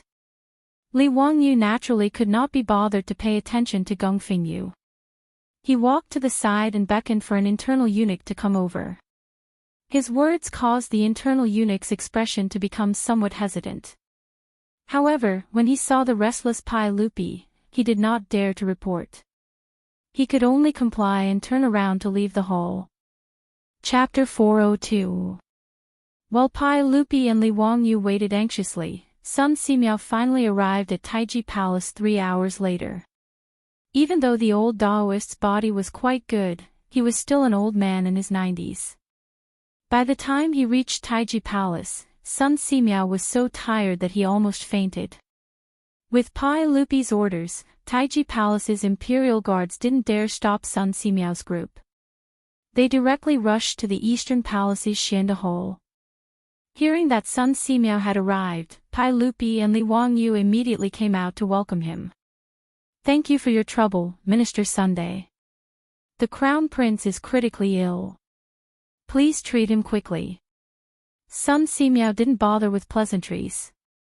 He casually cupped his hands toward Pai Lupi and quickly walked into the hall. Lu Shenwei followed closely behind with his medicine chest. At Sun Simiao's age, even in front of Pai Lupi, he could do as he pleased without any misgivings. Niu Wu also jumped off his horse and took off a backpack from his back. He handed it to Li Wangyu. Lang Jun, everything you wanted is inside. Good. Thank you for your trouble. You can return to the residence first. Tell Chongqing that I will be staying in the palace for a few days. Li Wangyu checked the things Niu Wu brought. After confirming that there were no mistakes, he patted Niu Wu's shoulder. Yes. Li Wangyu didn't delay and turned to walk into the hall. The trouble hadn't started yet. The key was how to convince Sun Simiao and Pai Lupi to agree to operate on Li Qingqian. Inside the hall, Geng Hong saw Sun Simiao enter and couldn't help but snort coldly. He called for the doctors of the Shangyao Bureau to retreat to the side and watch coldly. The Crown Prince's illness was confirmed. He didn't believe that Sun Simiao could treat his intestinal abscess. Sun Simiao examined Li Qingqian's body and shook his head. Your Majesty, forgive me for speaking bluntly, but the Crown Prince's intestinal abscess is difficult to cure. Before he could finish, Geng Fengyu interrupted him. Your Majesty, I'm not speaking nonsense, am I? Sun Simiao was also at his wit's end. Shut up. Pai Lupi and Li Wangyu shouted at the same time, scaring Geng Fengyu into taking a few steps back. Minister Sun, please continue. Pai Lupi glared at Geng Hong before looking at Sun Simiao. Sun Simiao stroked his beard and said, This intestinal abscess is indeed difficult to cure. I can only delay it for a while, but it is unknown whether the Crown Prince can recover completely. When Pai Lupi heard Sun Simiao say the same thing, he couldn't help but feel disheartened. After a long time, he let out a long sigh. Ah, this is all Qingqian's fate. Then I ask Minister Sun to treat him. If there's really no way to save him, we won't blame Minister Sunday. Nodding his head, Sun Simiao beckoned his disciple, Lu Xinwei, over. He took out the golden needles from his medicine box and began to treat Li Qingqian. Take the Yangming meridian of the hands and feet as the main point. Use the catharsis method when inserting the filiform needles. Leave the needles for 15 minutes. Sun Simiao whispered to Lu Xinwei as he applied the needles. Your disciple understands. After he finished with the golden needles, Li Wangyu invited Sun Simiao to a place where there was no one else around. Old immortal son, are you really unable to save the crown prince? Ah, I can only do my best. However, intestinal abscesses are indeed difficult to cure. How confident are you? How can I be confident? The crown prince is almost certain to die. Sun Simiao shook his head and sighed. Li Wangyu's eyes flashed. Old immortal son, if I have a way to save the crown prince, would you be willing to help? What? Hu Xianzi, are you serious? What method can cure intestinal abscesses? Hearing Li Wangyu's words, Sun Simiao immediately became spirited. May I ask old immortal son, what is intestinal abscesses? Ulcerative abscesses in the intestines. Ulcerative abscesses were acute suppurative diseases. They were a type of poisonous sore. That's right. Since medicine is ineffective, then the only way is to cut open the abdomen and remove the ulcerative abscesses. Wouldn't that cure him? How can that be done? If this person's abdomen is cut open, how can he survive? Even though Sun Simiao would be revered as the medicine king in the future, when he heard Li Wangyu's words, he couldn't help but jump in fright and shake his head. Why can't he survive? Old immortal son, didn't you once tell me that people with severed intestines can be stitched up and bandaged and survive? Why can't the person live after removing the ulcerative abscesses? Li Wangyu's words stunned Sun Simiao. He had never thought of such a thing. How can that be the same? People with severed intestines often have their abdomens cut open on the battlefield by lethal weapons. Sun Simiao was halfway through his words, but he couldn't continue. On the battlefield, there were many people who had their abdomens cut open and their intestines cut open. Many of the soldiers could survive if they received timely treatment. He had experienced the chaos of the world and saved countless wounded and disabled soldiers. If the soldiers who had their abdomens cut open could survive, then if he cut open the crown prince's abdomen and removed the ulcerative abscesses, he might be able to survive. Sun Simiao was silent for a moment before carefully saying, this method may work, but I have never tried it before. It may not be able to save the crown prince's life. Furthermore, the saint may not agree. This is cutting open the crown prince's abdomen. As long as old immortal son is willing to help, I will explain it to the saint. Sun Simiao calculated the gains and losses in his heart for a long time before finally nodding gently. As long as the saint agrees, I am willing to try. Seeing that he had convinced Sun Simiao, Li Wangyu didn't dare to delay. He walked in front of Pai Lupi and carefully asked, Uncle, I do have an idea that may be able to save Qingqian, but, hearing him say this, Pai Lupi was like a drowning person who had found a life-saving straw. He immediately asked, but what? Zio, if you have an idea, just tell me. I will not blame you. Uncle, do you know what the pathology of intestinal abscess is? Hearing this, Pai Lupi couldn't help but frown. He only knew that intestinal abscess was an incurable disease, but he didn't know the pathology. Pai Lupi raised his eyes to look at Gung Hong, the Minister of Medicine at the side. Gung Hong immediately answered, Your Majesty, intestinal abscess is a carbuncle in the intestines. Li Wangyu glanced at Gung Hong and continued, So, Uncle, the intestines are spoiled, and the medicinal stone can't do anything about it. There is only one way to cure the disease. Seeing Li Wangyu suddenly stop talking halfway, Pai Lupi couldn't help but panic. He quickly asked, "What is it?" "Zio, don't stutter. Tell me in detail." "Yes, uncle. The intestines are spoiled, so there is only by cutting it out, the person will be fine." "Cut it out?" Pai Lupi was surprised to hear this. He muttered to himself, "The intestines are in the abdomen. How do you cut it out?" "Naturally, you cut open the abdomen first." "Nonsense." Hearing this, Pai Lupi jumped to his feet in fright. "If you cut open the abdomen, wouldn't Qingqian die even more?" Hearing Li Wangyu's words, Geng Fengyu couldn't help but sneer, "Your Majesty, Hu Xianzi is simply spreading lies to confuse people. If you cut open the abdomen, how could he still be alive? Does he want to save the Crown Prince or harm the Crown Prince? Your Majesty, please punish Hu Xianzi for speaking nonsense." "You shut up. If you dare to speak any more nonsense, do you believe that I won't slap you to death?" Li Wangyu was also angry.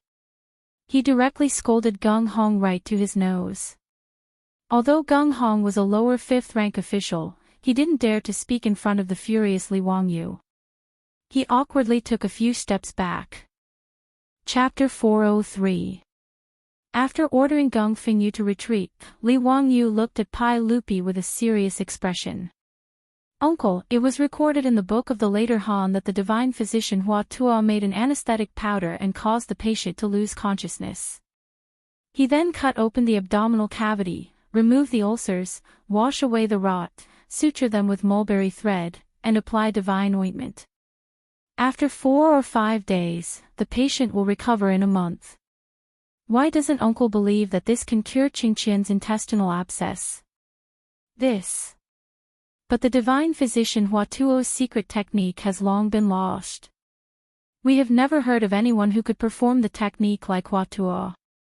I roughly know how to perform the surgery, and old Immortal's son is also willing to give it a try. I am willing to assist him in saving Qingqian. Li Wangyu's words made Pai Lupi hesitate.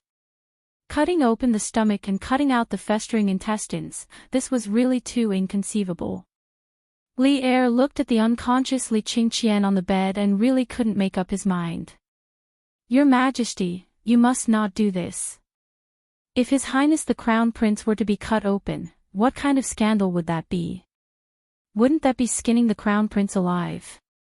County Magistrate Hu Xian is simply crazy.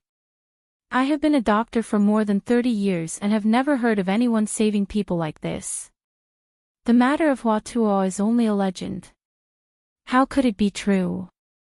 Seeing Pai Lupi hesitate, Geng Hong jumped out and knelt in front of Pai Lupi. He looked like a loyal and devoted servant as he complained tearfully. Before he could finish, he felt a huge pain in his back. Li Wangyu could not hold back any longer and kicked him. After Li Wangyu kicked him to the ground, he did not give up and kicked him a few more times, causing Geng Hong to wail, "Your Majesty, save me, save me. County Magistrate Hu Xian has gone crazy. Save me." "All right, Zio, stop making a fuss." After Pai Lupi spoke, Li Wangyu kicked Geng Hong again to stop beating this County Magistrate Hu Xian. However, his actions frightened the doctors of the Shangyao Bureau quite a bit. They didn't dare to look at this young county magistrate who had founded the country, for fear that they would also be beaten up. Their own superior, a lower 5th rank official of the Medicine Bureau, had been humiliated by Hu Xianzi, but His Majesty had only reprimanded him. This allowed them to clearly see Hu Xianzi's position in the saint's heart. "Uncle, please forgive your nephew for being rude. It's just that this dog official is too infuriating. Qingqian is my disciple. Why would I harm him?" As matters stood, this was the only way to save Qingqian. Could it be that uncle has the heart to watch Qingqian pass away like this?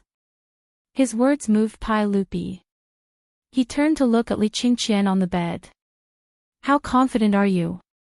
50%. Li Wangyu was very determined.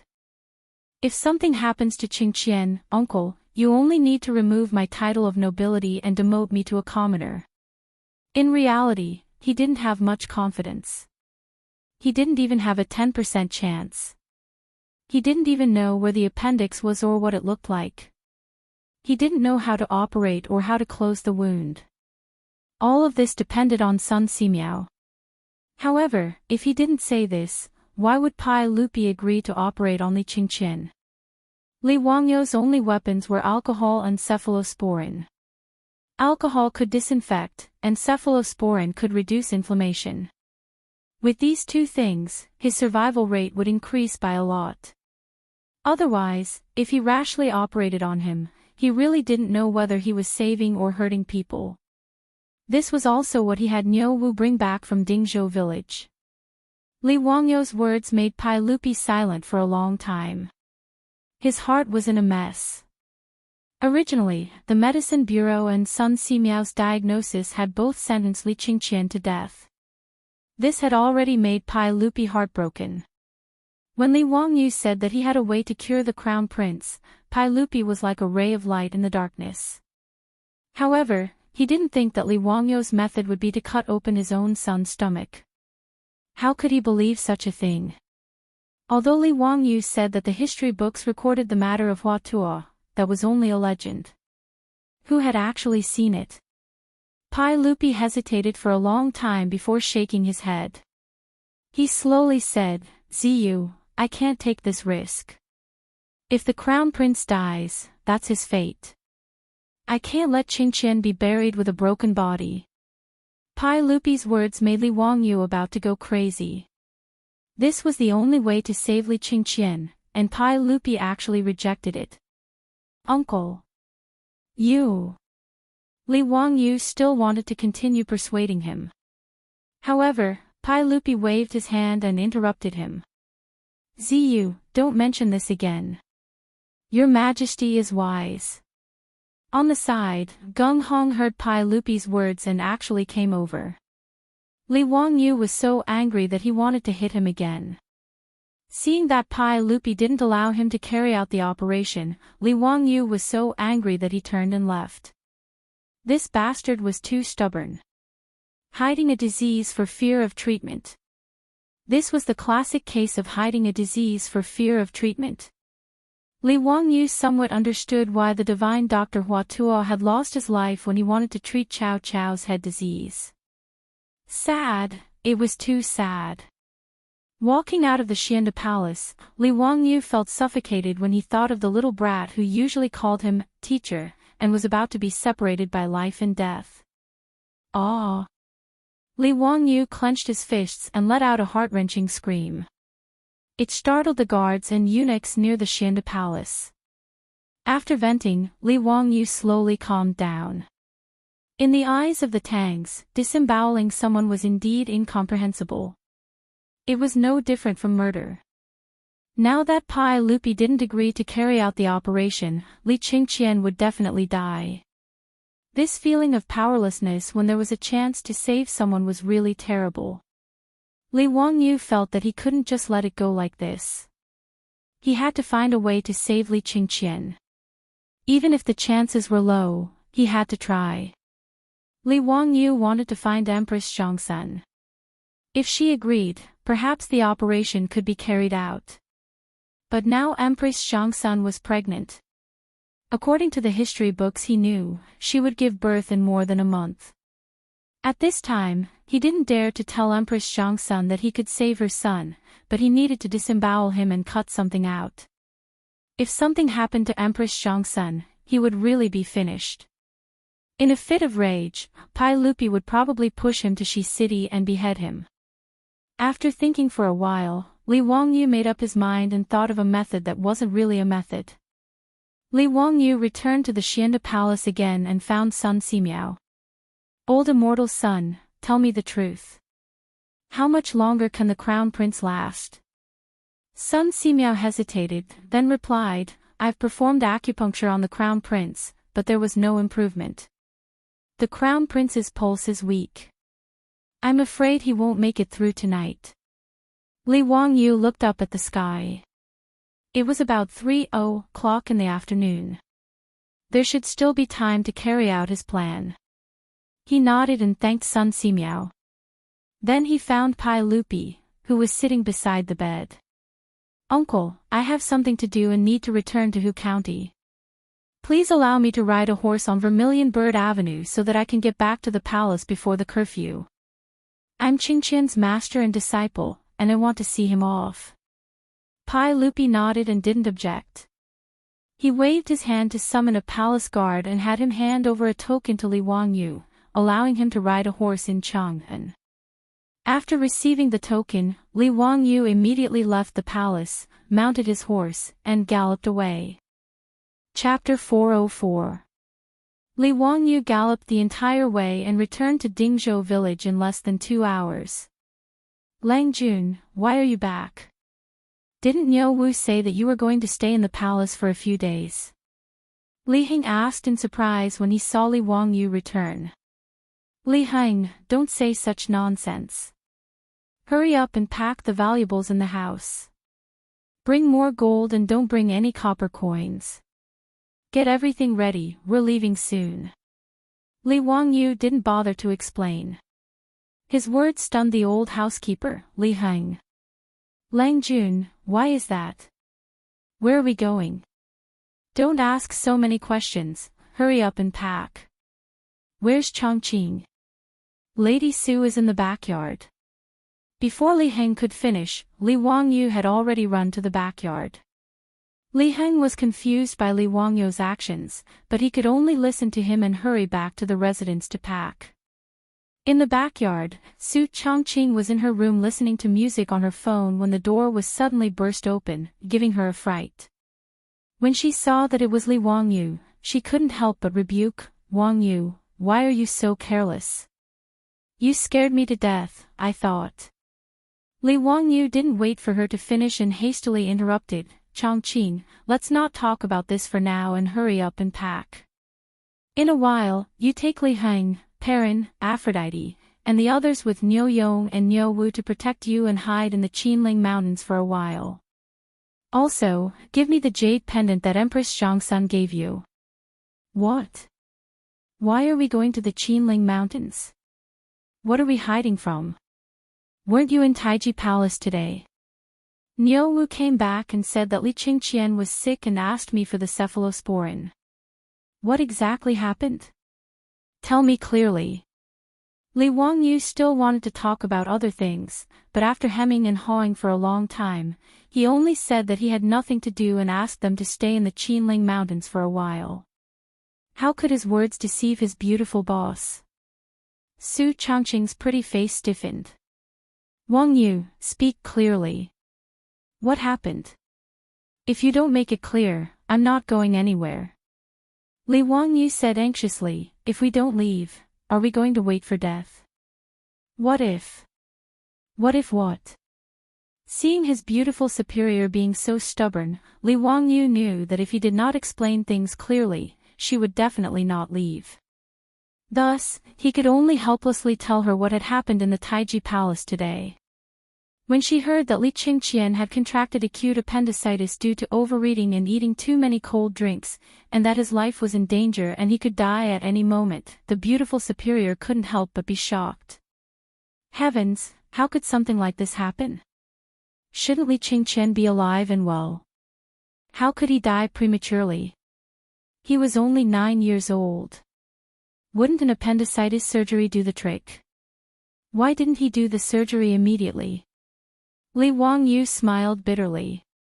"Miss, this is the Tang dynasty. How could there be surgery? Appendicitis is an intestinal abscess.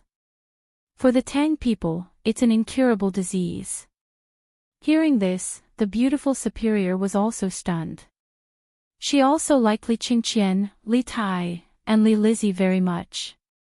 These 3 smart little guys. Every time Li Qingqian and the others came to the residence to learn from Li Wangyu, she would make all kinds of delicious food for them to try, play games with them, and read books and stories to them. Thinking that the little guy Li Qingqian was in imminent danger, the beautiful superior's eyes immediately turned red. Wang Yu, Sun Simiao is a divine doctor. Didn't Niu Wu come back today and invite Sun Simiao to the palace? Is there nothing he can do? Li Wangyu nodded sadly. Right now, surgery is the only way. Sun Simiao also agreed to give it a try. But Pai Lupi, that damn bastard, I tried my best to persuade him, but he still wouldn't agree to do the surgery. The beautiful superior suddenly guessed something and looked at Li Wangyu in disbelief. Wang Yu, then you want us to hide in the Qinling Mountains? Don't tell me you want to. Yes, right now, this is the only way. I also have a certain amount of responsibility for Li Qingqian's appendicitis. I can't just watch a 9-year-old kid who called me his teacher die in front of me, especially when I clearly had the chance to save him. Li Wangyu paused and continued, so, I plan to do the surgery for Li Qingqian privately. No matter what, I have to give it a try. But it's very risky to do the surgery in the Tang dynasty. If I can't save Li Qingqian, I'm afraid that Pai Lupi will do something irrational in his rage. So, I thought of asking Niu Yong and Niu Wu to protect you and hide in the Qinling Mountains first. Before he could finish his words, his mouth was blocked by his beautiful superior's flaming red lips, and he couldn't say anything else. After a long time, the lips and teeth parted. Su Chongqing stared into his eyes and said slowly, I'm not leaving. I'll go with you to the Taiji Palace to save Li Qingqian. If there's any danger, I'll bear it with you. No, it's too dangerous. Li Wangyu didn't even think about it before rejecting. The beautiful superior shook her head firmly. Wang Yu, I'm not that strong. If you're not here, I won't be able to survive in the Tang dynasty alone. Tears flowed out of her eyes, but she forced a smile and wiped her tears. I'm not like those heroines in novels who can still show off their skills in ancient times after transmigrating. If you're not here, who will take care of me? Hee, if that's the case, then let's go to the Taiji Palace together. The beautiful superior's words made Li Wangyu's heart clench. He reached out and hugged the beautiful woman in front of him. Chongqing, we're not going. We're not going to the Taiji Palace. Pai Lupi, that bastard, son of a bitch, I'm not going to play with him anymore. It's his own son. If he wants to die, then let him die. It's none of my business. We're not going. We're not going. We're staying in Dingzhou village. We're not going anywhere.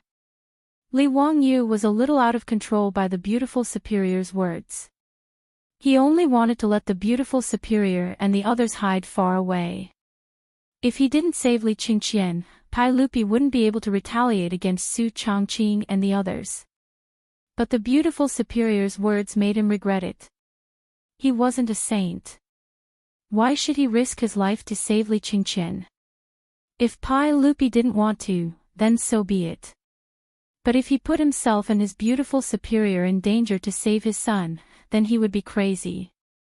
The beautiful superior held Li Wangyu's face with both hands and smiled like a flower. Wangyu, can you really bear to watch a 9-year-old child die in front of you like this? And under the circumstances that we have the ability to save him? Let's go. I'll go to Chang and with you to the Taiji Palace. We'll go save Qingqian. But. No buts. It's getting late. If we don't leave now, the city gates of Chang'an will close. No matter what, we know that we're doing the right thing. That's enough, isn't it? As for the outcome, let's leave it to the heavens. I think the heavens wouldn't be so blind to throw the two of us into the Tang dynasty. The beautiful superior's words finally convinced Li Wangyu.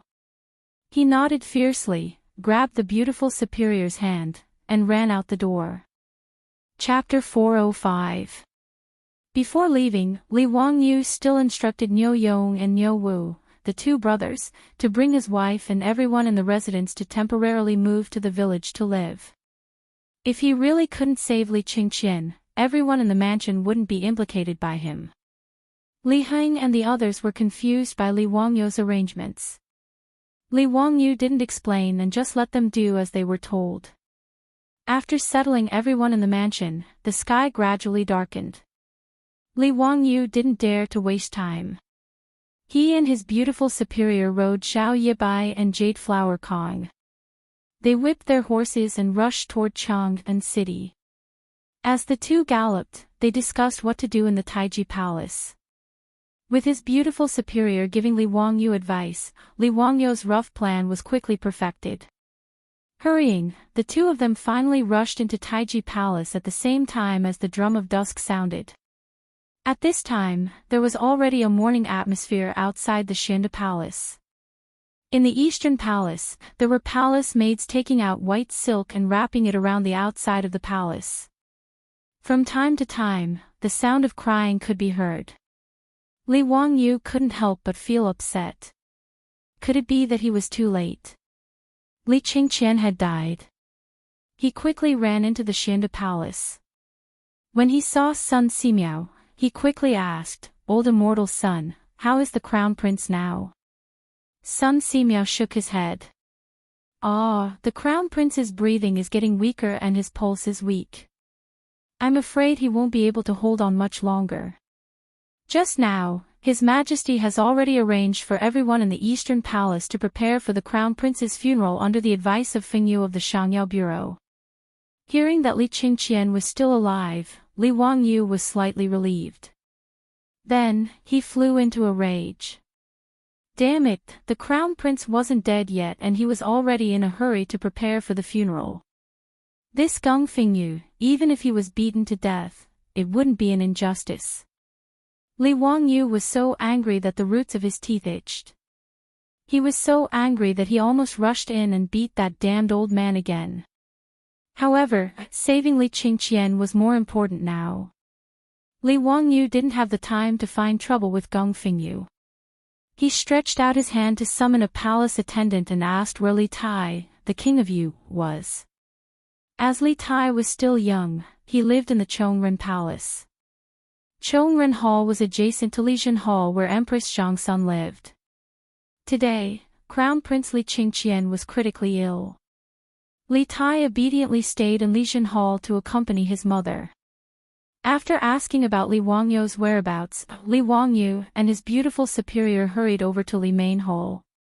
Most of the imperial guards and eunuchs in the Eastern Palace knew Li Wangyu and knew that he was the Crown Prince's imperial tutor. Naturally, they wouldn't stop him. As for his beautiful superior, she often went to the Li Main Hall, so the imperial guards in the palace were even more familiar with her. The two of them had a smooth journey and arrived at Lijin Hall to seek an audience with Empress Zhangsun. "Greetings, Auntie." "Greetings, Your Highness." At this time, Empress Zhangsun's face was full of worry, and her eyes had lost their usual vigor. She weakly nodded towards Li Wangyu and her beautiful superior. "Ziyu, Chongqing, have you gone to see Qingqian? How is he now? Is there any improvement? I want to go see Qingqian, but Erlang won't agree no matter what." "Auntie, don't worry, nothing will happen to Qingqian." Li Wangyu could only comfort her like this. Thank you for your auspicious words. I hope the Taoist ancestor blesses Qingqian so that he can successfully survive this disaster. Li Wangyu and his beautiful superior comforted Empress Zhangsun for a bit and then used the excuse that Pai Lupi wanted to summon Li Tai to Xinda Hall. Empress Zhangsun didn't suspect anything and nodded for Li Tai to follow Li Wangyu. After leaving Lijin Hall, Li Wangyu stopped the little fatty Li Tai. "Qingke, right now, your brother is critically ill. Do you want to save him?" "Teacher, of course I want to save brother. Is brother's illness very serious?" "Teacher, you can save brother, right?" The little fatty nodded and immediately asked. At this time, Li Tai and Li Qingqian naturally wouldn't turn against each other like they did when they became adults and fought for the throne.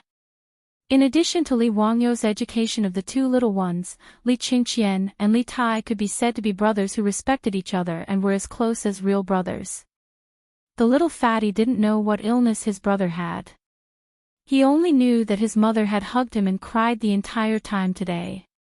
The intelligent Li Tai also faintly had some bad guesses in his heart. Li Wangyou didn't immediately answer Li Tai's question. Instead, he waved his hand and had the eunuchs behind Li Tai move a bit further away. Only then did he whisper a few words into his ear. "Qingke, are you willing to help me with this matter that teacher has asked of you? If I do this, I can save brother." The little fatty asked suspiciously. "Qingke, you don't believe your master. When have I ever lied to you?" Li Wangyou said with a stern expression. Li Tai tilted his head and thought for a while. "Last time, teacher said that children who play with fire will wet the bed. Later, brother and I played with fire when we returned to the palace, but we didn't wet the bed. You lied to us. Also, you said that you would take us swimming after we memorized the incantation for mental abacus. You still haven't fulfilled that promise. Also..." Li Wangyou's face darkened and he hurriedly stopped the little fatty, who was counting on his fingers and counting the number of times Li Wangyou had lied to them. "Those were just jokes. Cough cough. Today's matter concerns your brother's life and death. I won't lie to you." Li Tai's face was full of suspicion as he raised his eyes to look at his beautiful superior. Only when his beautiful superior nodded, indicating that Li Wangyou wasn't wrong, did little fatty Li Tai finally nod in agreement. His reaction almost angered Li Wangyou to death. What kind of disciple was this? He actually didn't believe his words. If it weren't for the fact that they were in a hurry to save Li Qingqian, he would definitely teach this little fatty what it meant to respect one's teacher. After dealing with little fatty Li Tai, the group continued their journey to Xianda Palace. By the time they arrived at Xianda Palace, the sky had already darkened and the lights in the Eastern Palace had already been lit. Li Wangyou gave Li Tai a look that said, "Good luck, I have faith in you." Then he pulled his beautiful superior to him and stood in the darkness outside the palace. Li Tai jogged towards Xianda Palace. Father, Mother said that her stomach isn't feeling well. She asks you to go to Lijin Palace." Pai Lupi, who was sitting next to Li Qingqian's bed with a worried expression, jumped up in fright when he heard his son's words. "Qingke, what did you say? What's wrong with your mother? Where is she feeling unwell?" "Mother said that her stomach isn't feeling well and wants you to go." Little fatty blinked his eyes, lying as soon as he opened his mouth. This was what Li Wangyou had instructed him to say. His purpose was naturally to lure Pai Lupi away, using the tactic of luring the tiger away from the mountain. The reason why he had asked Li Tai to come forward was, of course, because other than him, no one else would dare to spread false information and make fun of Pai Lupi. In any case, Li Tai would at most be beaten up by Pai Lupi. It wasn't a big deal. But if it was someone else, not to mention whether or not they would dare to make fun of Pai Lupi, even if they dared, the consequences would most likely be losing their heads. With Pai Lupi guarding Li Qingqian, Li Wangyou didn't have the ability to perform surgery on Li Qingqian, no matter how great his abilities were. The distance between Xianda Palace, where the crown prince lived, and Lijin Palace was not close. As long as Pai Lupi left, Li Wangyou would have enough time to move the crown prince away.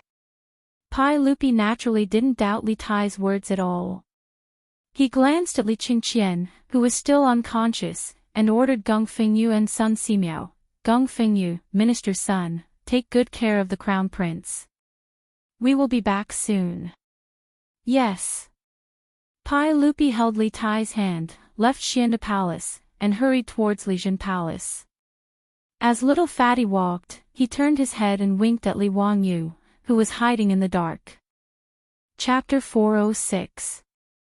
As soon as Pai Lupi's figure disappeared from sight, Li Wangyou pulled his beautiful superior into the Xianda Palace. Her Highness the Empress Imperial Decree has arrived. Li Wangyu shouted as soon as he entered the palace, raising the jade pendant in his hand. In his hand was the jade pendant that Empress Zhangsun had given to his beautiful superior that day. The front of the jade pendant was carved with the phoenix that symbolized the Empress, while the back was carved with the words, Ding has fire virtue, he is a phoenix. To some extent, this jade pendant represented Empress Zhangsun. Li Wangyu's words caused everyone in the Xianda Palace to immediately kneel and prepare to receive Her Highness the Empress Imperial Decree. Although it was strange that the Imperial Decree had not been delivered by an eunuch, but rather by Hu Xianzi holding the Empress Jade Pendant, no one thought too much about it. By Empress Zhangxuan's Imperial Decree, the Crown Prince Li Qingqian is suffering from intestinal obstruction and is beyond cure. Today, Hu Xianzi, Li Wangyu and Sun Simiao are to immediately treat the Crown Prince without delay. However, those who obstruct will be severely punished. After Li Wangyu finished speaking, the eunuchs and palace maids in the Xianda Palace naturally did not react. However, Gung Hong, who was kneeling on the side of the Shangyao Bureau, immediately jumped up. This is impossible. How could Her Highness the Empress issue such an imperial decree? You are falsifying the imperial decree. Hu Xianzi, what are your intentions? Must you cut open His Highness the Crown Prince's stomach and cripple his body? Shut up. I have Her Highness the Empress Jade Pendant as proof. Do you dare to not accept the imperial decree? Li Wangyu demanded as he raised the jade pendant in his hand. I don't believe it. I will go and report to Her Highness the Empress. This official will not allow you to harm His Highness the Crown Prince. Geng Fengyu lifted his robe and turned to run out of the palace. How could Li Wangyu let him go out? If he ran out now and bumped into Pai Lupi, who had not gone far, everything would be exposed. He lifted his leg and kicked Geng Fengyu again. Geng Fengyu screamed and rolled a few times on the ground. Men, tie up this criminal official who doesn't obey Her Highness the Empress's decree. Li Wangyu shouted to the eunuchs in the hall. These eunuchs didn't care how much Geng Fengyu shouted. In any case, they recognized the Empress Jade token in Li Wangyu's hand. Since this was the case, they naturally listened to Master Hu Xian's orders. Moreover, Master Hu Xian was a relative of the saint. In the palace, he called Pai Lupi uncle, so these eunuchs were naturally willing to listen to him. After Geng Fengyu was tied up, the old man was still yelling. Li Wangyu was too lazy to talk nonsense. He simply pulled a rag and stuffed it into the old man's mouth. As for the doctors of the Shangyao Bureau, no matter how unwilling they were, no one dared to say anything when they saw that their superiors had been tied up. After dealing with Geng Hong, Li Wangyu bowed to Sun Simiao. Old immortal son, thank you for your trouble. Now that Her Highness the Empress has agreed, let's hurry up and prepare to treat His Highness the Crown Prince. Sun Simiao looked at Li Wangyu with deep meaning, as if he had already seen through the problem. However, Sun Simiao, who had lived for more than 90 years, wouldn't say anything. Since Li Wangyu had the Empress Jade token and faked a decree, he would pretend that he didn't know. This humble Daoist naturally has no problem. I will do my best to treat His Highness the Crown Prince. Li Wangyu nodded. Time was of the essence. It was hard to say how much time little fatty Li Tai could buy. It was better to hurry up. He looked around the hall and found the eunuch he had ordered in the afternoon. He reached out and called him over. I asked you to find a clean and spacious palace room. Are you ready? County Head Hu Xian, this servant is ready. I have already followed your instructions and had someone sweep it clean. The eunuch quickly replied. Have you sent the bronze mirrors I asked you to collect in the Eastern Palace to that palace room? They are all ready. That's good. Lead the way and send His Highness the Crown Prince there. Li Wangyu waved his hand and called for a few strong eunuchs to carry over a palanquin. They carefully lifted Li Qingqian onto it. Li Wangyu stopped the other eunuchs and palace maids from following. He only led his beautiful superior, Sun Simiao, and Lu Shenwei out of Xianda Palace while carrying Li Qingqian's palanquin. When Li Wangyu and the others disappeared, the doctors of the Shangyao Bureau hurried forward. They pulled out the rag stuffed in Gung Hong's mouth and untied the ropes binding him. Quick, go to Lijian Palace and find His Majesty. Hui Xianzi wants to murder His Highness the Crown Prince. This is treason and wild ambition. Go quickly. Go find His Majesty and have His Majesty issue an edict to arrest Hui Xianzi. Gung Hong didn't wait for the ropes to be untied before he began to howl at the top of his lungs. Upon hearing his words, the doctors of the Shangyao Bureau hurriedly ran out of the Hall of Illustrious Virtue to look for Li Er. On Li Wangyu's side, the eunuchs led him through many twists and turns in the Eastern Palace until they arrived at another palace. Hui Xianzi, this palace room is usually unoccupied. This servant has already cleaned it as you ordered. Li Wangyu nodded and had the eunuchs carry Li Qingqian inside. Together with his beautiful superior, he took out the alcohol that Niu Wu had delivered and sprayed it all over the room to disinfect it. Soon, the room was filled with the pungent smell of alcohol. As for the knives in Sun Simiao's medicine box, Li Wangyu had him take them out and soak them in alcohol to disinfect them. The surgery required fine cotton cloth and catgut. They had all been prepared and could start the surgery at any time.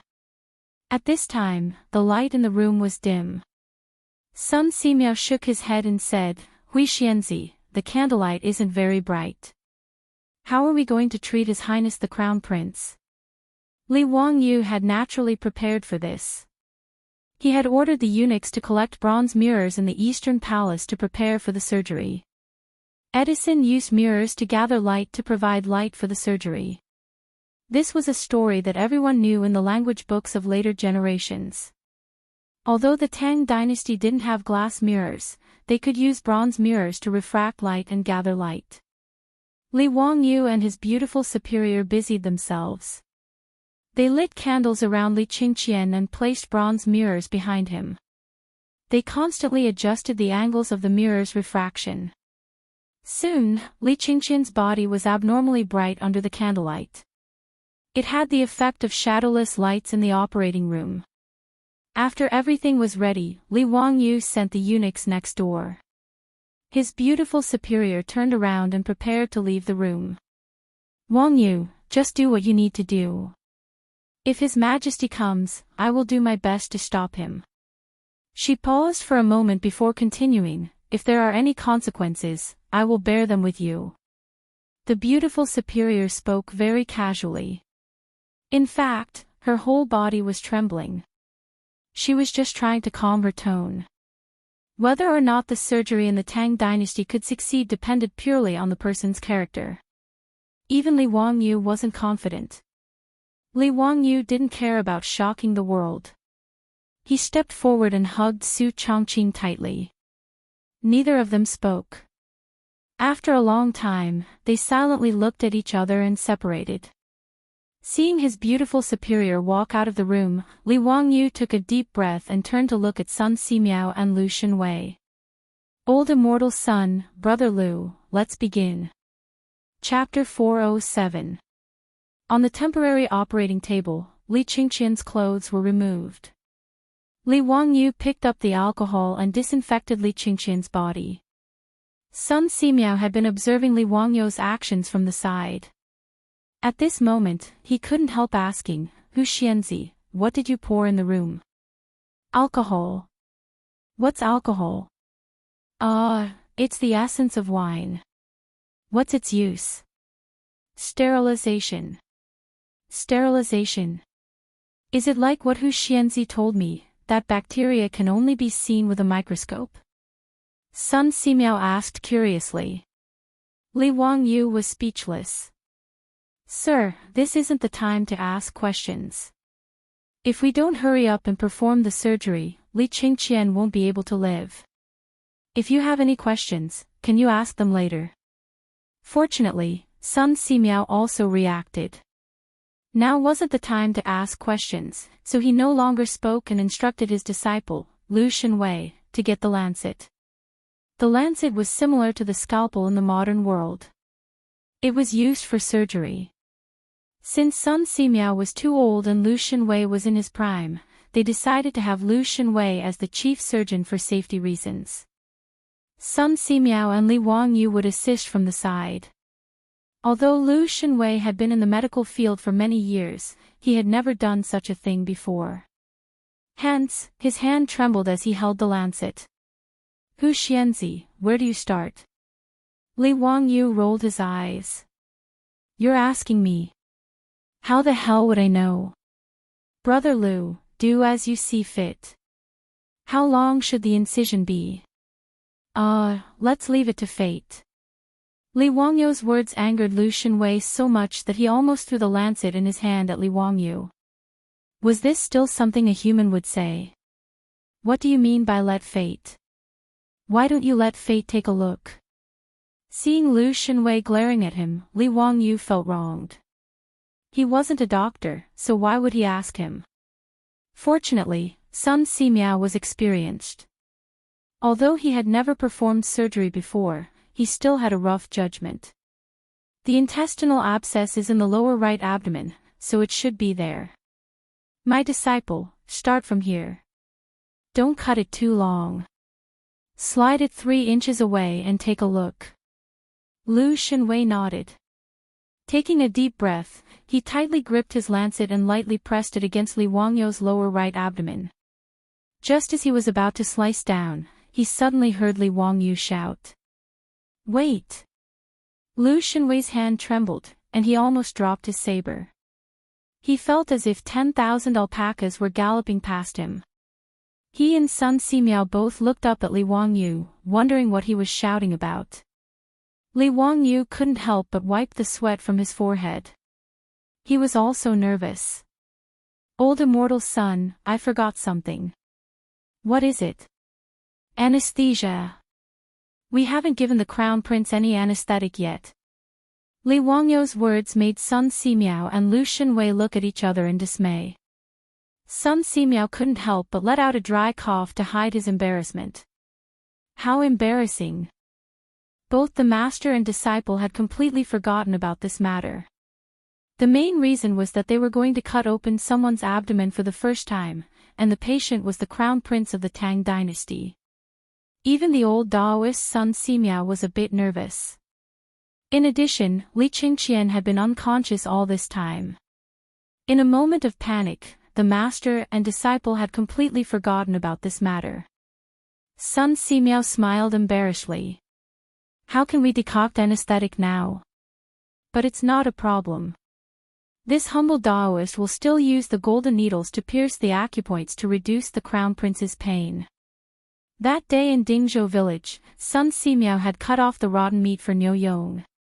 Li Wangyu knew how powerful Sun Simiao was, so he didn't say anything. Sun Simiao took out the golden needles and pierced them into the acupoints on Li Qingqian's abdomen. Only then did he let Lu Shenwei pick up the lancet and get ready to start the operation again. Lu Shenwei took a deep breath and gripped the lancet tightly. The muscles on his arm bulged. The incomparably sharp lancet instantly cut open Li Qingqian's skin on his abdomen. Blood immediately seeped out. At the side, Li Wangyu's heart almost jumped out of his throat when he saw this. After the incision was about 3 inches long, Lu Shenwei's forehead was already sweating. Teacher, what should we do now? Sun Simiao looked at Li Wangyu with an inquiring gaze. County head Huxian, what do you think? What do I think? LF** king use my own eyes to see. Li Wangyu was also about to faint. How would he know what to do next? He didn't even know what the inside of the abdominal cavity looked like, let alone what the appendix looked like. Old Immortal son, can you see if there's any lesion? If there's any ulcerated intestines, it should be enough to just cut it out. Li Wangyu, Sun Simiao, and Lu Shenwei were like bad students going to an examination hall. At this moment, they could only rely on their intuition to perform the operation on the crown prince of the Tang dynasty, Li Qingqian. At this time, before Pai Lupi and Li Tai arrived at Li Main Hall, someone hurried over from behind. The person was stopped by the palace guards and hurriedly shouted, "I'm a doctor from the Shangyao Bureau. I have something important to report to His Majesty. Let me pass." Pai Lupi couldn't help but frown when he heard the commotion behind him. He was in an extremely bad mood today. At this time, there were still people who didn't open their eyes and were making noise in the palace. This made him even more irritated. What's going on? Why is it so noisy? Replying to everyone, "It's a doctor from the Shangyao Bureau. He said that he has something important to report," the eunuch quickly replied. "Let him come over." Pai Lupi's heart thumped. He was afraid that the news of the crown prince's death had come. The doctor from the Shangyao Bureau was brought to Pai Lupi and hurriedly knelt down. "Your Majesty, just now, County Head Huxian went to the Xianda Palace with Her Majesty the Empress's jade pendant. He said that Her Majesty the Empress ordered him and son Simiao to immediately treat His Majesty the Crown Prince. We feel that this matter is strange and have come to ask Your Majesty, is this true?" "What? Say that again." Li Wangyu said that he was following the Empress's imperial decree. Pai Lupi asked in disbelief. Yes, Geng Fengyu wanted to stop him, but he was beaten by County Head Huxian. We were incompetent and couldn't stop County Head Huxian from acting recklessly.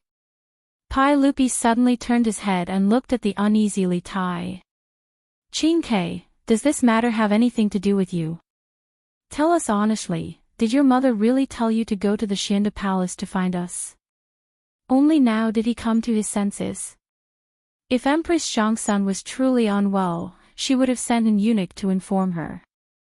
How could she have let a brat like Li Tai go to the Xianda Palace?" Li Tai was frightened by his father's glare. He hurriedly knelt down and honestly replied, "Father, it was my teacher who told me to say this. My teacher said that this was the only way to save elder brother." The little fatty was very happy to sell out his teacher. When Pai Lupi heard Li Tai's words, he naturally understood everything and couldn't help but fly into a rage. "Li Wangyu! What does he want to do? How daring of him! He actually dares to pass down a false imperial decree. Men, immediately go to the Xianda Palace and arrest that county head Huxian. Do not let him harm the crown prince." "Yes, father." At Pai Lupi's order, the group of palace guards following Pai Lupi immediately turned and rushed to the Xianda Palace. Pai Lupi also hurriedly followed. He didn't have time to deal with Li Tai.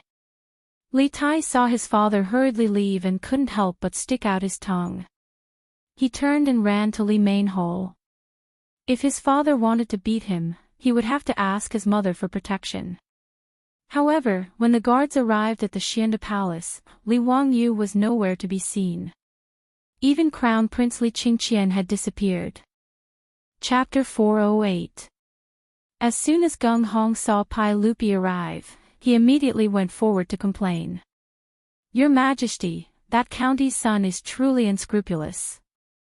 I wanted to stop him from harming the crown prince, but he beat me up in public and tied me up."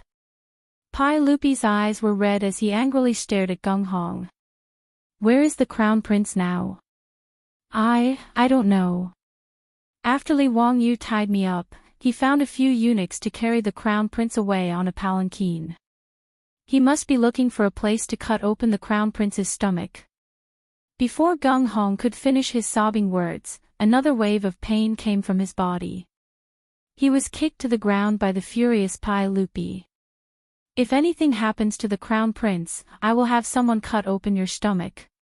"You bastard, what did I tell you before I left? Is this how you take care of the crown prince?" "Your Majesty, I am innocent. That Li Wangyu has the Empress Jade tablet, so I can't do anything to him." Geng Hong repeatedly kowtowed. Pai Lupi ignored him and angrily said, "Scram. Men, search the area immediately. You must find the crown prince. Don't let that Li Wangyu hurt the crown prince.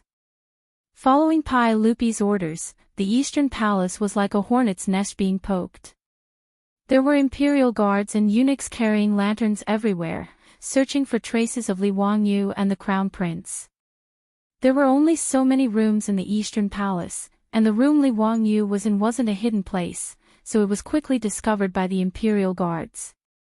However, when the imperial guards wanted to rush into the room to rescue the kidnapped crown prince, they were stopped outside by their beautiful superior holding the Empress Jade Tablet. Stop! The Empress Jade Tablet is here. Whoever dares to take a step forward is disgraceful. The crown prince is currently being treated inside, so no one is allowed to enter. Do you want to kill the crown prince? His beautiful superior was like a mother hen protecting her chicks. She spread out her arms and blocked the entrance of the palace. This put the imperial guards in a difficult position and they did not dare to act rashly. They simply surrounded the palace and hurriedly sent someone to inform Pai Lupi. Pai Lupi, who had received the news, was escorted by many palace guards and eunuchs to the outside of the palace where the surgery was taking place. Lady Su, get out of the way. You can't stop these guards. I don't want to hurt you. As long as my crown prince is not harmed, I can let bygones be bygones.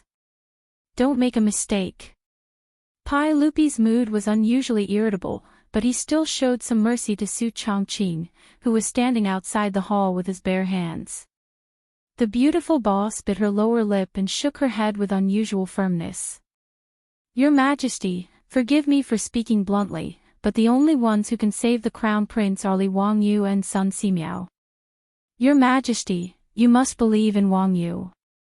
He is Qingqian's teacher, why would he harm him? He really does want to save Qingqian. The corner of Pai Lupi's mouth twitched.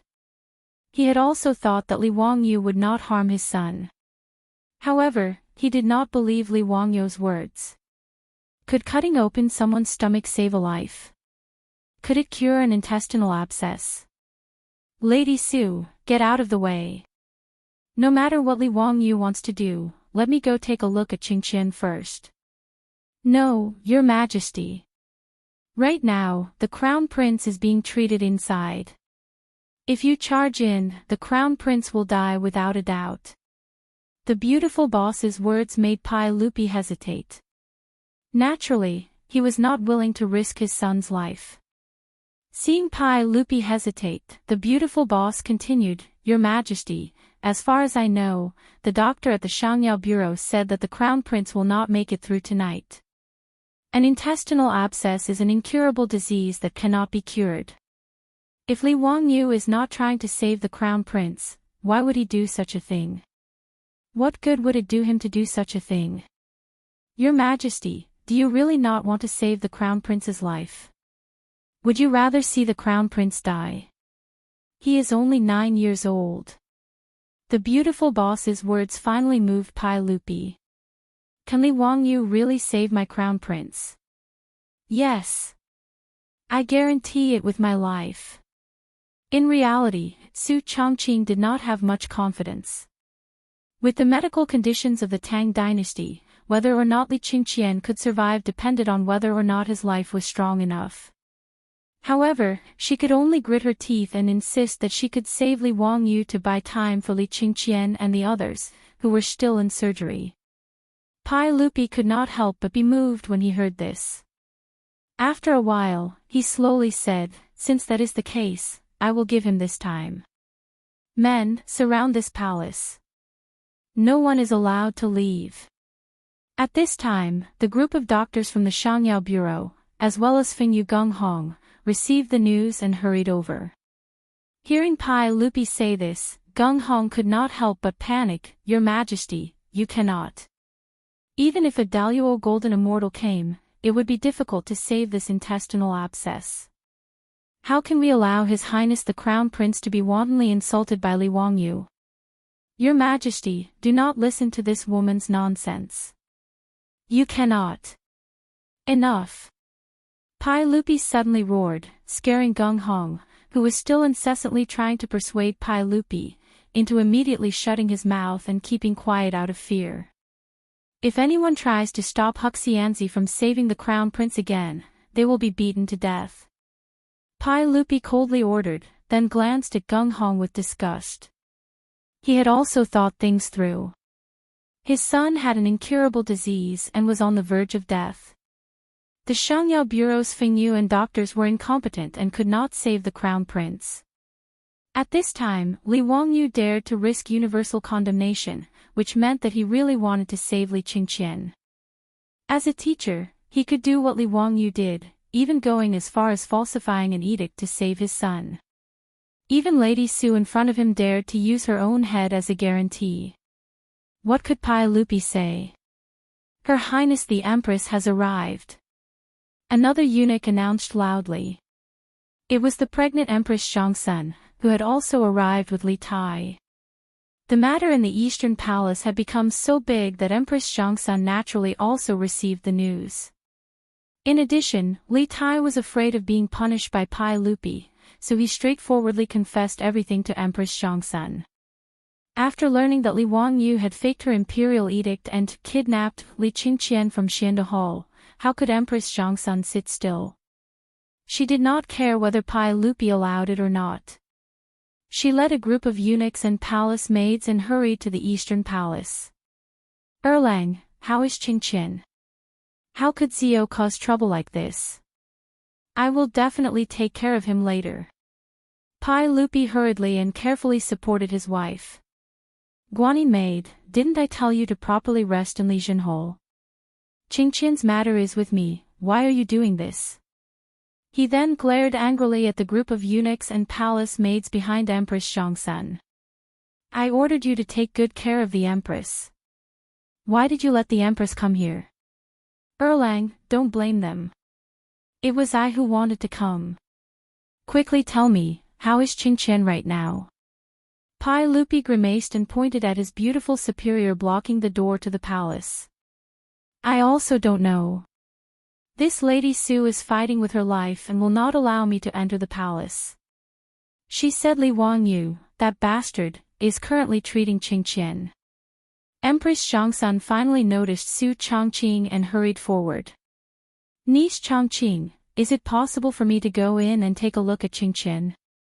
I will go in alone and not bring anyone else. Your Highness, it is not that I do not want you to enter. It is that Li Wangyu and the others are doing their best to treat the crown prince and cannot be distracted. Also, you have not disinfected it. If you rashly enter, it will be easy to cause the crown prince's wounds to fester and endanger his life. Pai Lupi and Empress Zhongsun did not fully understand Su Chongqing's words. But now, it was too late to say anything. Li Wangyu acted first and reported later. No matter how nervous the husband and wife were, they could only wait patiently outside the palace and hope for the blessings of the heavens. Chapter 409. Inside the palace, Li Wangyu and the others naturally heard the commotion outside. However, Li Wangyu could only choose to trust his beautiful boss and hope that she could stop Pai Lupi. He had no time to be distracted. Wuxia, do you think we should remove this part? This section of intestine looks like it has ulcerated, so it should be the lesion. Old immortal son, do as you see fit. Li Wangyu looked at Li Qingqian's abdomen and almost vomited. He had never seen a living human organ before. He only felt that it was a mess of flesh and blood. How could he tell if there was a lesion in the intestine? Lu Xinwei's voice trembled. Teacher, should we cut it? Cut. Sun Simiao was still calm and gave his disciple an encouraging look. Lu Xinwei calmed himself down and swung the lancet in his hand.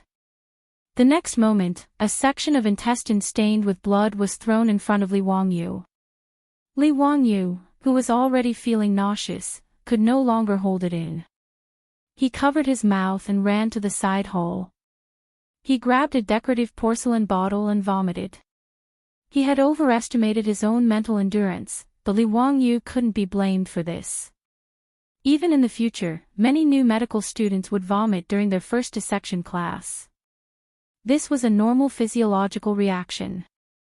As for Sun Simiao and Lu Shenwei, although they had never performed surgery on anyone before, they had been doctors for many years and treated patients. They had seen bloody scenes before, so they were already used to it. Li Wangyu swore that he would never eat his beloved intestines again. Yes, he would not eat them for at least a week. After vomiting for a long time, Li Wangyu wiped his mouth clean and rinsed his mouth with water before returning to the operating table. Sun Simiao smiled. Huxianzi, what should we do next? Li Wangyu thought for a moment. We should suture the intestines, right? And then we should suture the cut abdomen. That should be it. Li Wangyu was not sure. Why didn't his beautiful boss bring a medical manual with her when she transmigrated to the Tang dynasty? When Sun Simiao saw that Li Wangyu could not say anything more, he could only follow medical common sense and discuss with his disciple to continue the surgery. An hour later, Li Qingqian's abdomen was finally stitched up. Sun Simiao applied some ointment on the wound on his abdomen and carefully wrapped it with a cotton cloth. That's it. Li Wangyu looked at Sun Simiao, then at Lu Shenwei. Sun Simiao didn't say anything. He just gently placed his finger on Li Qingqian's wrist to feel his pulse. After a while, Sun Simiao smiled and nodded at Li Wangyu. Although the Crown Prince's pulse is weak but strong, it has already improved. There should be no danger to his life for the time being. When Li Wangyu heard Sun Simiao's words, he couldn't help but let out a long sigh. At this time, he felt that his legs were sore and weak, and he almost sat on the floor. Old Immortal son, when will the Crown Prince wake up?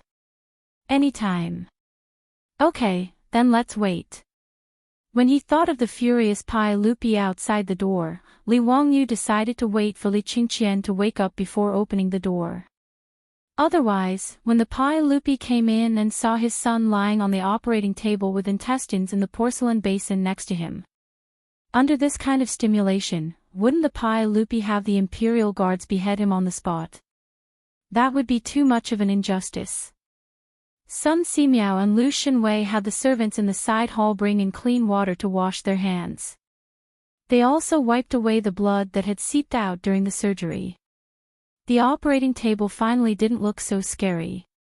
After waiting for the time it takes to burn a stick of incense, Li Wangyu acutely noticed that Li Qingqian's eyelids trembled a few times before he slowly opened his eyes. Ugh, so painful. Commander, is that you? Where am I? I'm so scared. Li Qingqian blinked his small eyes and turned his neck left and right to look around. When he saw Li Wangyu, the rims of his eyes immediately turned red. Qingqian, be good. Don't be afraid. When you were sick before, I helped you with old Immortal Sun and the others. Qingqian, listen to us and you'll get better soon. I promise to bring you and Qingke to swim. Li Wangyu used his hand to gently stroke Li Qingqian's small head and comforted him. Although he took such a big risk to let Sun Simiao perform surgery on Li Qingqian, he still couldn't say that Li Qingqian was safe and sound. Removing the appendix was only the first step. The more important thing was to prevent the wound from getting infected. Forget about performing surgery in the Tang dynasty. Even in the future, before penicillin was invented, most of the wounded soldiers on the battlefield died from wound infections after surgery. In the TV dramas of the anti-Japanese war, there were often such scenes. The underground workers risked their lives and fought a battle of wits and courage to obtain the medicine penicillin and send it to the rear to save the wounded.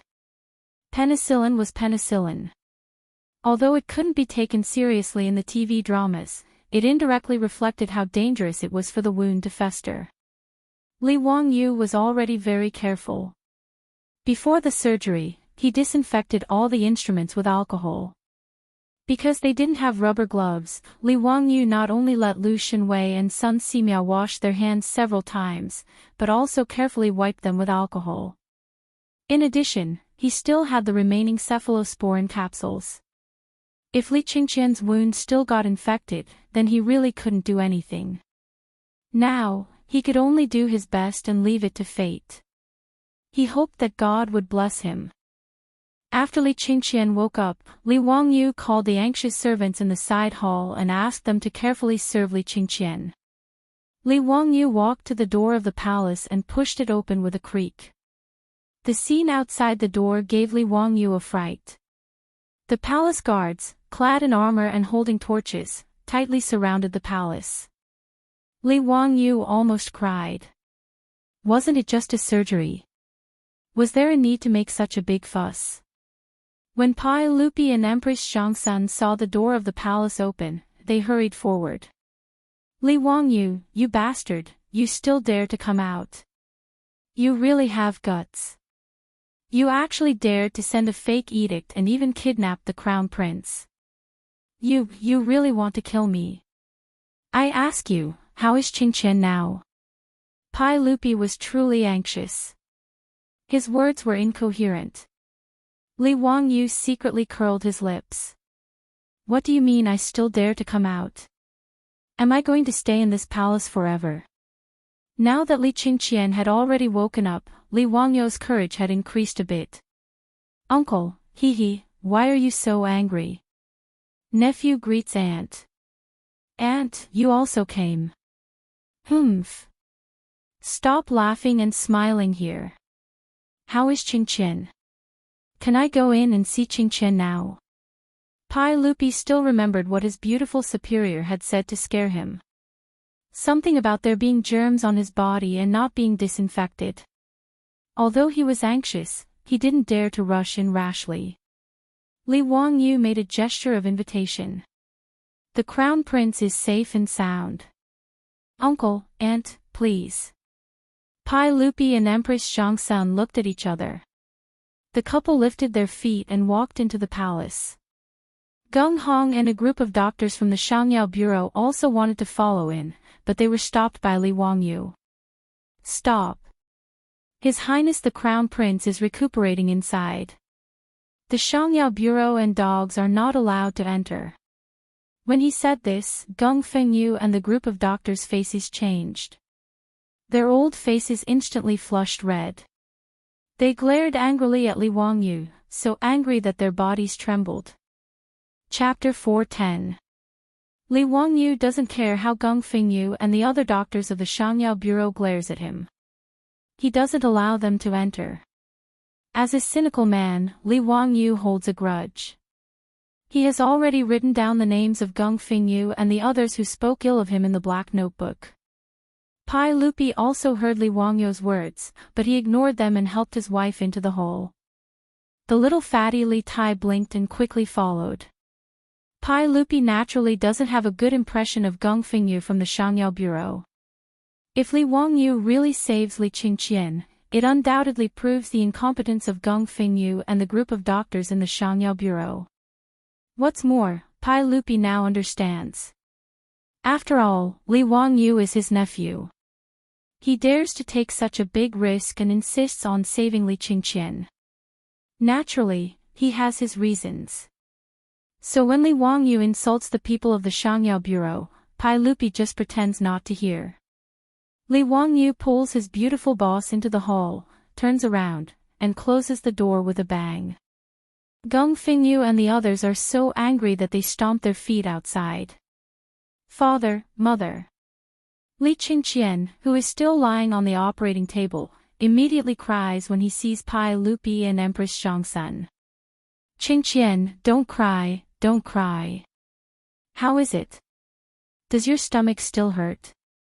Empress Xiangsun is overjoyed to see her son wake up. She gently caresses Li Qingqian's pale little face with her hand.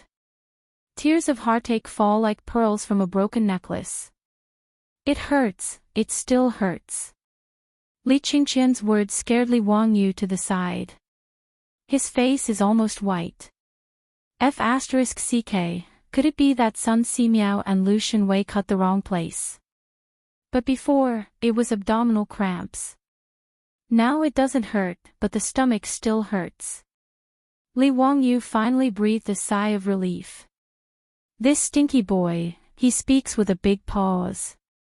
Since the abdominal cramps are no longer there, it means that the inflamed appendix has been removed. As for the stomachache, that was not strange. No matter who it was, they would feel pain when their stomach was cut open. Empress Xiangsun and Pai Lupi didn't understand the difference. Hearing Li Wangyu say that his stomach hurt, they couldn't help but turn to look at Li Wangyu. Pai Lupi was even more furious. Li Wangyu, you bastard, didn't you say you treated Qingqian? Why was his lower abdomen still hurting? Is this intestinal abscess cured or not? Li Wangyu hurriedly picked up the porcelain basin that contained the removed appendix. Uncle, aunt, this is Qingqian's ulcerated intestine. It has already been removed by old Immortal's son and his disciples' miraculous hands. The pain that Qingqian feels now is only from the wound on his abdomen. After a few days of rest, the wound will heal completely. When Empress Xiangsun saw the bloody appendix in the porcelain basin, she couldn't help but exclaim. She covered her face with her hands and didn't dare to look again. Pai Lupi didn't have much of a reaction. He even moved closer for a closer look. He was an emperor on horseback and had been on the battlefield for a long time. He had killed countless people with his own hands. How could he be afraid of this intestine? Yes, it really is ulcerated. Was this really removed from Qingqian's body? Of course. Uncle, look, the wound is still here. Li Wangyu pointed at the bandaged wound on Qingqian's abdomen. Then has Qingqian's intestinal abscess been cured? Empress Xiangsun didn't have time to cover her eyes and asked impatiently. Li Wangyu hesitated for a moment, but still answered honestly, Aunt, we still have to see if Qingqian's wound will become infected or inflamed in the next few days. As long as it isn't inflamed, when the wound heals, Qingqian will be as good as new. Empress Xiangsun didn't understand medicine and could only look at Pai Lupi. Pai Lupi understood Li Wangyu's meaning, but because of this, his expression was bitter. Ziyu, do you know that less than 1 in 10 of the wounded soldiers in the army survive because their wounds become infected? Qingqian is so young. Can he really make it through? Pai Lupi had seen the section of intestine that had been removed and no longer had any doubts about Li Wangyu's earlier words. The way he addressed Li Wangyu also returned to how it was before. However, when he thought of the fatal problem of the wound becoming infected, his heart, which had just been half at ease, couldn't help but tighten again. Uncle, this is the reason I didn't let you in earlier. Can you smell anything in this palace? Pai Lupi couldn't help but twitch his nose a few times at his reminder. It seems to be the smell of alcohol, but it's also different. Uncle is wise. This is the smell of alcohol. The alcohol is the essence that I extracted from the alcohol. It is specifically used to disinfect wounds to prevent infection. Li Wangyu simply used the words he had used to fool Sun Simiao and explained to Pai Lupi and Empress Xiangsun what bacteria were and what disinfecting was. He also explained that Sun Simiao was trying to make the miraculous medicine, penicillin. As for the matter of the cephalosporin capsule, he concealed it and didn't mention it. After all, the cephalosporin had been used up after saving Li Qingqian. He also couldn't explain the origin of the cephalosporin capsule to Pai Lupi, so he simply concealed it and didn't mention it. Pai Lupi listened to everything half believing and half doubting. After learning that Sun Simiao was currently experimenting with penicillin, he became excited and grabbed Li Wangyu's shoulder tightly. Does penicillin really have such miraculous effects? Can it really prevent wounds from becoming infected? If so, then wouldn't most of the wounded soldiers in the army be able to survive? Damn it, do you know how many of my comrades in the army died because their wounds became infected after they were injured? If you dare to deceive me, I won't forgive you. Li Wangyu was startled by Pai Lupi's excited appearance. What was he doing? How could he know that Pai Lupi's heart was in turmoil when he heard about the miraculous medicine, penicillin? In the era of cold weapons, there weren't many people who were directly hacked to death by weapons on the battlefield. Most of the wounded soldiers died because of the lack of effective first aid on the battlefield, as well as the lack of effective methods to prevent wounds from becoming infected. This led to the high mortality rate. Even a miraculous doctor like Sun Simiao couldn't prevent Niu Yang's wounds from becoming infected after he was injured. Needless to say, there was no need to talk about the lack of hygiene on the battlefield. Hearing that there was a way to prevent wounds from becoming infected, Pai Lupi didn't even care about his son who was lying on the operating table. Compared to a miraculous medicine like penicillin, the Crown Prince's safety wasn't worth mentioning. "Uncle, please be gentler. This nephew can't bear Uncle's domineering aura." Li Wangyou's face was bitter as he begged for mercy. His shoulder was in pain from being grabbed. This damned Pai Lupi's strength wasn't any less than Qing Yaojin's. This bastard Pai Lupi didn't know how to control his strength. He actually dared to destroy the flower bud of his motherland. He really didn't deserve to be a son. "Don't talk nonsense. Quickly answer my question. If this penicillin can really be produced, then it can be used to prevent wounds from becoming infected. However, this nephew doesn't know if old Immortal's son can succeed." Pai Lupi immediately looked at Sun Simiao. "Minister's son, are you confident in producing penicillin?" "This subject will do his best." "Good. Then I'll have to trouble Minister Sunday. I'll allocate another 100,000 strings of cash for Minister Sun's expenses. Once the penicillin is produced, I'll reward you handsomely." Pai Lupi didn't hesitate to allocate a large sum of money. It could be seen how important this penicillin was to him. When Li Wangyu heard this, his eyes couldn't help but light up. He rubbed his hands and smiled. "Uncle, this nephew also has a presumptuous request." Chapter 411. Li Wangyu rubbed his hands together and smiled awkwardly. "Uncle, I also have a presumptuous request. Old Immortal's son wants to experiment with penicillin, but he needs to make a microscope first."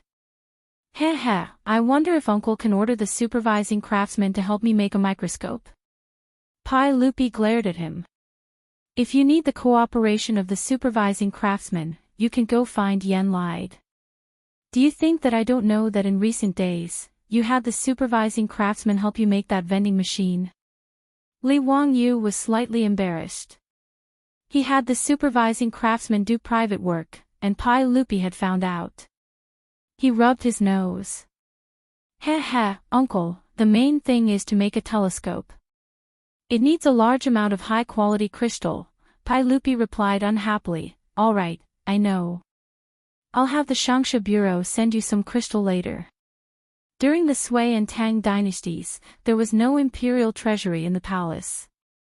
There were only 6 bureaus and 24 divisions responsible for managing palace affairs. The Shangsha Bureau was responsible for managing palace furnishings and tents. Most of the crystals were used as decorations, so they were naturally managed by the Shangsha Bureau. Li Wangyu asked Pai Lupi for crystals again. Naturally, it wasn't that Sun Simiao didn't give him enough crystals, but because of the microscope, he had thought of many other good things that could be made from crystals. Thus, he took this opportunity to ask for more. He could also use his position for personal gain and make some other novel things. After talking about penicillin, Pai Lupi turned his attention back to Li Qingqian. "Ziyu, can we send Qingqian back to Xianda Palace to rest now?" Li Wangyu shook his head. "Uncle, it's best to let Qingqian rest in this palace. After all, I've already used alcohol to disinfect this place, so the chances of Qingqian's wound getting infected are lower. If that's the case, then we'll do as you say." However, Pai Lupi paused and then looked at the people in the palace. "However, no one can say a word about what happened today. I don't want the matter of the Crown Prince's intestines being cut out to become the talk of the town." Everyone understood what Pai Lupi meant. After all, cutting open someone's stomach and removing their intestines was simply too absurd to the Tang. If this matter were to spread to the outside world, it would damage the crown prince's reputation. Naturally, everyone bowed to receive the order and promised not to spread it out. As for the eunuchs in the eastern palace, they were so scared that they all knelt down and kowtowed repeatedly to show that they were tight-lipped and swore that they would not reveal anything. These eunuchs had seen this kind of thing many times in the palace. In the imperial palace, the best way to make them shut up and keep secrets was to turn them into dead people. The dead would never speak of secrets. Even if Pai Lupi was an enlightened ruler, he might not be merciful to the servants in the palace. At this moment, he looked at the eunuchs with an unfriendly gaze. It was as if he was contemplating whether or not he should summon the imperial guards to drag these eunuchs out and beat them to death. Li Wangyu saw the eunuchs kowtow like they were pounding garlic and couldn't help but feel pity. Uncle, Qingqian still needs to recuperate here for a few more days and needs people to serve him. These eunuchs have worked hard today. Why don't we let them continue to serve Qingqian here? Hearing this, Pai Lupi thought for a moment and nodded slightly. If that's the case, then we'll do as you say.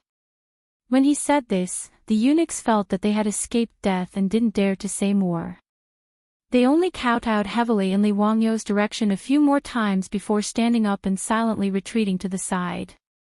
Uncle, that Dr. Fingyu and Dr. Fingyu of the Shangyao Bureau probably know how I treated Qingqian. Can they keep it a secret?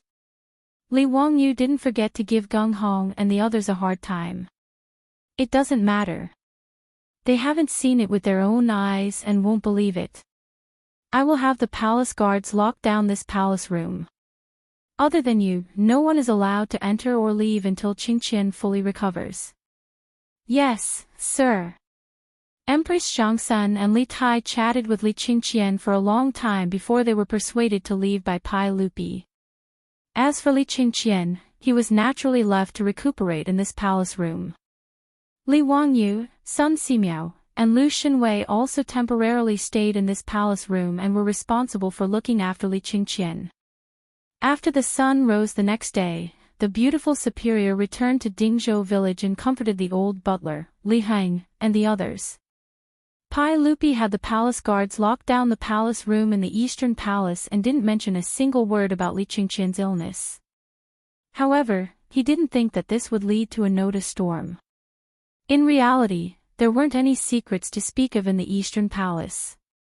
Even in this Taiji palace, there were leaks everywhere. As long as there was any movement, the moment Pai Lupi found out, the outside world would be in an uproar. The news that the crown prince had an intestinal abscess that was beyond cure and was on the verge of death had already spread to the hundreds of officials in the imperial court the next day.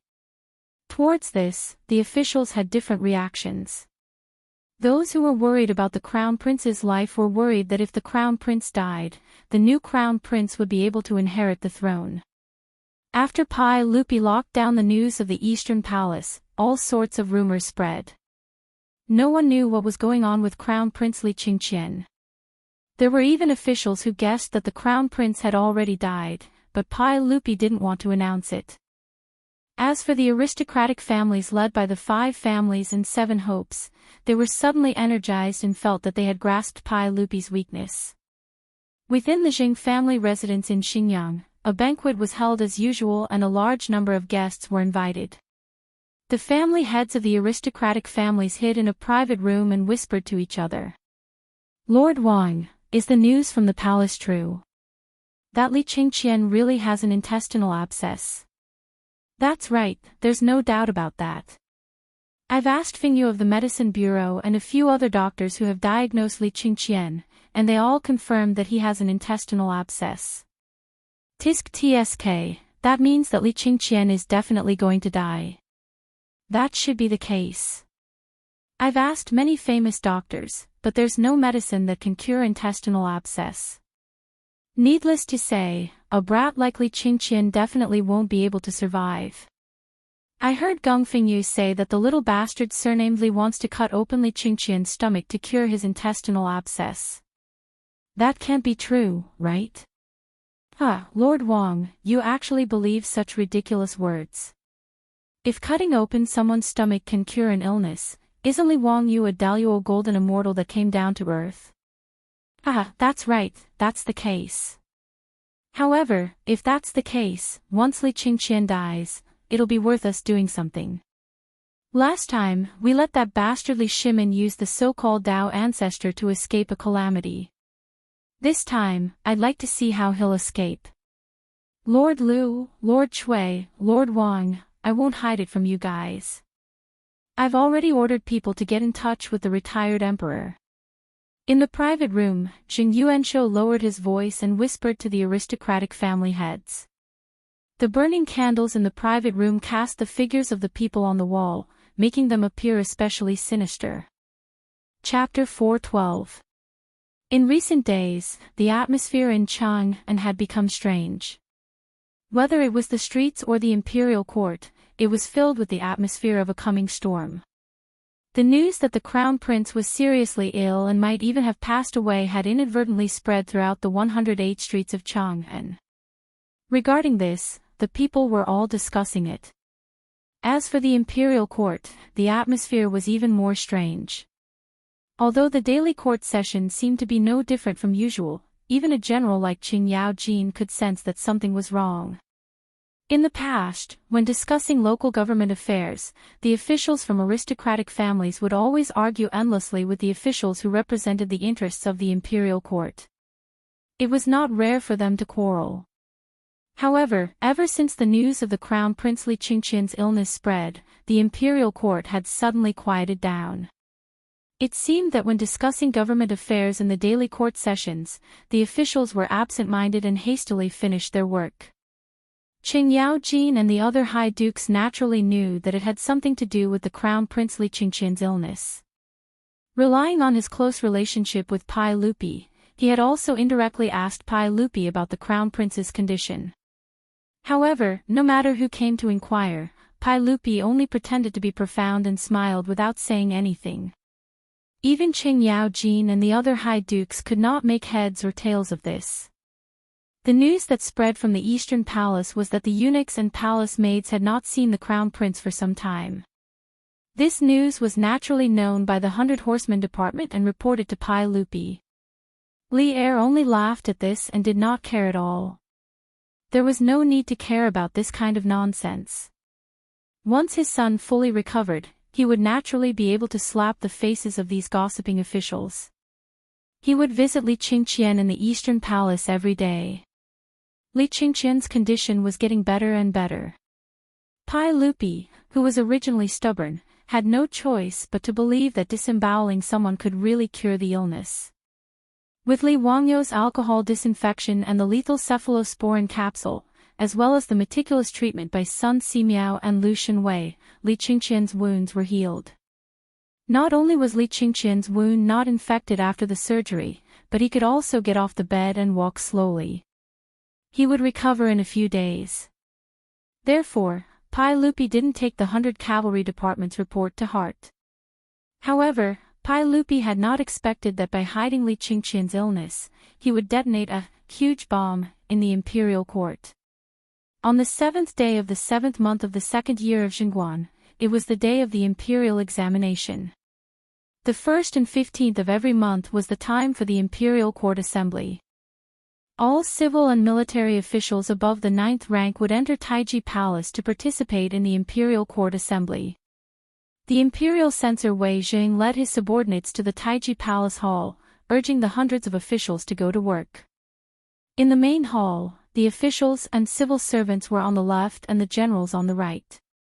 Pai Lupi ascended to the throne, and all the officials kowtowed. After a series of complicated formalities, Pai Lupi had yet to open his mouth when an attendant in the hall suddenly announced loudly, "The retired emperor has arrived." These words caused an uproar among the officials, and Pai Lupi's expression greatly changed. The retired emperor of the Tang dynasty was naturally his father, Li Yuan. Ever since the Xuanwu Gate incident in the 9th year of Wude, Li Yuan had been forced to abdicate and live in seclusion in Taiji Palace. Although it was called living in seclusion, it was actually more like being imprisoned. But today, Li Yuan had appeared in Taiji Palace without his knowledge. Pai Lupi couldn't help but feel his scalp go numb. Who was so bold? Without Pai Lupi's permission, Li Yuan had actually swaggered out of the palace to participate in the imperial court assembly. This was truly inconceivable. Pai Lupi turned his head and angrily glared at the eunuch serving in the 100 Cavalry Department. Go and find out who it is that dares to act so recklessly. This eunuch's name was Mituo. He was unknown in history, but he was close to Pai Lupi. He was responsible for conveying news from the 100 Cavalry Department and the palace, and was most trusted by Pai Lupi. Yes. Mituo's face was pale with fear, and cold sweat covered his forehead. He hurriedly bowed and then slowly retreated, disappearing into the back of the hall. When Li Yuan's figure appeared in Taiji Palace, Pai Lupi had no choice but to leave his seat and respectfully kneel in front of all the officials to salute Li Yuan. Greetings to the retired emperor. Although Pai Lupi had obtained his position through the Xuanwu Gate incident, the Tang dynasty promoted filial piety, so Pai Lupi was very respectful in front of Li Yuan, and acted like a good son. Erlang, rise. I haven't left the palace for a long time, and today I want to attend the court meeting. Erlang, you won't object, right? Why would the retired emperor say such a thing? I'm very happy that the retired emperor can attend the court meeting. Pai Lupi immediately stepped forward and carefully helped his father, Li Yuan, to sit on the throne. Although Li Yuan was respectfully called the retired emperor, it was only in name. Many later generations had confused the two concepts of retired emperor and retired emperor. The retired emperor was only a title the current emperor gave to his father out of respect. It had no real political power, and was more of a symbol. As for the retired emperor, he was the emperor above the emperor. The emperor had real power, and he would call himself emperor. He would report all the important matters of the country to the emperor, and he would call himself emperor. However, as the retired emperor, Li Yuan naturally didn't have any power. Pai Lupi forced Li Yuan to abdicate during the Xuanwu Gate incident, so why would he give him any power? Pai Lupi was even more of an actor.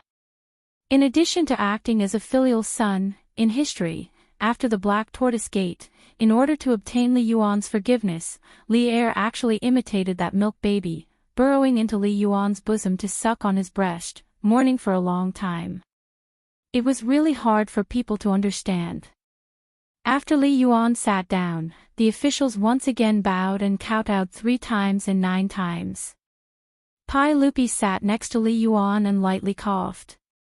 Just as he was about to ask the officials what they wanted to discuss, he saw an imperial censor suddenly stand up. Your Majesty, I, Imperial Censor Wang Yuanzhong of the Imperial Censorate, have something to report.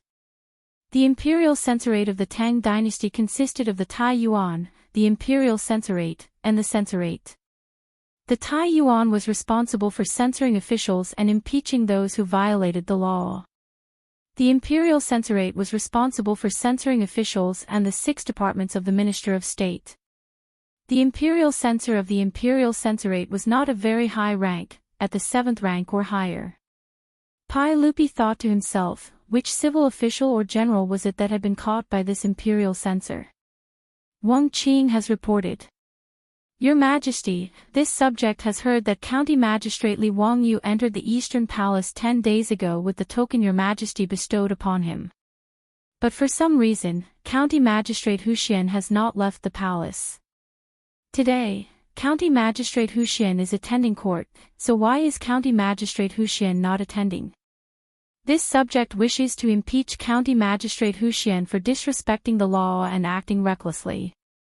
This is a great disrespect. Pai Lupi couldn't help but frown.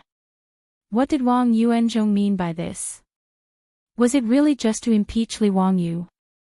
Or did it have to do with Li Yuan's sudden appearance at the court? Pai Lupi was just about to find an excuse for Li Wangyu when Li Yuan suddenly spoke. Nonsense. That County Magistrate Huxian is County Magistrate Li Wangyu. We have heard of this person. He is only 16 years old and is highly regarded by the emperor. At such a young age, he was granted a noble title. Since this is the case, he should be even more loyal to the emperor. Why is he so preposterous as to not even attend the court? Quickly summon that county magistrate Wuxia to the hall. Pai Lupi couldn't help but shiver at Li Yuan's words. It seemed that something was about to happen today. Chapter 413. After all, Li Yuan was the Emperor Emeritus in name. Now that he had spoken, Pai Lupi could not refute him in front of all the officials. The eunuch looked inquisitively at Pai Lupi. Pai Lupi lightly nodded, indicating that someone should go to the Eastern Palace and summon Li Wangyu to Taiji Palace. Within the main hall, an eunuch immediately ran to the Eastern Palace to summon Li Wangyu. Logically speaking, Li Wangyu should have attended the lunar court assembly on the 1st and 15th of each month. But this fellow was too lazy. He had no interest in getting out of bed before dawn and riding a horse for several dozen kilometers to attend some stupid court assembly. Moreover, the lunar court assembly was only for the announcement of an imperial edict.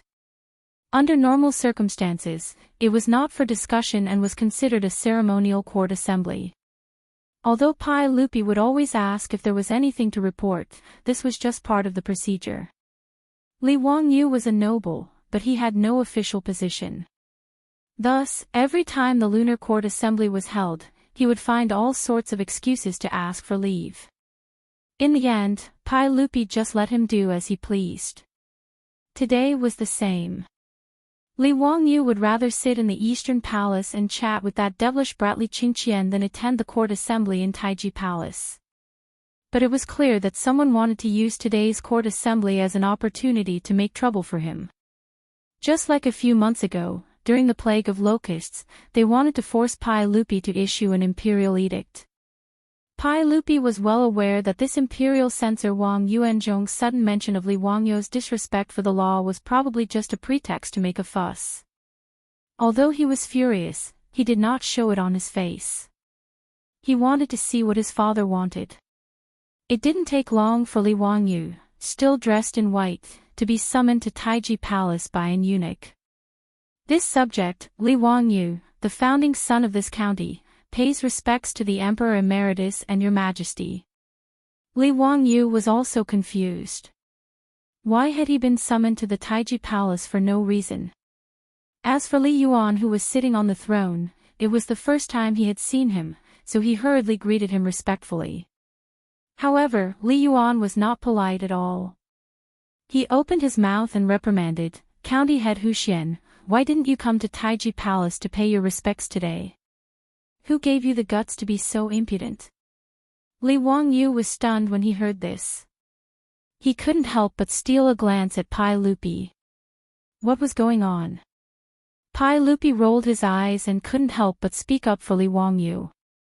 Replying to the retired emperor, Master Wuxia has been treating the crown prince's illness in the Eastern Palace. Today's court meeting was specially permitted by this emperor to not attend. Treat the crown prince. What qualifications does he have to treat my imperial grandson?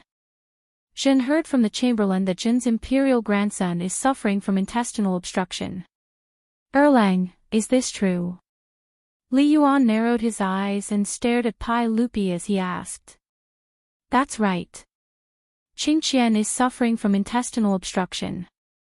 Li Yuan suddenly slapped the armrest of the throne. His tone was unyielding. Then how is Zhen's imperial grandson now? Why is Li Qingqian nowhere to be seen in the Eastern Palace? What illness is this county head Wuxia treating? Li Wangyu couldn't help but say, replying to the retired emperor, His Highness the Crown Prince is already out of danger and is currently recovering. He had yet to finish speaking when Li Yuan shouted explosively, "Shut up! You're full of nonsense. Who has ever heard of intestinal obstruction being treatable? Where is the imperial physician of the medicine bureau?" Among the officials, Gung Hong of the medicine bureau hurriedly stood up. Imperial physician of the medicine bureau, Gung Hong, greets the retired emperor. Zhen asks you, is there a way to treat intestinal obstruction in your medical knowledge? Replying to the retired emperor, intestinal obstruction is incurable. It is a terminal illness.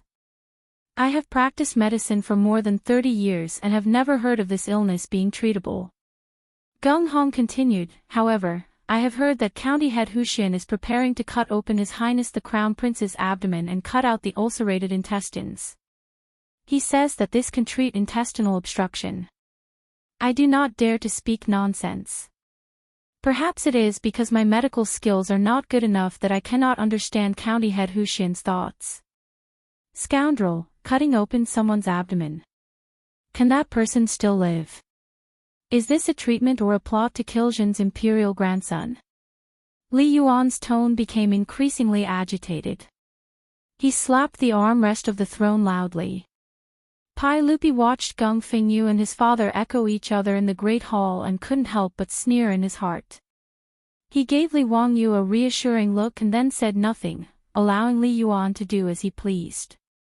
As soon as Li Yuan finished speaking, the imperial censor of the imperial censorate, Wang Yuanzhong, who had previously threatened to impeach him, stood up again. County Head Huxian, tell me the truth. How is His Highness the Crown Prince? Is he still deceased? Nanny.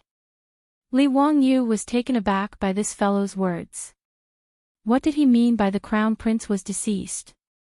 Li Qingqian was alive and kicking right now. If it weren't for Pai Lupi forbidding him from showing himself before he recovered, this little brat would have already run wild in the Eastern Palace. When Wang Yuanzhong saw Li Wangyu's dumbfounded expression, he thought that he had grasped Li Wangyu's weakness and left Li Wangyu speechless. He immediately put on a sorrowful expression and bowed to Li Yuan on the throne. Reporting to the retired emperor, if this subject's guess is correct, it seems that the Crown Prince has already passed away. I ask the retired emperor to restrain your grief.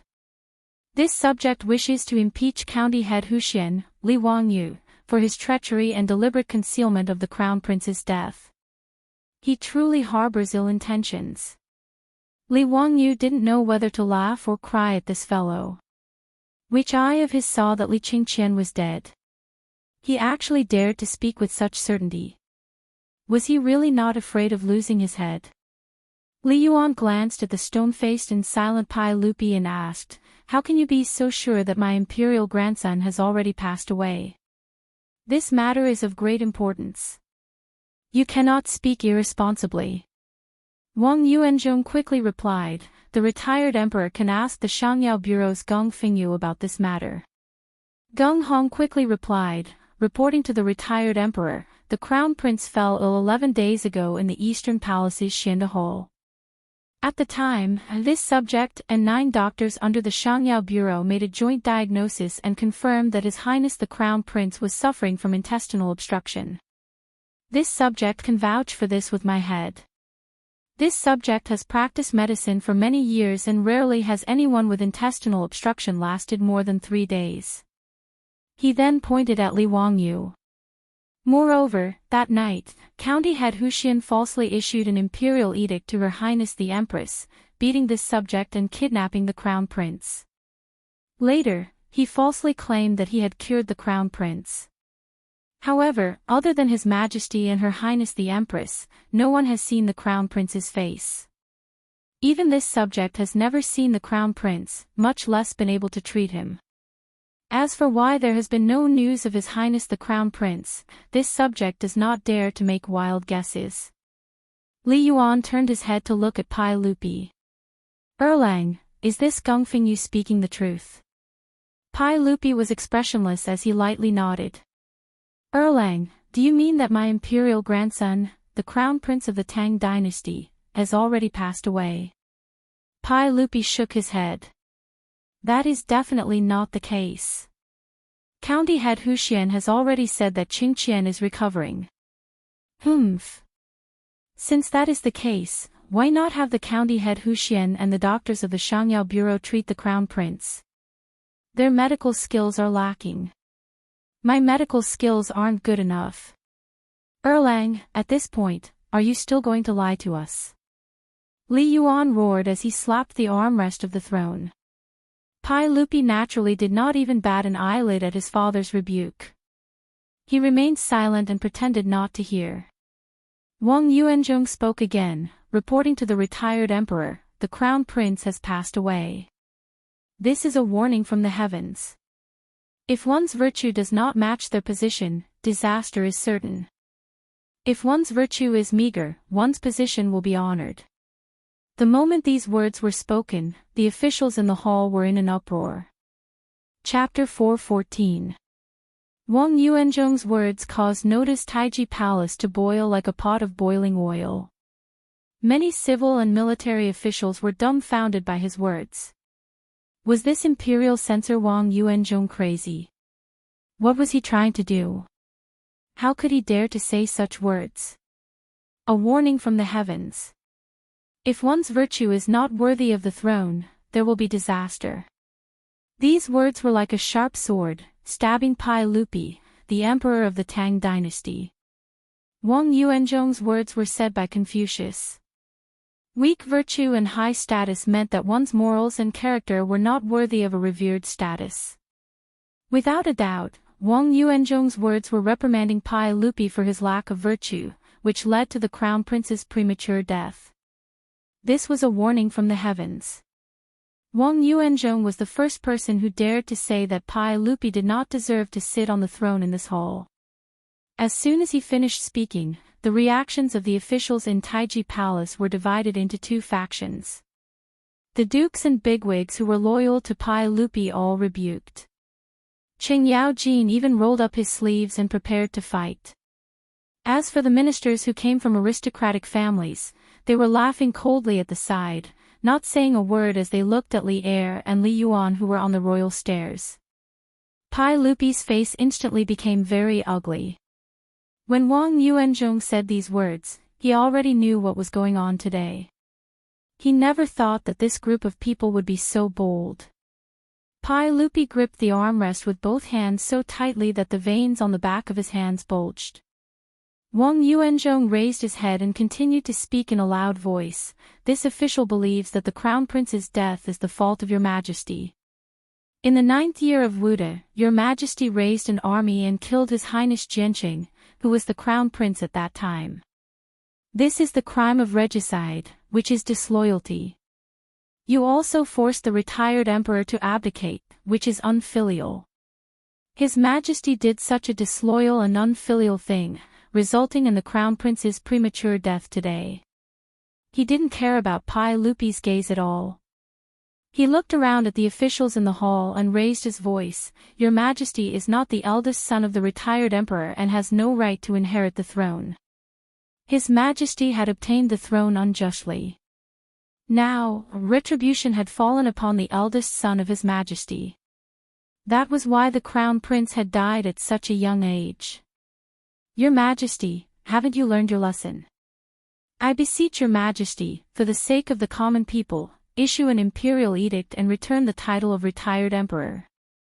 After Wang Yuanzhong finished speaking, the Taiji palace that had been in chaos just a moment ago fell completely silent. He looked straight at Pai Lupi, who was on the royal staircase, with a proud expression on his face. At this point, Wang Yuanzhong felt that he was a moralist today. Even if Pai Lupi immediately ordered people to drag him out and beat him to death, he was not afraid at all. If he, Wang Yuanzhong, was killed by Pai Lupi because of this, he would be a martyr and would be revered by the world. He would be recorded in the history books. 100 years later, 1,000 years later, he would still be a loyal official like Bai Gan. He, Wang Yuanzhong, was not afraid of death. He even wished that right now, Pai Lupi would order him to be executed in Shi City to fulfill his reputation as a martyr. After Wang Yuanzhong finished speaking, nearly half of the officials in the hall suddenly knelt down. They didn't say anything. They just quietly knelt like this, but their gazes were fixed on Pai Lupi. The meaning was self-evident. Forcing the abdication. This was the aristocratic family's overt plot. During the court conference, they used the crown prince's death to mobilize the officials to force Pai Lupi to abdicate, welcome back the retired emperor, and support Li Yuan to ascend the throne again. In the eyes of the aristocratic families, Li Yuan returning to the throne was more beneficial to them than Pai Lupi continuing to be the emperor. Pai Lupi was too forceful. Even these thousand-year-old aristocratic families felt great pressure when facing Pai Lupi. And Pai Lupi was constantly working to weaken the aristocratic family's power. This made the 5 clans and 7 aristocratic families feel even more threatened. Thus, these aristocratic families that wanted to suppress Pai Lupi used the crown prince's death to contact retired Emperor Li Yuan, who had been placed in the depths of the palace. They tried in vain to force Li Yuan to abdicate and return him to the throne. Perhaps in the eyes of later generations, using the crown prince's death to attack Pai Lupi was truly absurd and laughable. Li Wangyu was stupefied as he listened. The civil officials of the Tang dynasty could play like this. They could even say such deceptive words. But in the eyes of the Tang, the crown prince's death was no small matter. Earthquakes, plague of locusts, of floods, and other natural and man-made disasters could all be attributed to the emperor's mistakes. Attributing the crown prince's death to Pai Lupi's lack of virtue truly could obtain the approval of the masses. After all, the rulers of China had always proclaimed that they received orders from the heavens, that the emperor was the father of the heavens and the mother of the earth, and that they were the sons of the heavens. Confucius also said that the Son of Heaven received orders from the heavens. Thus, if the Son of Heaven's chosen successor died, the responsibility naturally rested with the Son of Heaven himself. It was the Son of Heaven's lack of virtue that had killed the retired emperor's eldest son, causing the heavens to punish the Son of Heaven and take away his eldest son's life. Wang Yuanzhong's words caused many of the non-aristocratic officials in Taiji Palace to fall silent. For a moment, they didn't know how to retort. The aristocratic families were simply not afraid that Pai Lupi would fly into a rage out of humiliation. Even if Pai Lupi was furious, so what? Could it be that he, Li Heir, could order people to kill half of the officials in this hall? If that really happened, not to mention whether or not the Confucian scholars of the world would spit on him, the aristocratic families would definitely sever ties with Pai Lupi. At that time, it would be just like the chaos at the end of the Sui dynasty. The Tang dynasty would probably fall apart and collapse.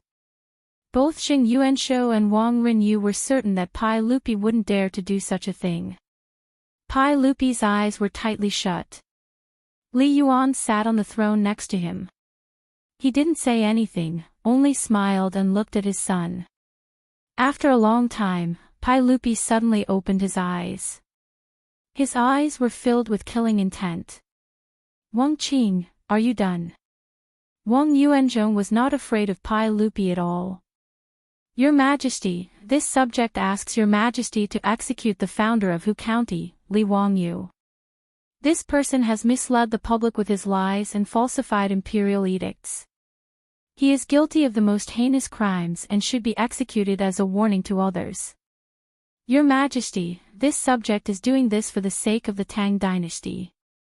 Your Majesty, please execute this treacherous subject and return the title of Emperor Taishang. Return the Tang dynasty to its former glory. This subject knows that this subject's words today have offended the dignity of the imperial family. This subject must die 10,000 times. As long as Your Majesty is still the Emperor Taishang, this subject will immediately commit suicide as an apology to Your Majesty.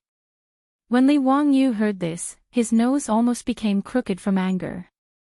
What the hell does this have to do with me? You actually want to execute me? You're really a pig or dog? Pai Lupi indifferently glanced at the kneeling officials in the hall. Then, do you all think the same? In the Taiji Palace, the kneeling officials were silent at first, then they all kowtowed. Your Majesty, this subject thinks that Imperial Censor Wang Yuanzhong's words are reasonable. This subject agrees. This subject agrees.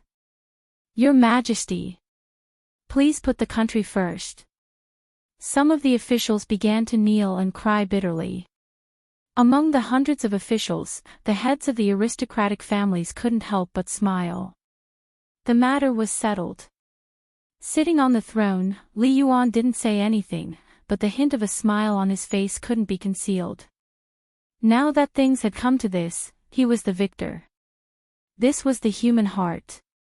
In the Taiji Palace, the atmosphere was extremely oppressive. Suddenly, there was a sneer that attracted everyone's attention. The one who laughed was the treacherous subject that Wang Yuanzhong spoke of, the one who should be executed, Li Wangyu. When he saw the hundreds of officials turn their heads to look at him, he was a little embarrassed. He waved his hand and smiled. I say, you've made such a scene, but what if His Highness the Crown Prince is still alive? How will you deal with this? Chapter 4:15. As soon as Li Wangyu finished speaking, the officials in the hall fell completely silent.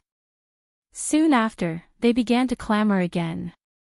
Everyone was shocked by his words. If the Crown Prince didn't die, then today's matter would become a joke. Qing Yaojin couldn't care less about etiquette. He rushed to Li Wangyu and slapped him on the shoulder. Brat, hurry up and tell me what's going on with His Highness the Crown Prince. Is he dead or alive? Li Wangyu rolled his eyes. Uncle Qing, didn't I just say it? The Crown Prince has just recovered from a serious illness and is currently recovering. You can't joke about this. Is that true? Li Wangyu shrugged. Why didn't anyone believe the truth these days? Uncle Qing, why would I lie to you? Even if you don't believe me, didn't His Majesty say it just now? You don't even believe His Majesty's words. Wahahaha, that's good. I want to see how these bastards are going to deal with this. Qing Yaojin raised his head and laughed. Wang Yuanzhong sneered. How could the Crown Prince live? Li Qingqian was suffering from intestinal abscess. This was a fact. Unless this county magistrate was a golden immortal, how could he save Li Qingqian? He ignored Li Wangyu's words and treated Li Wangyu as heir. Wang Yuanzhong was just a minor 7th-rank imperial censor. Originally, he was the most insignificant existence in the imperial court. He was like an ant. But so what? Today was the highlight of Wang Yuanzhong's life. He stood straight in the main hall with a smile on his face. So what if Pai Lupi was the emperor of the Tang dynasty? Their aristocratic families controlled the truth of the world. The truth of the world was in the hands of these aristocratic families. During the Black Tortoise Gate incident, Pai Lupi was able to kill the Crown Prince Li Jianqing and force Li Yuan to abdicate. Today, their aristocratic families could also force Pai Lupi to abdicate in the main hall. Gung Hong from the Shangyao Bureau scoffed at Li Wangyu's words. Even if he was beaten to death, he didn't believe that Li Qingqian could survive. He also didn't dare to imagine what would happen if Li Qingqian really did survive. Ever since the Wang clan of Taiyuan found him a few days ago and gave him 1,000 taels of gold and 2 beautiful singers, there was no turning back.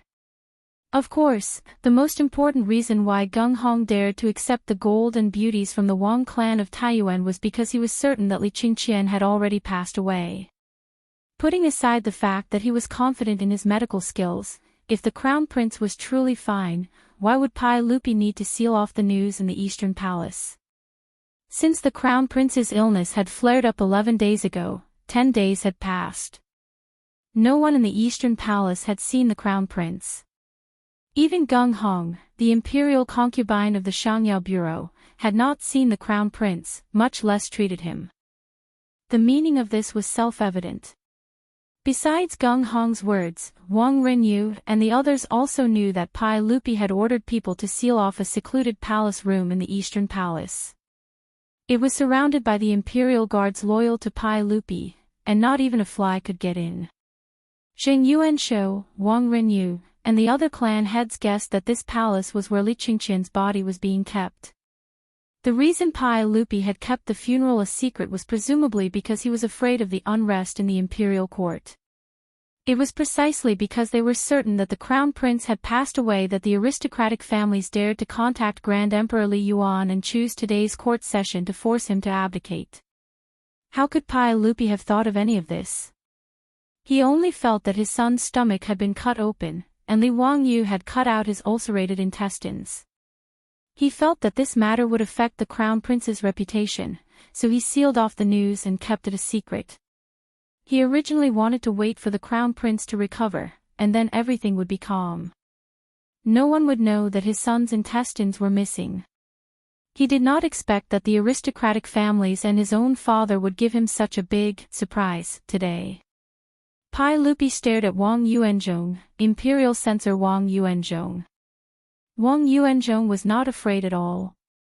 He smiled and said gently, "Your subject is here." Pai Lupi sneered, "You slandered the crown prince and spoke nonsense about the emperor's father. Do you know your crime?" Wang Yuanzhong's expression did not change. He bowed, "Your subject will die 10,000 times. Your subject will die 10,000 times for the Tang dynasty and for the people of the world. Your Majesty thinks that your subject deserves to die, so your subject is naturally willing to bow my head and stretch my neck for your Majesty to punish. Your subject will die without regrets." Wang Yuanzhong no longer cared about life and death. What joy was there in life? What was there to fear about death? He, Wang Yuanzhong, had already put life and death out of his mind. There was no ripple in his heart. Being able to leave his name in history was his goal. Today, his words would definitely spread throughout the world along with the aristocratic family's mouths. Today, his blood would illuminate the history books. Wang Yuanzhong elegantly tidied up his clothes and smiled at the furious Pai Lupi. On the imperial steps, the originally angry Pai Lupi suddenly laughed. "Ha ha ha ha, Wang Qing, you must think that after today, your name will definitely go down in history. But in my eyes, you are just a jumping clown." Wang Yuanzhong also smiled elegantly, "Your subject's name will be judged by future generations." Pai Lupi sneered, "I think you won't shed tears until you see the coffin. Li Wangyu, go to the Eastern Palace and invite the crown prince. I want to let these blind people see if my crown prince has really died." Li Wangyu immediately accepted the order. He bowed and turned to leave Taiji Palace.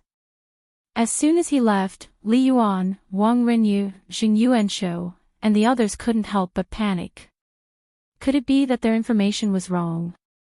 Crown Prince Li Qingqian was really still alive. If Li Qingqian was still alive and well, then everything that had happened today would really be a farce. A haze flashed through Wang Yuanzhong's heart. He turned to look at Gung Hong and saw that Gung Hong's legs were beginning to tremble. He kept muttering, "Impossible, this is impossible. The crown prince has intestinal obstruction. There is no medicine that can cure it. Impossible, this is absolutely impossible." The aristocratic family officials who were still kneeling in the main hall were even more at a loss. Silence. In the main hall, no one was interested in talking. Everyone was silent, quietly waiting for the moment when the truth would be revealed. Notice Taiji Palace fell into a deathly silence. The air seemed to have condensed.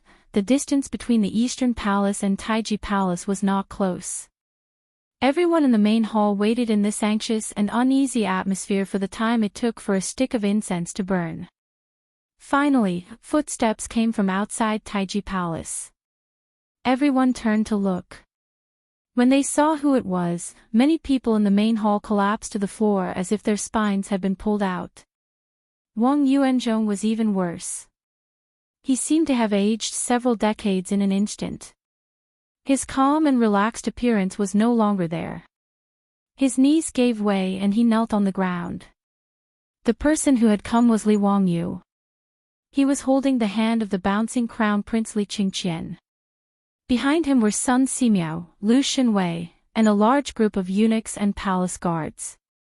"Your subject Li Qingqian greets your majesty and grand emperor." Chapter 4:16. After Li Qingqian entered the palace, he respectfully knelt down and paid his respects to his father and grandfather. In formal situations, the crown prince still needed to refer to himself as a subject. Although his face was slightly pale, anyone with a discerning eye could see that Li Qingqian's body was fine. The so-called passing away was even more of a joke. Li Yuan's face was as dark as water, but he had to squeeze out an extremely ugly smile. "Our good imperial grandson, you've recovered. In response to Grand Emperor, this subject's illness has recovered. Many thanks for Grand Emperor's concern. We heard that Qingqian had an intestinal abscess.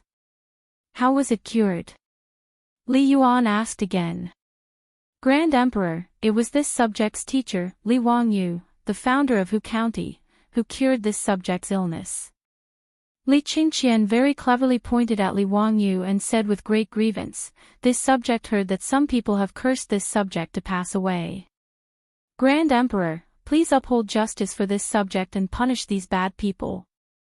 Although Li Qingqian was only 9 years old, being born in a royal family, he matured much earlier than normal children.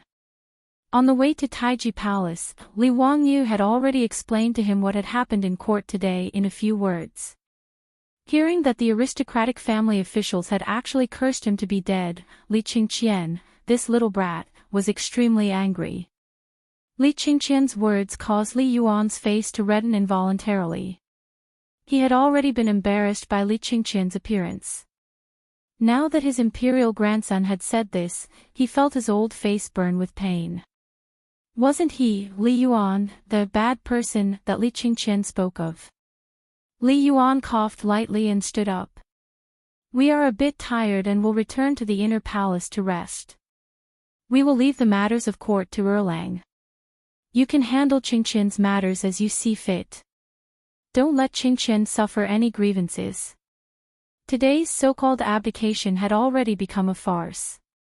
Continuing to stay in the palace would only increase the number of jokes. Li Yuan saw that things were not going well and prepared to slip away. As for those aristocratic families, why would Li Yuan care about their lives? Moreover, Li Yuan also felt resentment towards the aristocratic families. If it weren't for these bastards swearing that Li Qingqian had already passed away, how would he have lost so much face in front of the officials today? "Farewell, retired emperor." Pai Lupi smiled and bowed, but he almost laughed out loud in his heart. Hundreds of officials also knelt down one after another to respectfully send off the retired emperor. However, the expressions of those aristocratic family officials were as ugly as they could be. Wang Yuanzhong and Geng Hong, the two people who stood out, could no longer speak. Their faces were even paler than Li Qingqian, who had just recovered from a serious illness. There was no trace of blood in them at all, and their bodies were trembling. Li Yuan had just walked down the royal stairs and hadn't even gotten into the carriage when he saw Pai Lupi's personal attendant, Mito, hurriedly walk in from outside the hall. Li Yuan had also been on the battlefield for a long time. He immediately noticed the strong smell of blood on Mituo's body. The eunuchs of the Tang dynasty wore the same clothes as the officials, according to their rank. As Pai Lupi's most trusted eunuch, Mituo was pardoned from his position as a lower third-rank official and wore a purple robe. Li Yuan's eyesight was also very good. He was already 60 years old, but he could still keenly notice that there were some fresh bloodstains on Mituo's purple robe. Mituo respectfully bowed to Li Yuan, reporting to retired emperor. This servant just received a notice that there were a few eunuchs in the Crane Feather Palace who were not clean and had stolen from the palace. This servant acted on my own initiative and beat those eunuchs to death. This servant, as the eunuch of the eunuch, is not strict enough. Please forgive this servant, retired emperor. The Crane Feather Palace was the palace where Li Yuan lived after he abdicated his position. As for the eunuchs that Mituo mentioned, if there was no accident, they must be Li Yuan's remaining trusted eunuchs. This time, the internal and external contact with the aristocratic families was also carried out through these eunuchs. Li Yuan wanted to get angry, but he couldn't say anything. He knew very well that this was a warning from his son. The eunuch of the emperor was an organization that managed the internal affairs of the palace. Mituo was the eunuch of the eunuch, a lower third-rank official. If he wanted to beat a few eunuchs with dirty hands to death, what could Li Yuan do about it? Could it be that he had to shed all pretense of cordiality with his son? After living in the palace for 3 years, Li Yuan was like a tiger without fangs. He had long lost his courage. Mi Tuo's actions were naturally ordered by Pai Lupi. As the eunuch of Pai Lupi, he was the most trusted eunuch. During the 23rd year of Taizong Jingguan, he was the only eunuch who was given a lower third-rank official position. Pai Lupi had made a rule that the eunuch of the eunuch would not have a third-rank official. Fourth-rank eunuchs were the highest. For Mi Tuo to be given a lower third-rank official position, it could be seen how much Pai Lupi trusted him. He went to Li Yuan's palace to investigate who was colluding with the aristocratic families. Without much effort, he found a few eunuchs in Li Yuan's palace. After getting their confessions, Mi Tuo didn't care about Li Yuan's face and beat the eunuchs to death. Li Yuan could only grit his teeth and bear with Mi Tuo's impudent actions. I know, Li Yuan's face was gloomy and he didn't say anything else. He sat on the carriage and planned to return to the Crane Feather Palace. Mi Tuo stopped in front of the carriage and continued to report. Retired Emperor, I also found that in the Crane Feather Palace, there were concubines in the harem who were disorderly and promiscuous. I also beat them to death. I didn't ask for retired Emperor's permission and acted on my own. I ask for retired Emperor's forgiveness. He said it casually, but in Li Yuan's ears, his body couldn't help but shake. Li Yuan's old face instantly flushed red. His hand trembled as he pointed at Mi Tuo. You have big guts. Mi Tuo didn't say anything. He just smiled and bowed. After a long time, Li Yuan put down his arm. He didn't say anything. He waved his hand and indicated that the eunuchs who were carrying the carriage could leave. In Li Yuan's harem, there were beauties from aristocratic families who were very much favored by him. After he abdicated, there was nothing else to do in the harem. Doting on beauties became his only hobby. From abdication to death, in a few years, Li Yuan, who was 60 years old, gave birth to 17 younger brothers and 18 daughters for Pai Lupi in the harem. He could be called a stallion among stallions. Now, Mi Tuo actually told him so casually that some of his concubines were also beaten to death. This was simply a naked humiliation. But the situation was pressing. Even if Mi Tuo was so presumptuous, Li Yuan could only grit his teeth and endure. Beating his father's eunuchs and concubines to death was just a warning to Pai Lupi. After all, Li Yuan was his father. No matter how dissatisfied he was, he could only do this. He even had to pretend to be a filial son in front of the officials and the world. In this regard, Li Wangyu could only ridicule in his heart. Hypocritical, really King hypocritical. Whether it was Pai Lupi or Li Yuan, in Li Wangyu's eyes, they were both actors. The Oscars owed them a trophy. After respectfully sending off Li Yuan, Pai Lupi sat back on the throne and smiled at the officials in the hall. These damn aristocratic families. Pai Lupi did not plan to let them off so easily. Today, if he did not peel off a layer of skin, this matter would not be over. Pai Lupi was still thinking about how to deal with these aristocratic families when suddenly, from the crowd of officials, a few people rushed out. They rushed in front of Wang Yuanzhong and Gung Hong, grabbed their collars and fiercely slapped them. Slandering the crown prince and speaking nonsense about the emperor's father. Who do you think you are? You are worse than pigs and dogs. This old man will beat you to death, you traitor. After a few slaps, Wang Yuanzhong saw stars and was stunned silly. Gung Hong was hit until his face burned with pain. He howled miserably and fell to the ground like mud. Li Wangyu and the others, at this time, felt like 10,000 grass mud horses were galloping in their hearts. Too damn shameless.